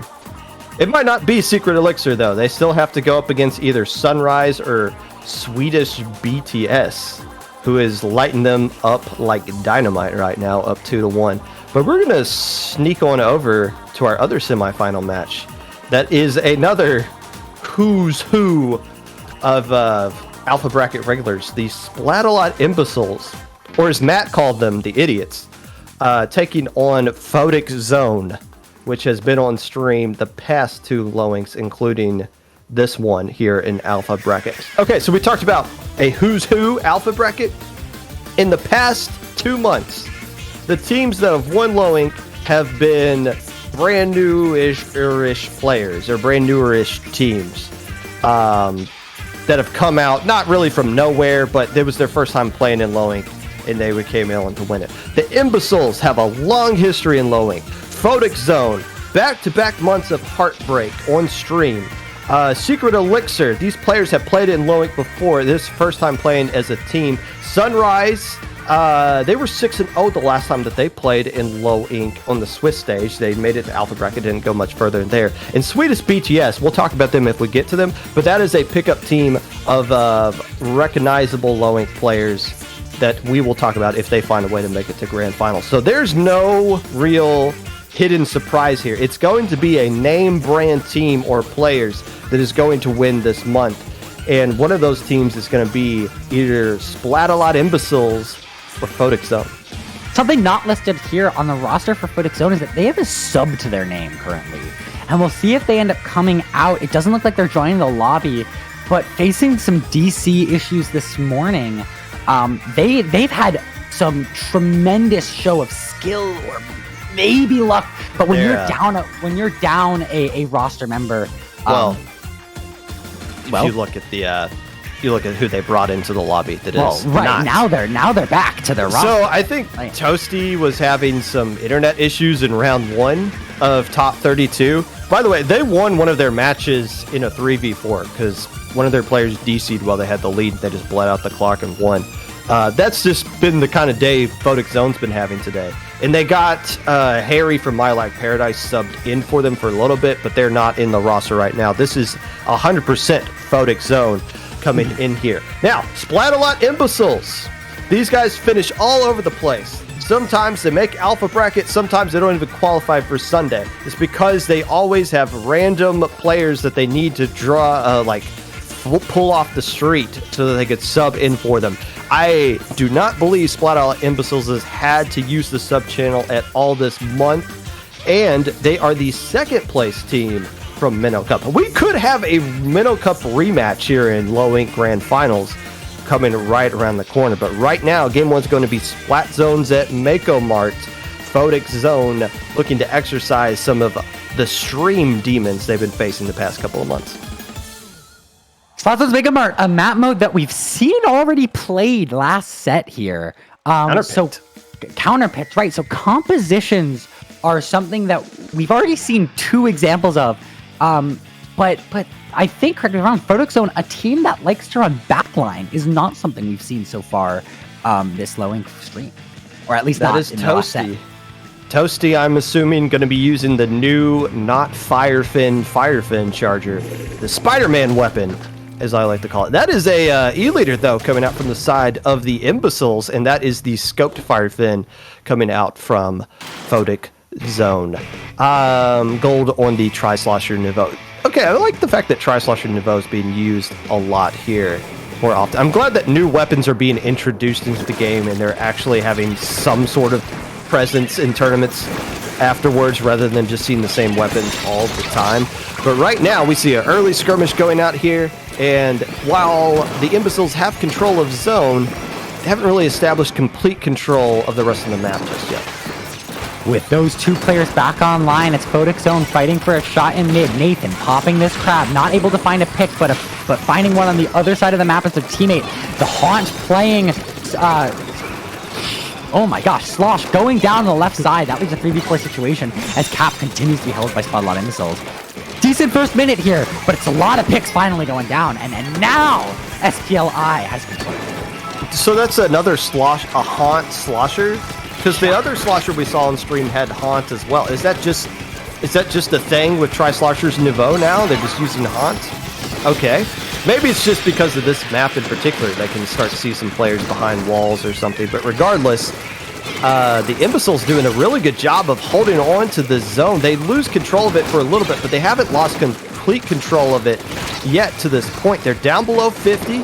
And Gold around here trying to take on a crab on this left side. Sam doing a good job of keeping Gold backed up into their own ink. Nice 1v1 win there by Sam. Now rotating back to the middle of the zone. It looks like Imbeciles might just walk away with game one. And this is where, as a Charger, you need to be finding that pick to stay in the game. Toasty looking desperately for anything. They're going to be able to pop a tri-strike and find a 3v3 situation along the right side. But with that slosh going down, it's just Nathan there on the right with the crab. Looking for any picks. Going down, though, is Toasty on the left side.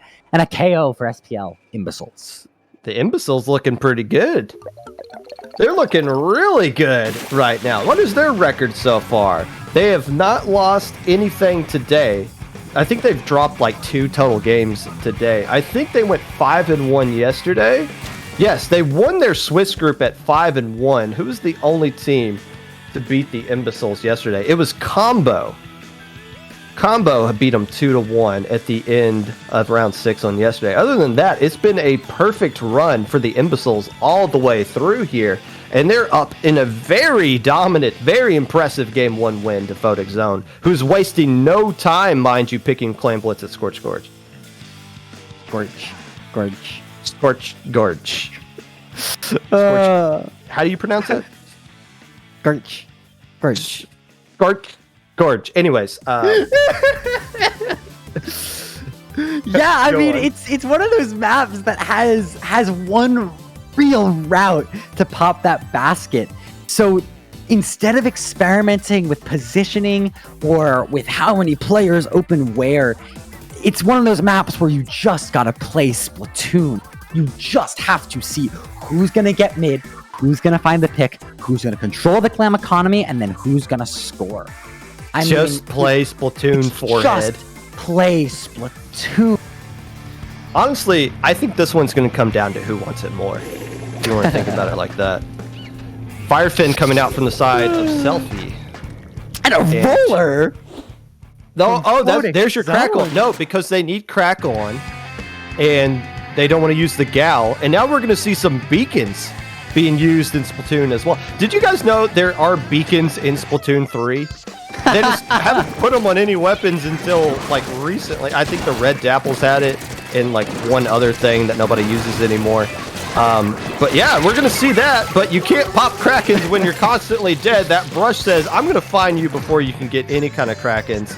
And, well, Splatalot Imbeciles probably the biggest haters of Krakens on the face of the planet. They want to make sure they don't see any of them in this game. As the Crackle Roller player dies again. And there you got a brush player falling off the map with that little Spider-Man there. They're gonna get taken down there on the pedestal as well.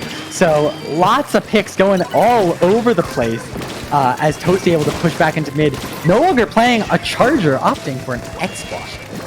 Yeah, X-Splash works out good on this map. You don't see a lot of Charger players like to use Charger here. But obviously you see Splatalot Imbeciles using it with the Firefin just fine as Crab's able to take care of Gold, who is on the Gal. But Splatalot Imbeciles kind of backed up here a little bit. They're just kind of waiting out all these specials. And there comes a Kraken from Pigment on the back door, just taking care of one player, opening up the door. But Toasty doesn't have enough clams. Finally they do. They do pop the basket. Nice splat there from the Firefin player, but this still should be lead going out into the favor of Photic Zone, unless it's not. Nathan unable to find a route in. They're going to find a pick, and that'll actually be huge for them as they're able to hold on to mid here. SPLI trying to find where Nathan had gone. They're all the way back, though, and back left, and it's going to be Gold pushing up on the right, finding one pick on Abysmal. Now looking for another with that shot splash. Sorry, they're going to go down, though, as SPLI's splat. Holding on to the defense, finding another, and able to hold back. Look at how they're able to find those picks and then be able to back up. That forces Toasty alone in mid, and they're going to rotate all the way back to this box. Yeah, a nice couple of splat there's from the appropriately named Splat, as that forces the rest of Photic Zone to retreat and back up right here. Toasty just holding on to that power clam, but can't really do anything else with it. Can't really provide much defense either, as they finally decided to just chuck that power clam. Forget that. We need to stop the bleeding right now, as you see some more players picking up the power clam and trying to jump back in. Can they find a way to throw that power clam? They do, and now they can keep the push going a little bit longer, but instead wisely decides to back off. A good addition to their lead with Splatalot Imbeciles, but they did lose a lot of bodies on top of it. But just as you would think that's an opportunity for Photic Zone to jump right back in, Nathan goes a little bit too far away and gets splatted, and instantly that whole operation gets shut down. Trades go to the defender, and when you're one up, Splatalot I is going to be able to be the ones capitalizing. They're pushing again. They have 13 clams, 14 clams already ready. Sylphie with that ball, make that 18 clams. Nathan's Shark unable to find a pick. Now they're called out, and they're going to be the target of some specials here, rotating around the right side. Killer Whale is out, and the basket is open. 21 points remaining on this scoreboard as SPLI just holds down the fortress. Abysmal finding one. There's another, not able to find another pick though, and there's the game. That's 3 it. points. There's the clam. SPLI. What do the kids say? Different? A diff? Yeah. There's looking like there's a bit of a diff right now. It looks like the Imbeciles are just a little bit better, at least with how they're playing right now across those two games. They got Photic Zone on the back foot. They're taking every punch that Photic Zone is throwing at them and dealing with it and moving with speed and aggression. They're not waiting. When they find the opportunity to strike, they're going and moving quickly and getting the points that they want to get, gleaning a lot of value out of all their pushes. Wow. Imbeciles looking really strong right now. And here's the problem for Photic Zone. What are you going to pick here? Do you try to do Clam Blitz again on a different map? And instead, they're wasting no time. Oh, They're going. Rainmaker at Undertow. And if you were fast, if you saw yeah, if you saw this map and mode played by Photic Zone against the Prowlers last time, I dubbed that the ugliest game of Rainmaker I've ever seen in my life. And this is the map that Photic Zone is picking. So we're going to see what they learned over the past month, because the last time they were here, which was their counter pick again last month as well, it was not good. So let's see what they're going to change up between last month and this month, because this is a do or die game for them.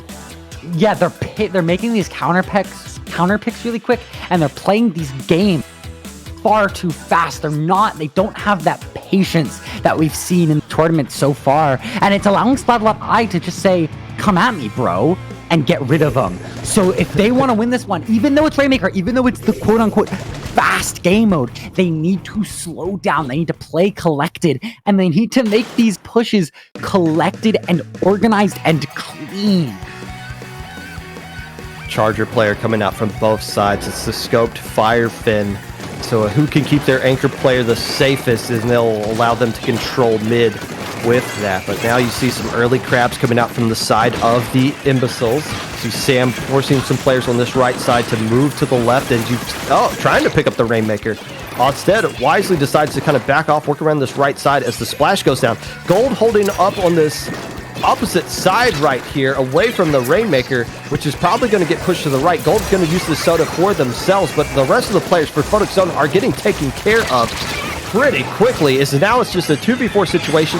Rainmaker instantly pops onto the pedestal, but they lose two players on top of it, so I don't think the Imbeciles will get anything else on top of it, although Sam is being very pesky over there on top left glass.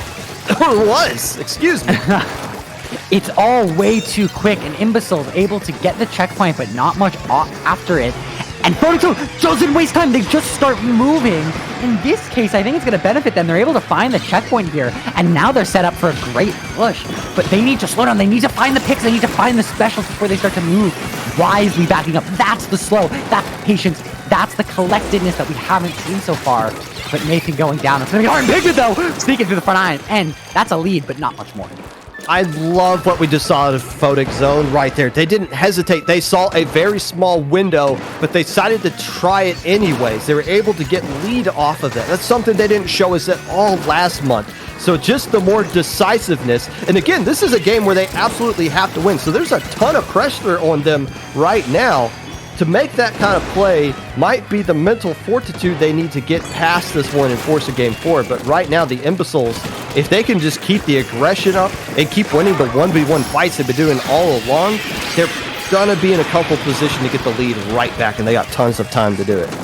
Splat, hoping to find someone on the left side, isn't going to be able to make anything of it and wisely backs up. That is 2 specials popped now for Imbeciles back-to-back, unable to find a pick, but they are finding space. Sam, though, able to find one out on the top right, and another pick goes down somewhere else. That leaves a 3v2 situation now on the field as Nathan sharks in mid. They have player advantage finally, but they don't have the paint, and it's going to be difficult for Photic Zone to make a move then. Oh, Spider-Man. We meet again, Spider-Man! As they're able to camp the landing right there. But they lose 4. Oh no, this is the Imbeciles who basically just got a delayed wipe right now. Photic Zone trying to go to that left side. There's a lot of yellow paint over there, so that's going to slow them down a little bit, but it's also going to give a lot of time for Splatalot Imbeciles to get into position to try to slow this push and make sure that no additional points get put onto the board. Gold being very patient, making sure they control that little area right there, and Filthy shooting through everything. There's no way they actually stall that player right there, but they were able to line up the shot perfectly and shut it down, even though Photic Zone does add 10 points to their lead. For the first time this set, it looks like Photic Zone knew what they were doing, and they were collected, and they were calm, and they were getting a push. They found the picks, they grabbed the Rainmaker, and they just started to stall until they found an opportunity. An opportunity they did find. 10 more points on the board. That is significant now. A left side fight going in favor of Photic Zone. They found their footing. They have. It just comes down to can they hold on defensively. But I think you want to keep up the aggression right here. You want to make a statement. But man, Sylphie is just keeping them in this one right now. They keep getting these little pokes from behind walls and just shutting down the Rainmaker before anything can get started and established. And all of a sudden, it's the man advantage in the favor of the Imbeciles. At least it was for a little bit here. Some more specials being forced out as we're now down to 1 minute remaining. Gold got some haunt on that Charger player, making sure to just keep chucking some fizzies. They do not want to keep Sylvie, who's just been blasting Photic Zone on the defensive end. They don't want to get that Charger player involved in Splatalot's offense. Photic Zone able to survive and find picks now as there are 35 seconds left in the game. A 3v3 situation is going to be in their favor as they hold the defense. But with a player back online, and Imbeciles Gold has to rotate back around, able to pop that special just for themselves. The juice is now out, and they're looking to find a pick. 20 seconds remain as the timer starts to tick, but they're pushing on the right side, not able to find the lead, going down. A 3v3 situation as Photic Zone sets back up for defense. They've got 10 seconds to make an overtime win, and it's looking difficult for the Imbeciles. I think the Imbeciles might get this one right here. They took care of the anchor player yet again. All they got to do is move up this right side. It just comes down to Gold, who's in the last position. They're not going to stop him. GG, a clean sweep for the Imbeciles, and they move on to grand finals. What a play by the Imbeciles. A risky push, but they found Gold on the wrong side of the map, and when they were back in, they were the last one up. What a play. Choosing to go that right side is risky, but it pays off yet again for them. That's the only side they pushed in this game, Popgun, and, you know, they cleanly swept the set. Yep, 3-0.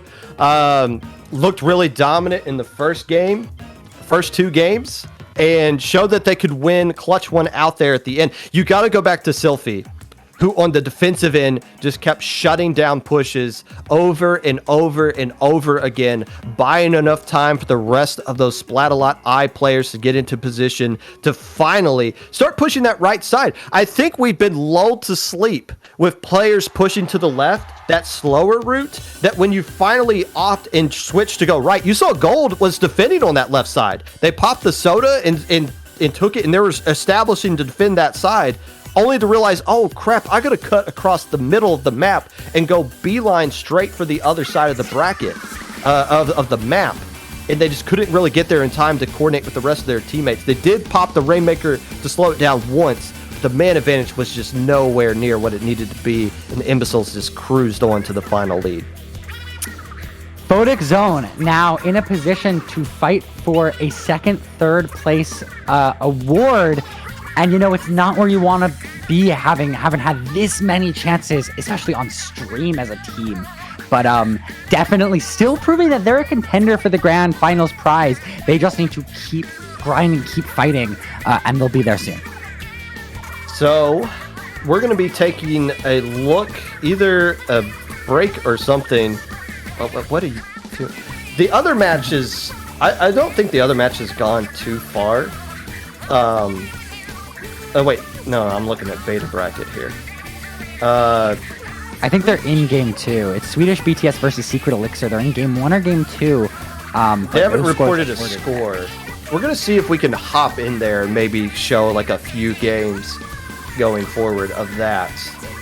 It's not gonna be the entire set. It's just gonna be wherever they picked off. But if we could just get a look at what they're doing, that would be awesome.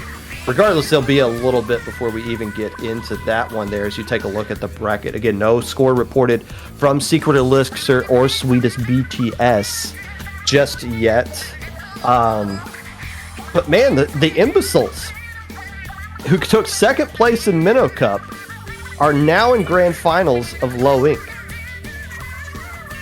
Yeah, they'd be the second team with Splatalot, with the Splatalot name to take a Low Ink if they're going to be able to do it here. The Splatalot Dynasty.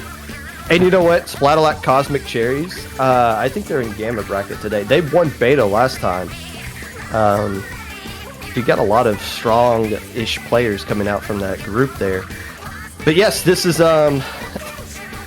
it again, if they were to play Secret Elixir, if we were to have like a legit rematch from that Minnow Cup, that would be pretty interesting if we could get that going.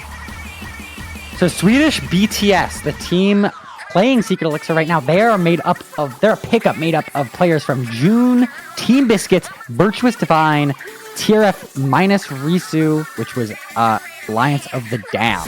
So you talked about this earlier, Popcorn. They're a team of players that we know and we recognize, although not playing in the team that they typically do, making it quite far in this level. Well, I think Alliance of the Dam disbanded. And these other so these other players are just like Low Ink regulars as well. I believe all of them have been playing to some extent for the past couple of months. And sometimes, again, I don't know if it's a pickup or what, or a project or whatever you guys come up with terms for not wanting to commit to being an actual team and making a Twitter account or whatever. But they've been playing really strong all day long. I think they went 3-1 in their group.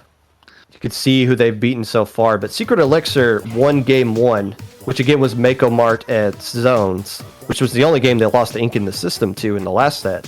So we're straight into counterpick territory here. But more importantly, this is the first time we're going to see Swedish BTS, who's trying to light it up like dynamite.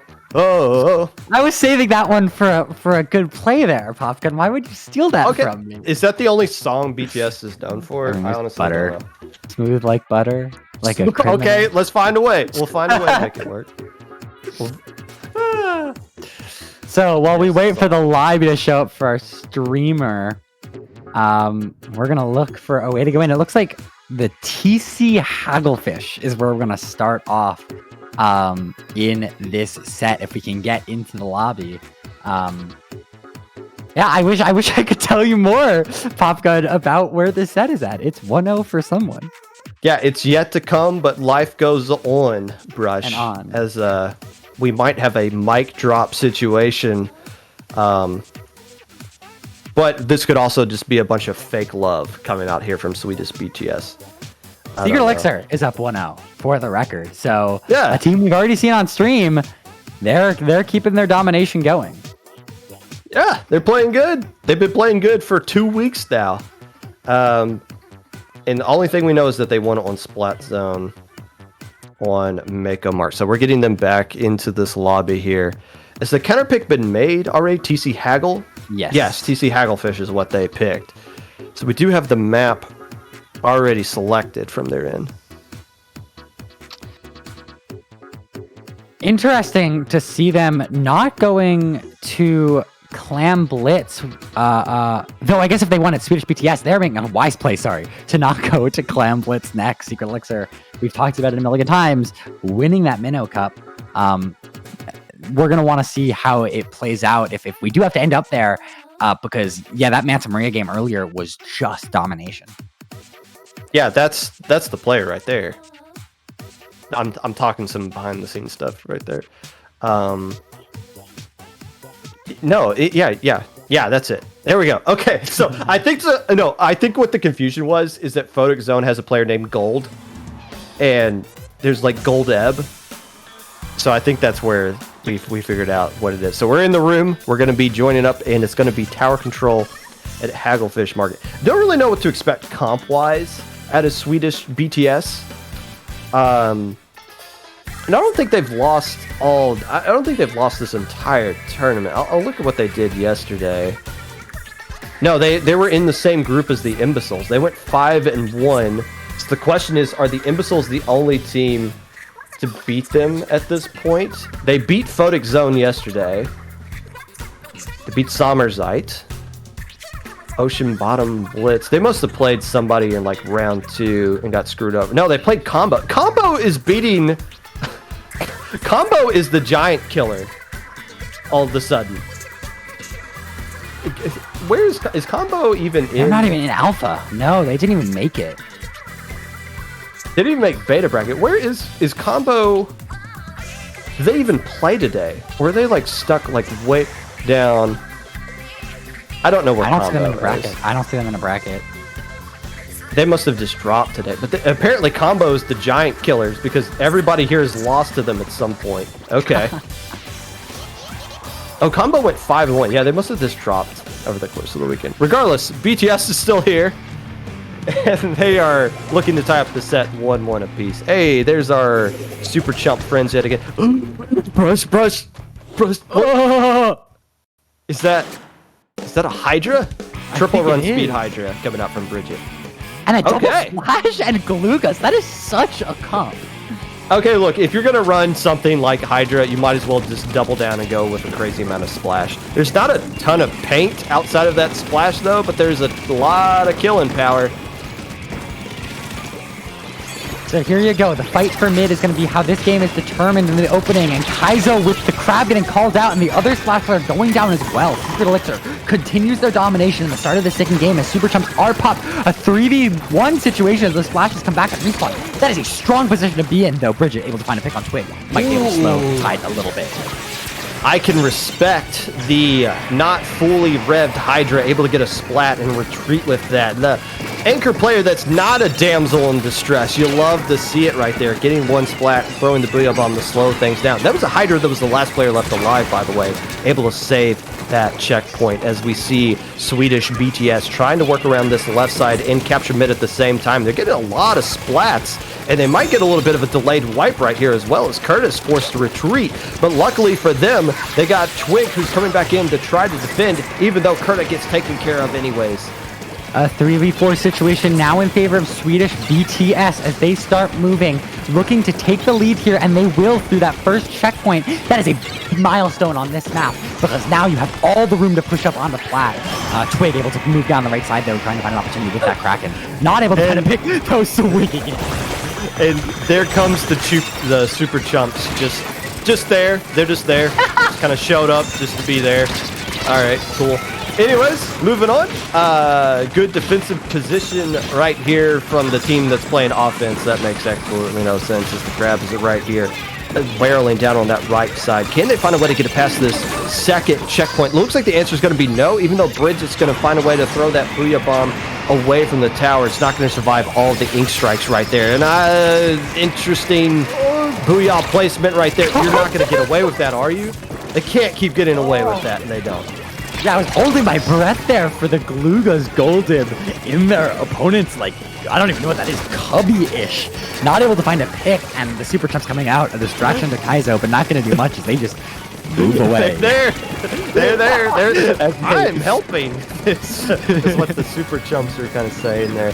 But I mean, like, you just saw Swedish BTS just be like, okay, like, we're not even going to waste time popping these. We're just going to move around. But still, it is providing at least a little bit of attention away. I don't know. I'm trying to justify those things. It's working out for Secret Elixir, so what do I know here?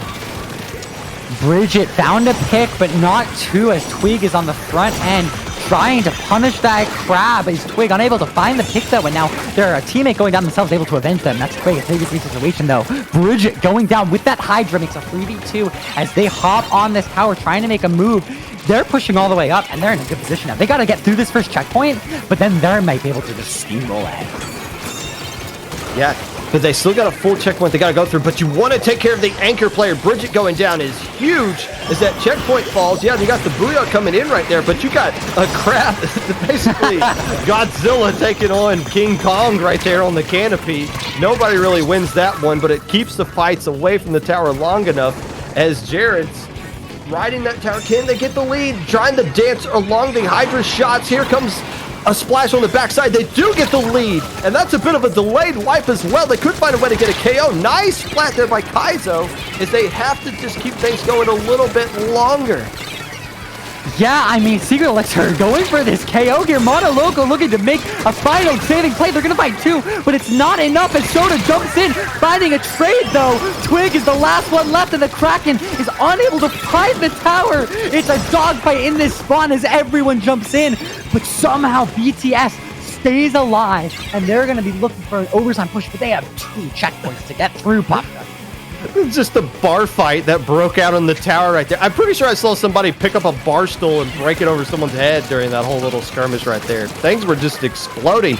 But as the dust settles, it is a huge lead for Secret Elixir as they have losing at least control of mid, but they do have the Ink Strike ready to go, and they're coming in with those super chumps. Maybe they can find a little bit of cover for those Ink Strikes to land as Jared's moving in. Okay, so there's probably the best use of super chump we've seen so far. Going in and fighting where all those super chumps are, and Jared's is just lighting everybody up in the little minefield. That's going to do it. Whew.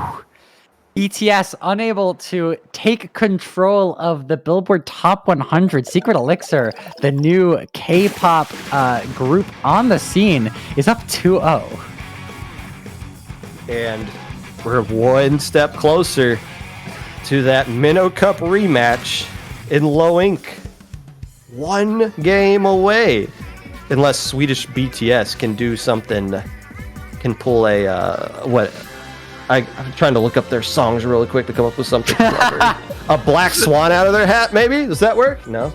Black Swan? Is this a magician? Look, all I know is that Dynamite song, okay? And I also know they got like a McDonald's Happy Meal chicken nugget thing. That's all I know about BTS.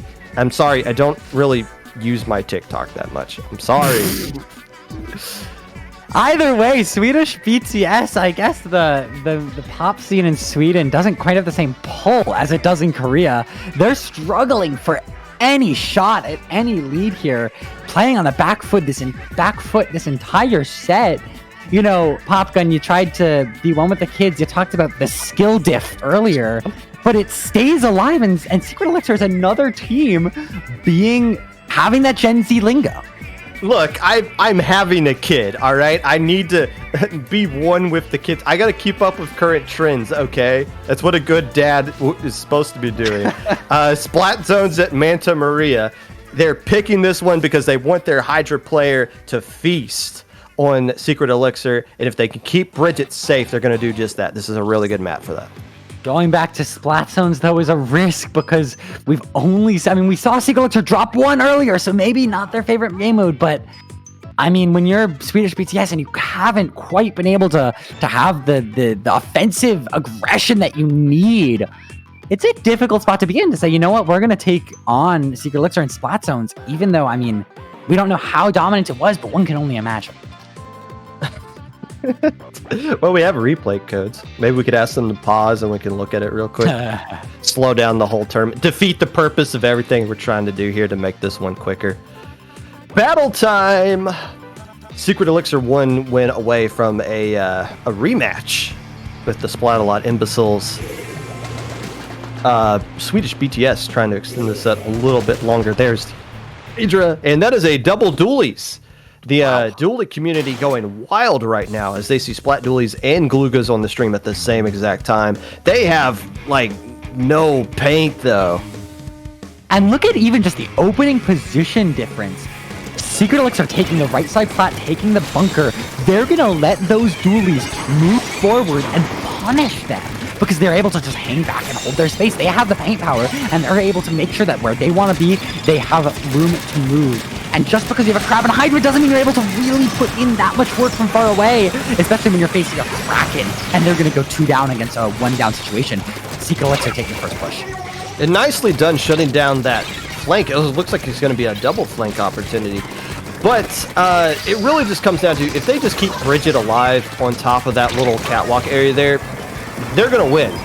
But right now you see Bridget kind of stuck in this awkward spot being down below. You can do a lot of things from down here, but you're not really maximizing what the weapon can do when you don't have complete control of that catwalk area. And again, on the flip side, there's a Splatling on the other side as well that's able to kind of move up with the Kraken that is being provided by Twig. So I always say this a lot, but in reality it is true when you use anchor versus anchor, which you rarely see anymore. It just comes down to who can get their anchor player in the correct position first. It seems like neither team's been able to do that so far. A 4v3 situation for Swedish BTS as they finally get a lockout position.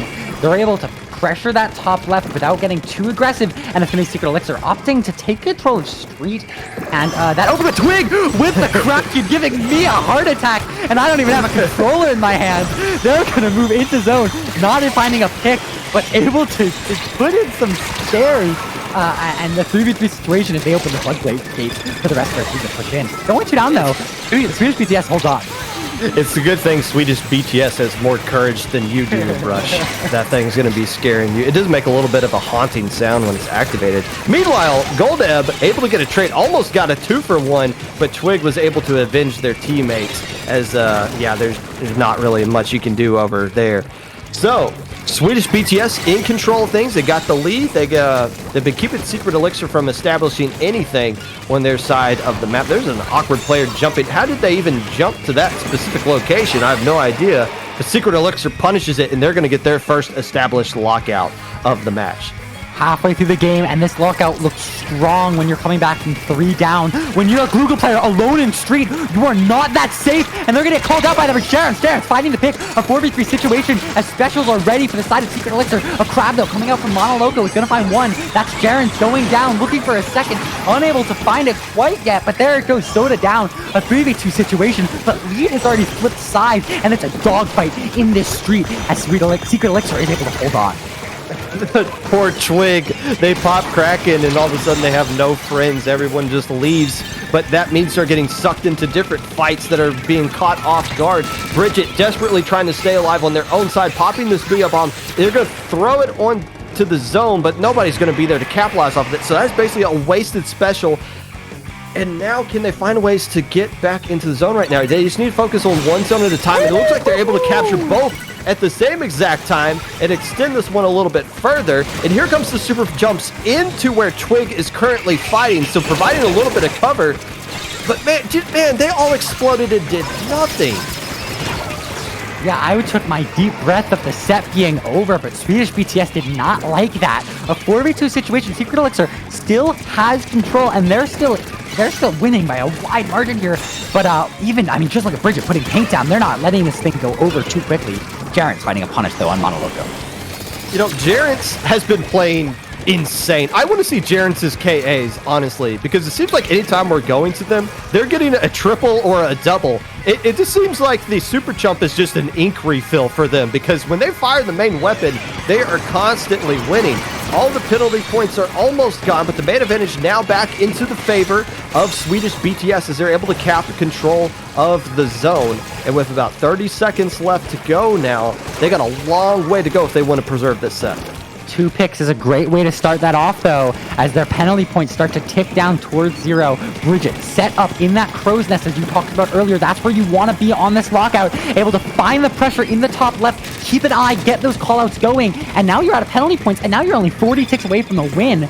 You're going into overtime pretty much no matter what here. So Secret Elixir needs one cap to win. Nice. But with them going down, a 4v3 situation might be all you need. You get overtime here if you're Swedish BTS as they had the last cap and there are 30 picks to the KO. 3v4 in their favor still, but they're not able to find the cap. There it goes, finally. 3v3, and with the crab in zone, it's a dogfight. And this overtime counter is going to keep getting reset, but 4v2, 4v1, and that's the game. Swedish BTS with 16 ticks to the KO.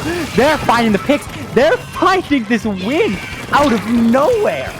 I told you, it comes down to who can keep their anchor players safe and in the right position, and we ultimately saw a 1v1 fight there that set everything off. Bridget in a good spot, catching Kurta a little bit out of position. They win that fight. It blows the doors off that entire thing, and Swedish BTS, smooth like butter, able to force a game 4 at least. Oh, they got little synchronized emotes too. How about that?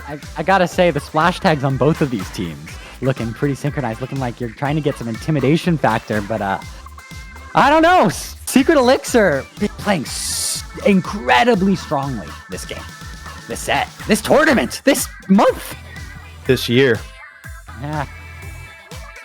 this decade, this century. Now, here's the problem. What was game 2? That was tower control, right? We haven't used Clam Blitz yet, have we? No, and you're getting to counterpick for the first time this set. Secret Elixir. Oh. I'd be surprised if we see anything but Clam Blitz here. And technically, if they wanted to, they could go back to Manta Maria because they didn't just win there. So, I mean, if you wanted to, might as well. I mean, you got 2 picks. You can lose twice on Clam Blitz, or you can lose once on Clam Blitz and pick it again if you wanted to. And it looks like we're going to Umami Ruins is where the Clam Blitz map's that we're going to see. Popkin, I found out this map existed this morning. You did, didn't you? And you did. And you did. And you asked what map this was, and I told you the name of the map, and you thought I was talking about something else. Yeah, You thought I was talking about a team. Yeah, the team. Okay. Well, now you're going to have to commentate it for a massive audience and not sound like you don't know what you're talking about. So, no pressure on you, okay? I will say, as a Clam Blitz map, to me, it's one of those that when you get set up, I don't know what the call order is, but it looks like a perch, that little spinny guy. That is a huge spot, this huge spot to be in, Popkin, because you're able to throw clams and you have the height advantage. So, Sloshers, an interesting pick, but we haven't seen either of these teams use them, so not able to take advantage of the height dip. Yep, and it's, I guess, okay, so the spinny guy, you're talking about the area right next to the basket? Yeah, the little circle. It's not spinning. What do you mean spinning guy? The circle thing. Okay, Perch? fine. We'll go with circle thing I can accept over spinning guy. Regardless, yeah, whatever team can get their player up on the spinning guy of the opposite team's side of the map will be the team that wins. Hey, we've seen some really good maps, or really good sets being played on this one earlier today.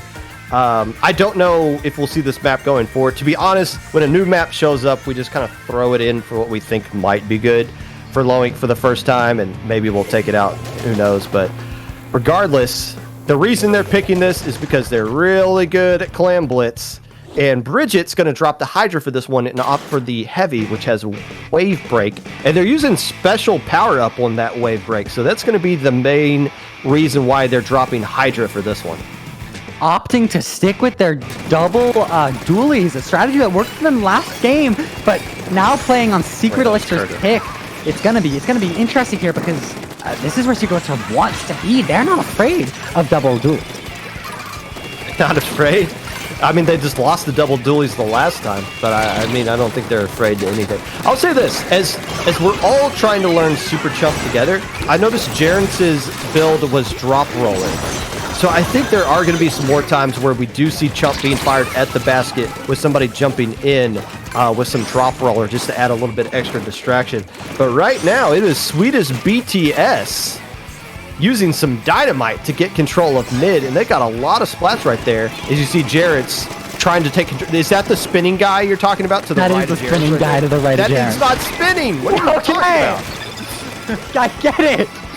Anyway, with a low blow and a pun with BTS's Dynamite, it's going to be Secret Elixir holding on and finding the picks as no points are able to get scored, and instead Golden just has a glowing arrow to their back as they're the last ones up. It's Secret Elixir holding forward, and Golden caught on the little mesh there. That's 2 down in favor of Secret Elixir. They are controlling the Clam economy, and they're moving in another 3 down in their favor. They've got a ball. Curtis moving in, and that's going to be a basket open and a super chump to exist. It does exist, and it is at least providing some cover as we see Kurta getting control of the spinning guy, so Jarens can start throwing in some clams. And this is a great lockout that's being established by Secret Elixir until it's not anymore. The last player with the clam is stuck back here, so Soda able to kind of build up some more clams, but it's a little bit too late. Still, you get below 60 on your first push. You got to be happy with that. It's a good push, and you're only 2 minutes into this game, so BTS isn't feeling the pressure quite yet. Able to actually crack open this basket is a sneaky move in from Monaco, but they're not able to find anything else with it yet. But there you go, there's Bridger moving in, finding that ball pop. They're not able to find the lead quite yet, but they have the chance to do so, and there's the lead. 2 down, in their favor as Golden drops off Spinnything, and they're going to be able to keep pressure moving as the 3v3 is on the field. No, they're going to keep this one going. Or get wiped out in the I thought so too, Popgun.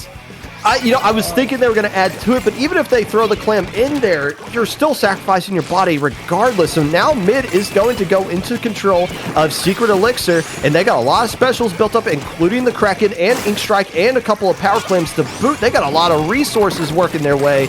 It's going to be difficult for Swedish BTS to stop what is coming here. I don't know, Popgun. I think that push could have made the difference. Getting down to 16 is such a powerful point value to have. But again, it doesn't matter now because it's Secret Elixir pushing in, popping the basket, going down. That's a risky death to take as Twig only has 1 clam to follow up. And it's another bar fight in the spawn, but they're able to hold out the lead. And there you go. There's about 14 points. That is so powerful because respawns are already out. And a 36-14 push, that is strong. What is Soda doing? What was Soda doing? They dropped down there.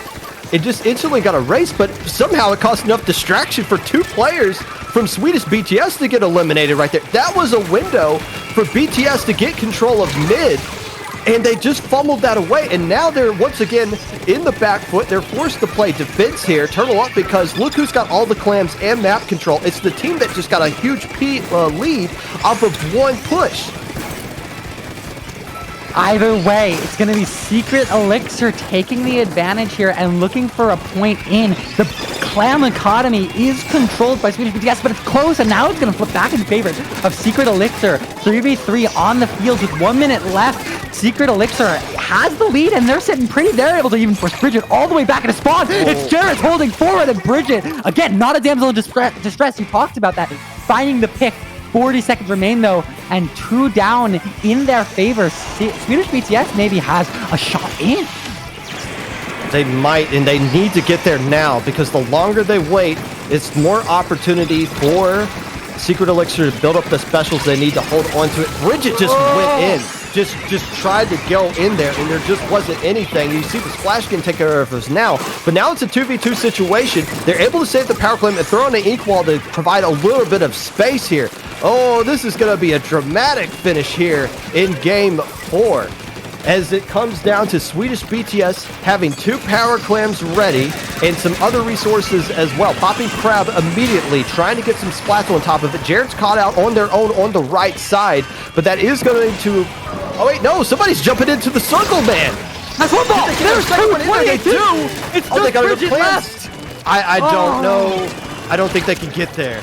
We're stuck in mid. There's They're no way looking they for can a get there. location, looking for the ball, but even that, not able to find a path in. Such a risky play, but it's Secret Elixir, smooth like butter moving to grand finals.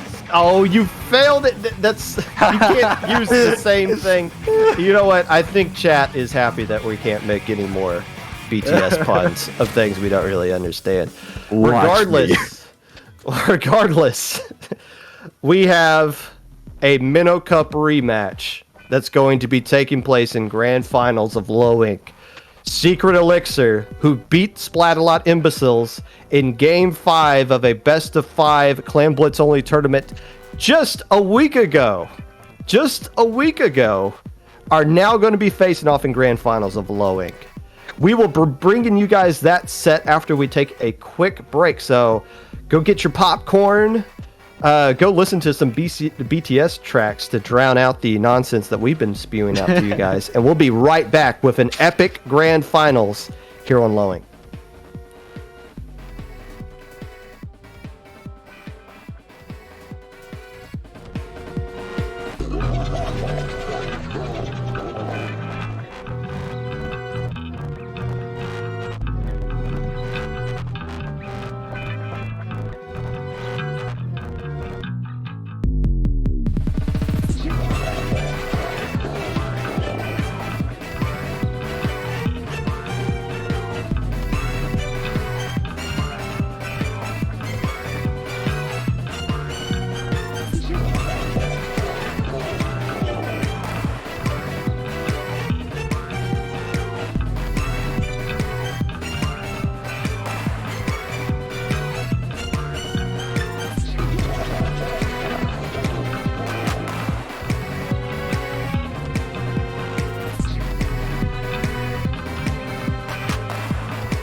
I've been practicing Popgun. Hello, friends, and welcome back to Low Ink. What the hell was March that? 2023. I've been practicing. Was that not good? You sounded like a bad anime villain voice actor. I've really been working hard. I really have. All right.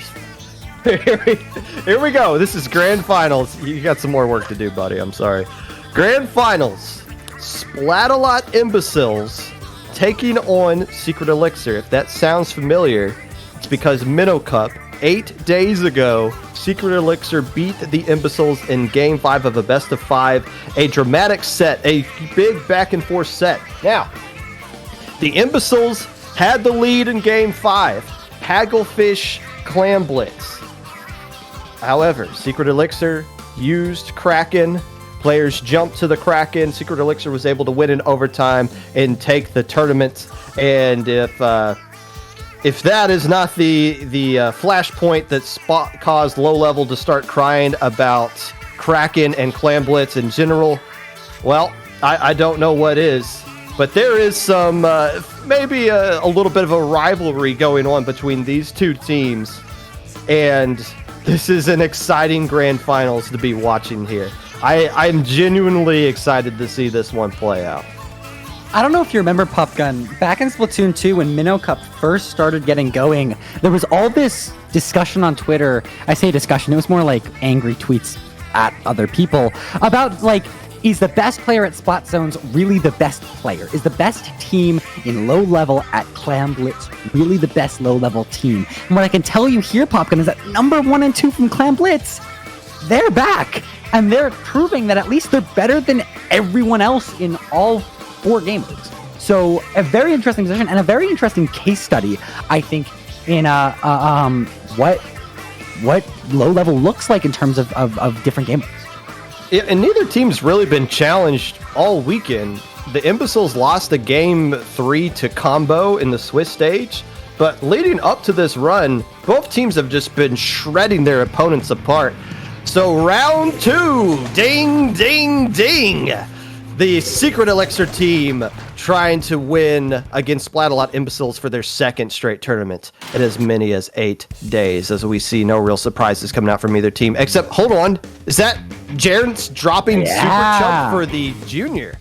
I noticed the same thing, and that extra paint power can be significant in such a closed zone like this. That Bubbler can also be huge, locking down these flanks. So that's a strong pick from Jarrett, even though it's a departure from what we've seen so far. But maybe not as strong as they would have hoped. Splatalot Imbeciles taking their pick Twig, though, able to get a little bit of an edge and actually holding a very strong spot as their teammates come back in, popping that Kraken. Somehow, they're holding on after a dominant first push from Splatalot Imbeciles. Is it obvious that the Imbeciles have been wanting this rematch? And for the past 8 days, they came out swinging. They said, we are not happy with how that last tournament ended, and we're going to make a statement early on in this one. They finally recaptured control of zone, and they're probably going to find a way to get lead right now. Now, with Jarrett's going off of the Junior, or the Inzap, yes, they're not going to have Super Chump anymore. They're going to have Big Bubbler. But more importantly, I don't know if they're going to find ways to get as many kills with the main weapon as they were doing with that Inzap. They were lighting people up the last 2 matches on stream with that Inzap, and the Junior can get some kills if you know how to use it right, but it's not the same exact weapon as an Inzap. That means it's going to come down to that Kraken and the T-Tech to find ways to get some main picks, and right now, neither one of them are finding ways to do it. Splatalot Imbeciles coming to this Grand Finals best of 7 set a little warmer than Secret Elixir, who have had some time off as the set sort of progressed here, and that meant that they've been able to come out swinging, keeping them alert, keeping them awake, and allowing for plays like we just saw there that got Popgun screaming a bit silky, finding that flank pick on a little flip. You know, I don't like Charger players because of the weapon I use, but you got to respect whenever they make a nice little splat like that. And wow, Secret Elixir had control of the zone and the man advantage, but their players caught a little bit off guard right there and getting punished. The zone's going to flip back for free for the favor of Splatalot Imbeciles. Now, still about 3 minutes left to go here. A ton of penalty points on the side of the Imbeciles.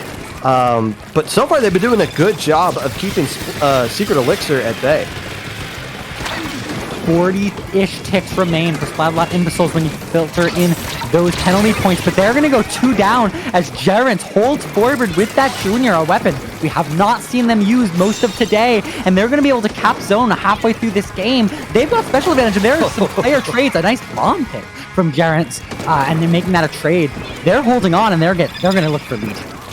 That's another thing that the Junior gives you over the in-zap. The Splat Bomb just slightly better than a chicken that can explode from time to time. Minnesota trying to take care of the player who dropped down here. Wow, the Brush player able to turn that into a trade. That's actually really good for them considering they were about to get nothing out of that. Twig just kind of wandering around. But by the time they get to the position that they wanted to with that Kraken, they can't do any damage. Sylphie trying to stay alive up top here on the canopy area, throwing down the wave breaker so they can get back control of zone, and they do. But Secret Elixir was able to rack up a lot of points on that one push. Sylphie now set up in zone as a 3v3 is on the field. They've got zone again, and they're, again, 40 ticks to the KO. They've been in control most of this game. Twig with that Kraken, that was the play that lost them, I think, the lead overall. Had they stayed back and played a little bit more patiently, they would have found the win. But now there's only 20 ticks left and a minute left in the game as they go 3 down. Imbeciles! They're holding on. Sam gonna chase this last pick for a KO, but wow, what a fight, and what a dominant showing for Imbeciles in this game 1. The Imbeciles been playing good all day long. They just swept Photic zone, picked up where they left off there in that game 1. And now this is a best of 7 set, and there are some different rules for these best of 7, and I do got to make sure that they know them. And you know, it's also important, I think, that the stream knows them. So let me figure. There you go. I have them up here. Popgun specials are best of 7. You cannot pick a mode you most recently won on, and you can never go back to a map you have won on. Yes. So in theory, if you're Secret Elixir and you were to win on Clan Blitz here, and then the next game you win on Splat Zones, then you can only not pick Splat Zones. You could go back to Clan Blitz if you want. With best of 7, you have to do kind of special rules like that so that it doesn't get kind of messed up to where you're like boxed into a corner to where you can only pick Clan Blitz for like 4 games in a row. But regardless, this is best of 7. And by the way, every single tournament that we've had in this format has gone to a game 7. Every single time. The odds of that happening are extremely low. Somebody DM'd them to me. It was like less than 1%, I think. And I've had to DM so many people over the past weekend that I forget who did me that exactly. But if that's going to happen again, it's going to have to come down to some smart play of the counterpick system. A game 7 would mean that these two teams play 6 games, obviously, but 6 games that are to this level of play where Splatalot Imbeciles just dominated. And again, with these two teams, how they played all day, domination is something they're used to and something they're comfortable doing. I wouldn't be surprised, Popgun, if we don't see back and forth games, and instead we see counter picks that are just strong in these teams' favors. Okay, so what? This is the 5th long we've had with this format. So the odds of them going to a game 7 5 times in a row, I believe, is 3.13%. If I'm reading this chart somebody sent me correct. And it looks like we do finally have a counter pick in. It's going to be Rainmaker at Manta Maria. Again, this was a really popular map and mode. We've had some really epic moments in Splatoon 2 of Rainmaker and Manta Maria. You can't go to the left side, though. And I was telling you this, Bryce, you can't go to the left side anymore because the box isn't there. Instead, there's a checkpoint in the street area that you can get to and then like jump off of that and go left. So I don't know. It doesn't feel like it's going to be as good going forward just because you can't go to the left as naturally as you did last time. But you still have that option to go through mid and go through the cut on right. So there are still different routes you can go through. That said, if you can get a Slayer through that left side, through that pedestal, that can be a great place to shark and flank in as your teammates move right. So seeing how these two teams adapt with a new I mean, a new map in a lot of ways, even though a lot of these players are from Splatoon 2, a new version of this map in Rainmaker, an oldie but a goodie, will be certainly interesting. The oldie but a goodie. Kind of like a song from the 80s, 90s, or today. As we finally get things going here on game 2. Splatalot Imbeciles trying to run up the score on Secret Elixir, trying to go up 2-0. They're going to stick with that brush and go with a gal as well to complement their Firefin player. Going back to the end zap is Jarence, who's been using it pretty effectively so far in this tournament, which means Super Chump is back. But now, Sylphie kind of recognizing that you can't really push the right side, deciding, you know what, let's just kind of set up here and try to attack mid from this right side as well. Splat holding down this bunker is able to rotate around and pop that killer whale looking for a pick. Sylphie, they're the ones with the Rainmaker, and they're going to get a free checkpoint for nothing as this Rainmaker gets popped once again. A 4v2 situation in their favor. It's Soda on the left side trying to find a defensive pick, but they're not going to find the pick until it's already mid-air. 22 is strong, but it can be stronger on this guy.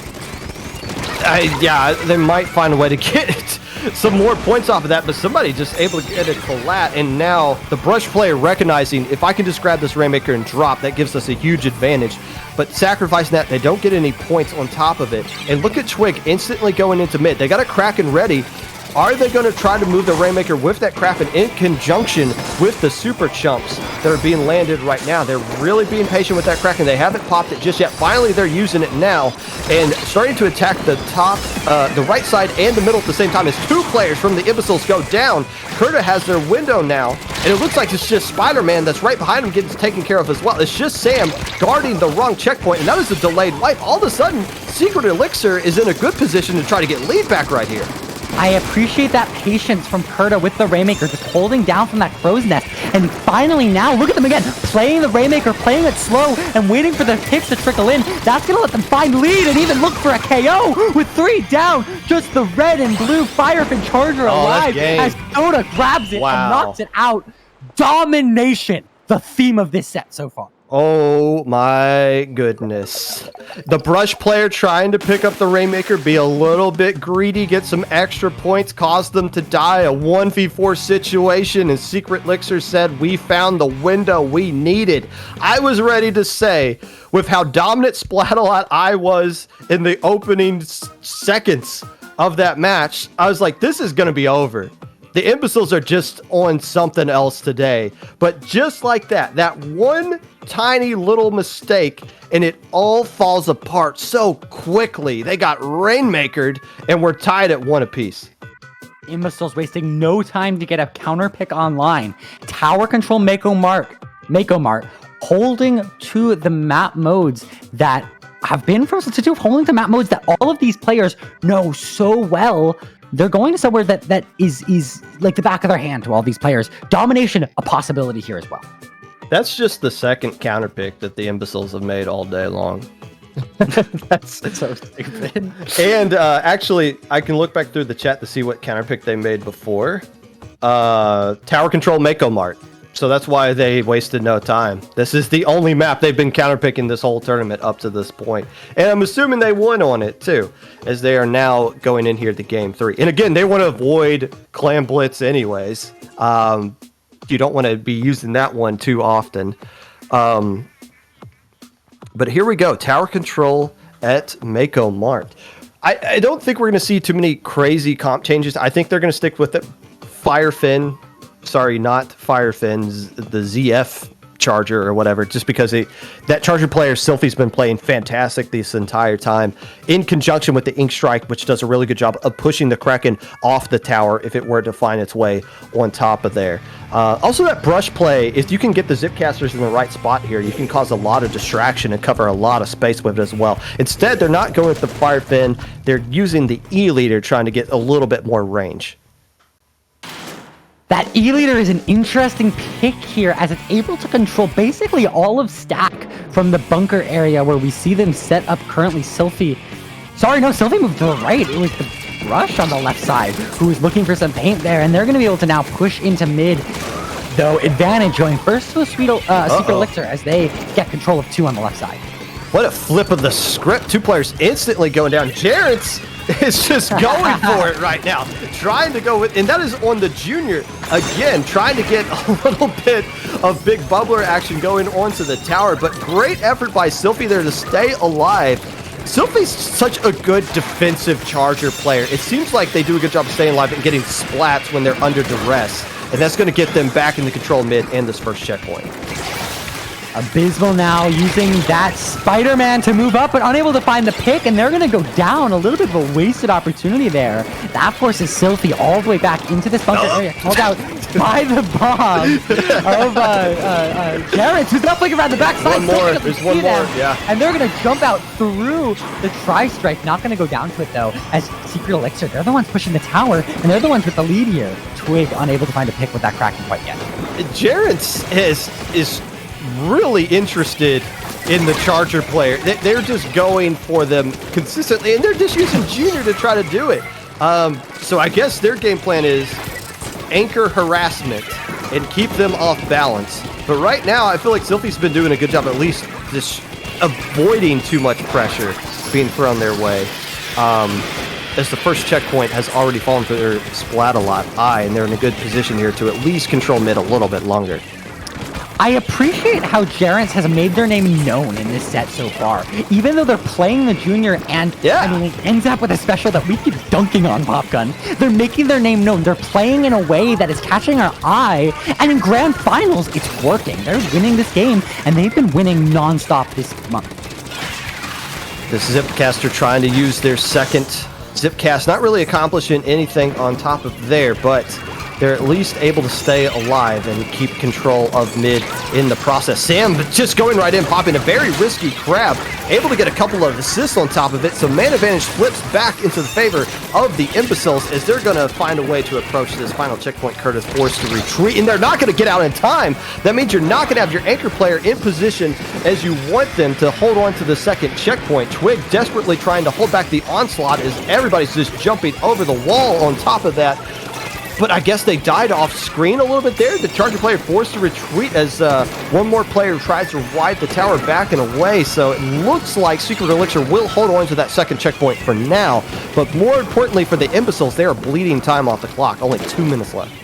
A pretty significant lead for Splatalot Imbeciles, but it's not one we haven't seen broken, not even one we haven't seen broken in overtime. So Secret Elixir certainly still in this game, and they're going to be finding the first pick there on the E-Leader player, on the back lines. That's going to give them some space to move up, but not if Abysmal is doing a great job terrorizing, finding a trade there on Soda. That makes it harder to move in if you're Twig.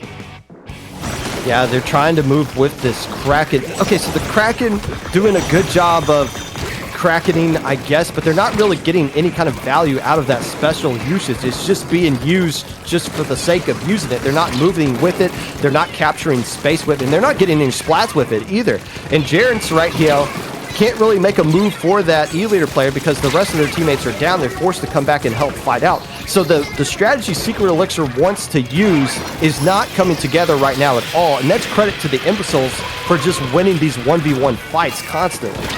A 3v3 situation as the tower continues to be in control of the Imbeciles. They're not even going to try to get this checkpoint. They understand with 50 seconds left, all they need to do is hold mid and get picks. So not worrying about the lead, worrying about instead their lives and their opponents. But Splat playing super risky on the front line, getting bailed out by that E-Leader player. A 3v2 situation in their favor. Splat playing super aggressively against Jarrett's. Jarrett's just a little bit different with that junior weapon, but it's not really going to mean a whole heck of a lot because the Imbeciles have just been controlling everything this entire game. Only 20 seconds left to go. At this point, they can just build up the GG specials and call it a game. We'll see you guys at game 4. 15 seconds left to go. Sylphie just kind of raining down shots on the left side, making sure nobody from Secret Elixir can advance too much, but here comes Jarrett's throwing some bombs in conjunction with those ink strikes. It's not going to get the splat. Instead, they lose too many resources on top of it. Kraken can't get back onto the tower in time. The Imbeciles pick up where they left off in game 1 and dominate game 3. Yeah, I mean, the Kraken is a strong pick, but if it's not finding picks, if it's just being popped in intimidation, Splatalot I is recognizing that it can just walk away in a way that a lot of teams have been deer in the headlights by it. The Imbeciles are just staring it in the face and saying, "You're not going to touch me." And it's meaning that Twig is not finding the picks, not finding the reward on that special, and it's meaning that they're not moving in. At least that's what we saw there on Tower Control Maker Mode. Now, with the counter pick rules, with the way this is going, if you're Secret Elixir, you have to win 3 games. You want to win Clan Blitz now. You want to burn your Clan Blitz game now. And now, it's not a guarantee that they can beat Splatalot, Imbeciles, in Clan Blitz. Because that game they played against them in Minnow Cup went to a Game 5. And felt like for a good chunk of time, it was going to go into the favor of the Imbeciles anyways. But if it is your truly best map and mode, you want to use it now. Get your second win on a different mode so that your third counter pick could potentially come with using Clan Blitz yet again. So I would be surprised if they don't pick Clan Blitz here. They didn't really think out the strategy of what a best of 7 counter pick is versus where things versus like a best of 5 counter pick. And it looks like they are going with that. Back to Yamami Ruins. You mommy? Your mommy? Is that what? Yeah, no, I did not say that. You just said that. I'm pretty sure. Said you're a mommy. I'm pretty sure. Popgun. Okay. You mommy. Mario taking control of the stream here. This map mode, I mean, a new one. We've already seen it played once. Correct me if I'm wrong. That was Imbeciles though with the pick. So Secret Elixir. Yes, Secret Elixir's picking this one. Trying to take on a map that Splatalot I already won. Wait, what do you mean? We did just see them in last set, no? Splatalot I winning with that No, game? we saw that Secret was Elixir. Secret Elixir winning with it. Secret You're Elixir right. There you go. picked this one against BTS, Swedish BTS, and they won on it. Opting to go here for game 4. Now, if you're Splatalot I and you win this one, and you go up 3-1, and you beat them on Clan Blitz, I think this one's going to be over. I don't think it'll go to a Game 7 at that point. I think the Imbeciles will win in either Game 5 or Game 6 and put this one away. They just seem like to be the better team so far in this set. And this is the trump card that Secret Elixir has. But Splatalot I has had a whole 8 days to think about nothing but how to deal with Kraken on Clan Blitz. And we're going to see what they come up with here. Secret Elixir, that said, they've been looking very strong. And as the winner of that last set, Splatalot I's chip on their shoulder doesn't go all far.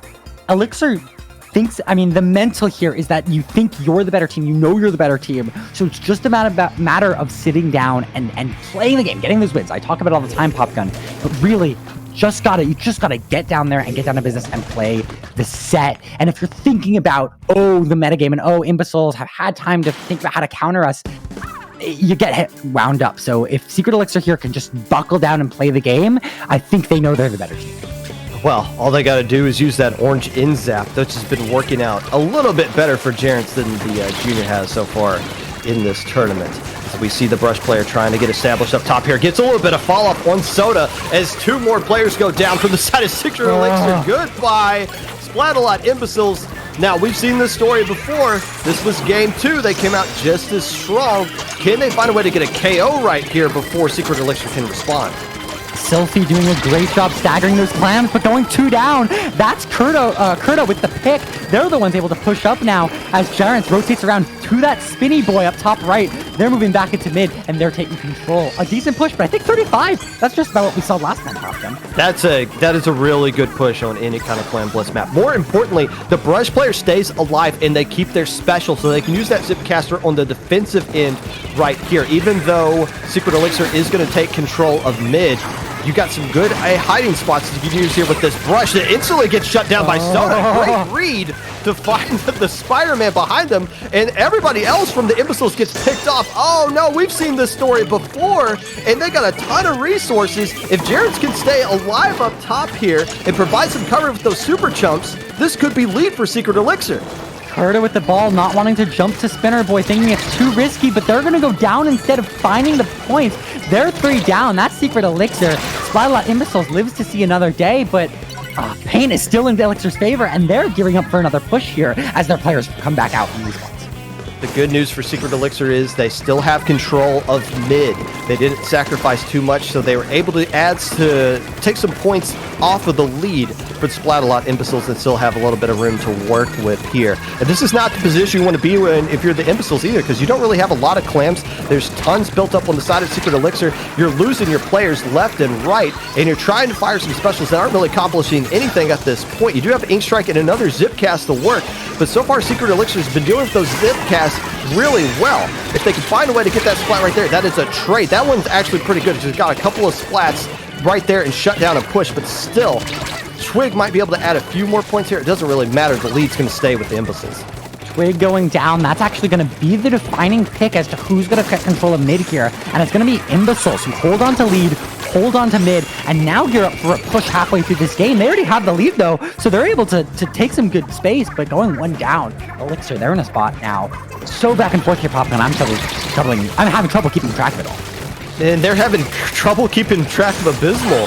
Able to get behind everybody. And what a heck of a play right there. And look at the aggression. Oh, a bit of a misjump. Oh, no, we've all been there. I swear, this game sometimes just throws you to the wrong player. In fact, they're able to get there in time, but that little bit of delay might prevent them from adding any points to their lead. Splat being very... Oh, they don't know. Oh. They don't... Oh, but they threw the chicken. Oh, if they didn't throw that chicken, they would have got away with it. Oh, the orange end zap showing its weight is worth in gold again. Secret Elixir now in control of mid. They're popping specials, but they've only got 90 seconds left to make something happen. The Kraken is ready, but they're going 2 down, and Twig getting called out by Splat there from the little rail, and it's going to be mid in control of Splatalot. Again, if they can hold on for another, minute, they're the ones, you called this out earlier, if they can hold on for 1 more minute, they are in a really good spot to win this whole set and win the whole tournament. Finding a nice pick is Darren. Oh, wow. Man, Sylphie is just something else. They are just something else. They are constantly getting splats while retreating or on the defensive end. They have just been shutting down everything. That was another opportunity for Secret Elixir to get going here, and this is another chance. Can Sylphie pull off another splat to even things back up again? If anything, they are keeping themselves exposed because they're holding on to that power clam, and you know Jarence is going to do everything they can to try to slow it down. They're throwing some bombs from that T-Tech to try to back up Sylphie, and Splat's trying to go in here and get some splats on the right side, forced to go back now to the left. So map control completely into the favor of Secret Elixir in the last 25 seconds here. Abysmal able to find a pick and a trade, and that's going to be huge for them here as they're able to push back into mid, but going 2 down. That leaves a 2v2 on the field with respawns in the favor of Elixir. Sylphie forced to back all the way up. It's just Splat doing the hard, heavy lifting in mid, but with paint still yellow. Secret Elixir has an uphill climb if they want to push in. 5 seconds left as they look into overtime. They do have the clam, so this will go to overtime. One player gets taken care of from the side of Secret Elixir, and they don't have control in mid. I don't really know what their plan is going to be because there's a lot of action going on for the Imbeciles in mid right now. Trades are happening, but it doesn't matter because time is being bled off the clock. Curtis able to pick up the Rainmaker. They're the last player left alive, though. This 1v1 situation is not going to work out in time. The Imbeciles go up 3-1. Brush, I think this one's going to be over really soon. I think we're starting to see someone separate themselves from the other. Imbeciles 1 point away from winning it all. They are feeling good. They're feeling strong. They're getting the payback that Clamblitz alone didn't give them last time, even though that went to, I think, the maximum amount of that bracket also. So game 5 of this set. We're only on game 5 at this point. If you're Secret Elixir, you have to win on one of your counter picks, which you are 1-1 doing so far, and then you're going to have to break the Imbeciles twice in a row on their counter picks. Easier said than done, but you just got to take it one game at a time. Just find this one absolute map that you know you could 100% win on. Now, they could probably go back there if they wanted to. I don't know if they want to do that. They can't go Clam Blitz at Manta Maria because they won on Rainmaker Manta Maria. You can never go back to a map that you want to use, that you've already won on, regardless of where you are in the set in the best of 7. So I'm assuming they want to go back. I mean, they could could see them try on a Splat Rainmaker. Zones again. I could see them on Rainmaker again, though, Popgun. I mean, there's a thing where they were able to find Splatalot Eye overextending, pushing too fast, and instead playing calmly, getting those Rainmaker bursts, and finding the opportunities. Rainmaker was strong for them. Well, no, they can't go to Rainmaker. That's their most recent win. That's their most recent win, even though it's Yeah, not so they can't go to right. Rainmaker. You're so right. They can do. I think they. Tower I don't spot know. zones. That's all they get. I mean, it's a tough puzzle to figure out what your best possible situation here is to win. Honestly, I just think the Imbeciles are just having one of their best days ever, and I don't think it might just be too much to overcome at this point. I think you just kind of ride out your clam blitz, maybe go back to a different map, and they are going clams at Inkblot, so that is what their ultimate choice is going to be. And you know what? We're not going to see Clam Blitz for the rest of the set anyways, because even if Secret Elixir finds a way to win this one, the Imbeciles' most recent win is going to be Clam Blitz as well. So, regardless, this will be the final Clam Blitz game you're going to see, which means Secret Elixir is going to have to win not only this, but 2 other different modes as well to pull it out. Just a lot riding up against them, but low ink nonsense has been rearing its ugly head every single month. Or maybe low ink magic if you want to look at it that way. But still, one game at a time. If you're the Imbeciles, I think you just want to put it away right now. Don't allow any momentum to slip away. Just erase what happened in game 2. You've been the better team every single time. And put the tournament away right now. Secret Elixir, hoping for a little bit of their Elixir magic. Something new here can really help change the formula and change the way they're playing, but they don't want to risk it. They're playing what they're used to. That comp looking awfully similar to what we've seen all week. Hey, if it ain't broke, don't fix it. And nothing really changed from either sides here. Oh, somebody! Wow, Jared's instantly getting erased by Sylphie. Sylphie saying, you've been trying to go for me all set long. Let me introduce you to my charger in the first 5 seconds of this match. And everything's just falling apart. This might be it right here, honestly. Morale if they can is find a way low. to get some more splats on top of this. Secret Elixir has low morale as Splat is able to open up this basket. Sam looking for another pick, not quite able to find it, but Sylvie's going to be able to finish that up and find the pick. Now moving in back in, Sam is looking for an opportunity. Paint not quite in the favor on that plat of Splatalot Imbeciles, but they're able to hold some control in mid, and they're actually looking to keep this push alive despite going 1 down. Yeah, and look how yellow that mid portion of the map is right now. Man, there's just a lot of confidence coming out from the Imbeciles right now. They're playing like the more aggressive team, and Secret Elixir has just been punched in the mouth, and they just haven't had a response for a little bit here. It comes down to what are they going to do offensively? Are they going to start combining those specials yet again? Before they can even pop Ink Strike, their player gets taken care of. And Kurta is just kind of stuck there by themselves. Yeah, your Kraken's over here. That's great, getting some splats. It doesn't mean anything if the rest of your players aren't around to capitalize off of it, though.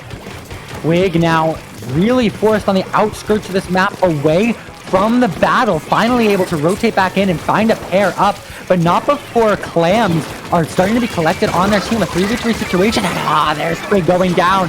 3v2, Imbeciles continuing the pressure, continuing the aggression, continuing to seem like they're the stronger team, even though they're 2 down now actually in mid. Well, this is the first time where Secret Elixir's actually got something going here in this game. 2 minutes have already gone by. This has been a pretty fast game so far, and there's not like there's a lot of points on the board for Splatalot Imbeciles. They just feel like they've been playing better, though, as far as map control is concerned, giving them more opportunities a little bit down the road.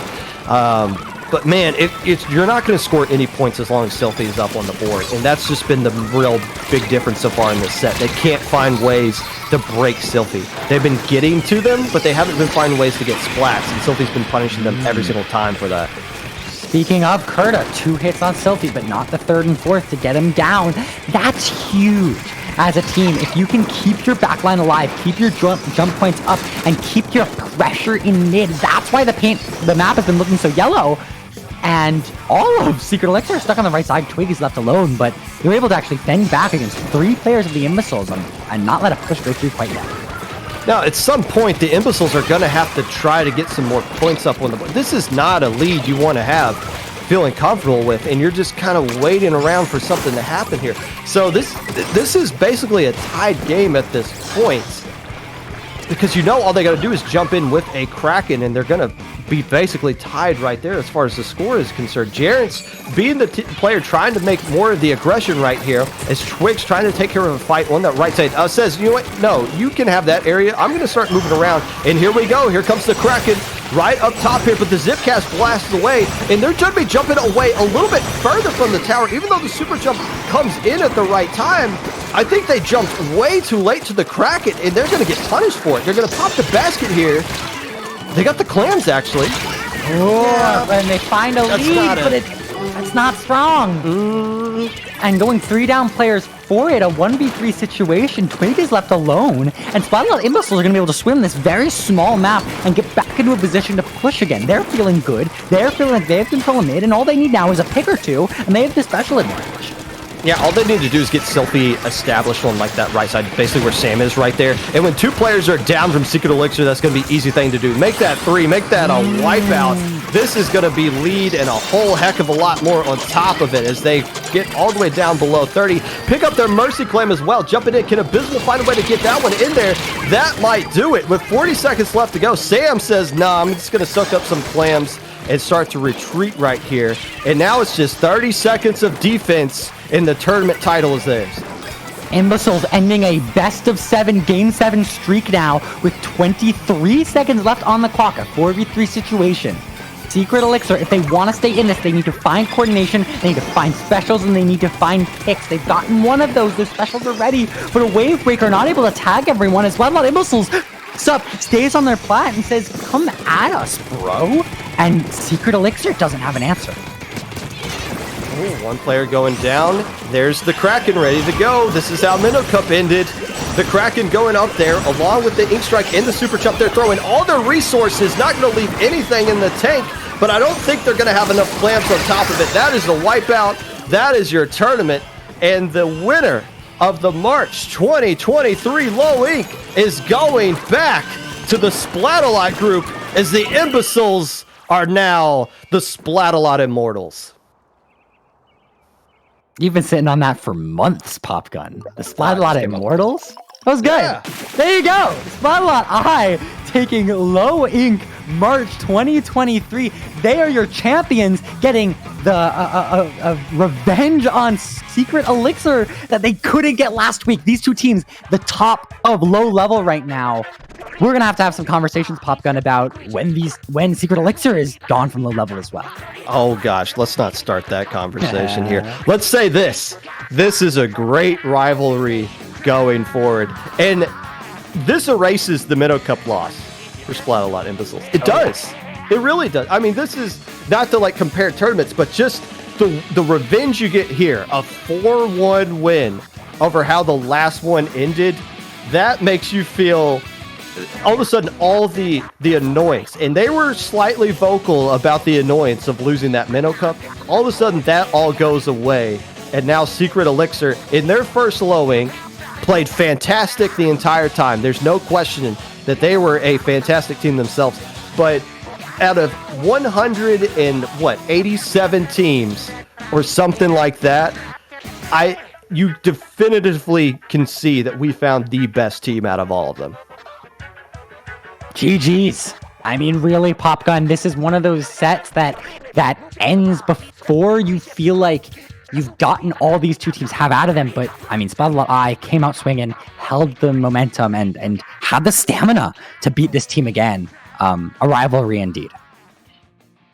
Swedish BTS taking third place in this one. By the way, how good is Combo? Combo is the only team to beat. They beat BTS and the Imbeciles in this tournament. How good are those guys? Okay, they didn't even play today. Wow, what is going on there? Imbeciles take first place, Secret Elixir second, Swedish BTS third. And I think some of the other brackets going over the course of the day are winding down. And we're going to wind down here as well. This is one of the fastest Low Inks we've had on day 2. 4 hours and 30 minutes. We'll take it. Nicely done all across the board. Brush, before we sign off for today, where can people find you? You can find me on Lee Chess at Brushstrokes SPL. Popgun, your turn. Where you headed? Okay, so I told you that my wife and I were going to watch the most recent episode of My Hero Academia right now. You did tell me that. Instead, I think I'm going to try to sneak in a bike ride while it's still slightly nice weather outside, and then we'll do that afterwards. Also, if you're tuning in for the podcast tomorrow, it is not going to be at its usual 6 o'clock time. We're going to be doing 12 p. Eastern Daylight Time for the podcast episode tomorrow. We're going to recap everything you saw here today and everything going on in the other brackets, which may or may not be done right now.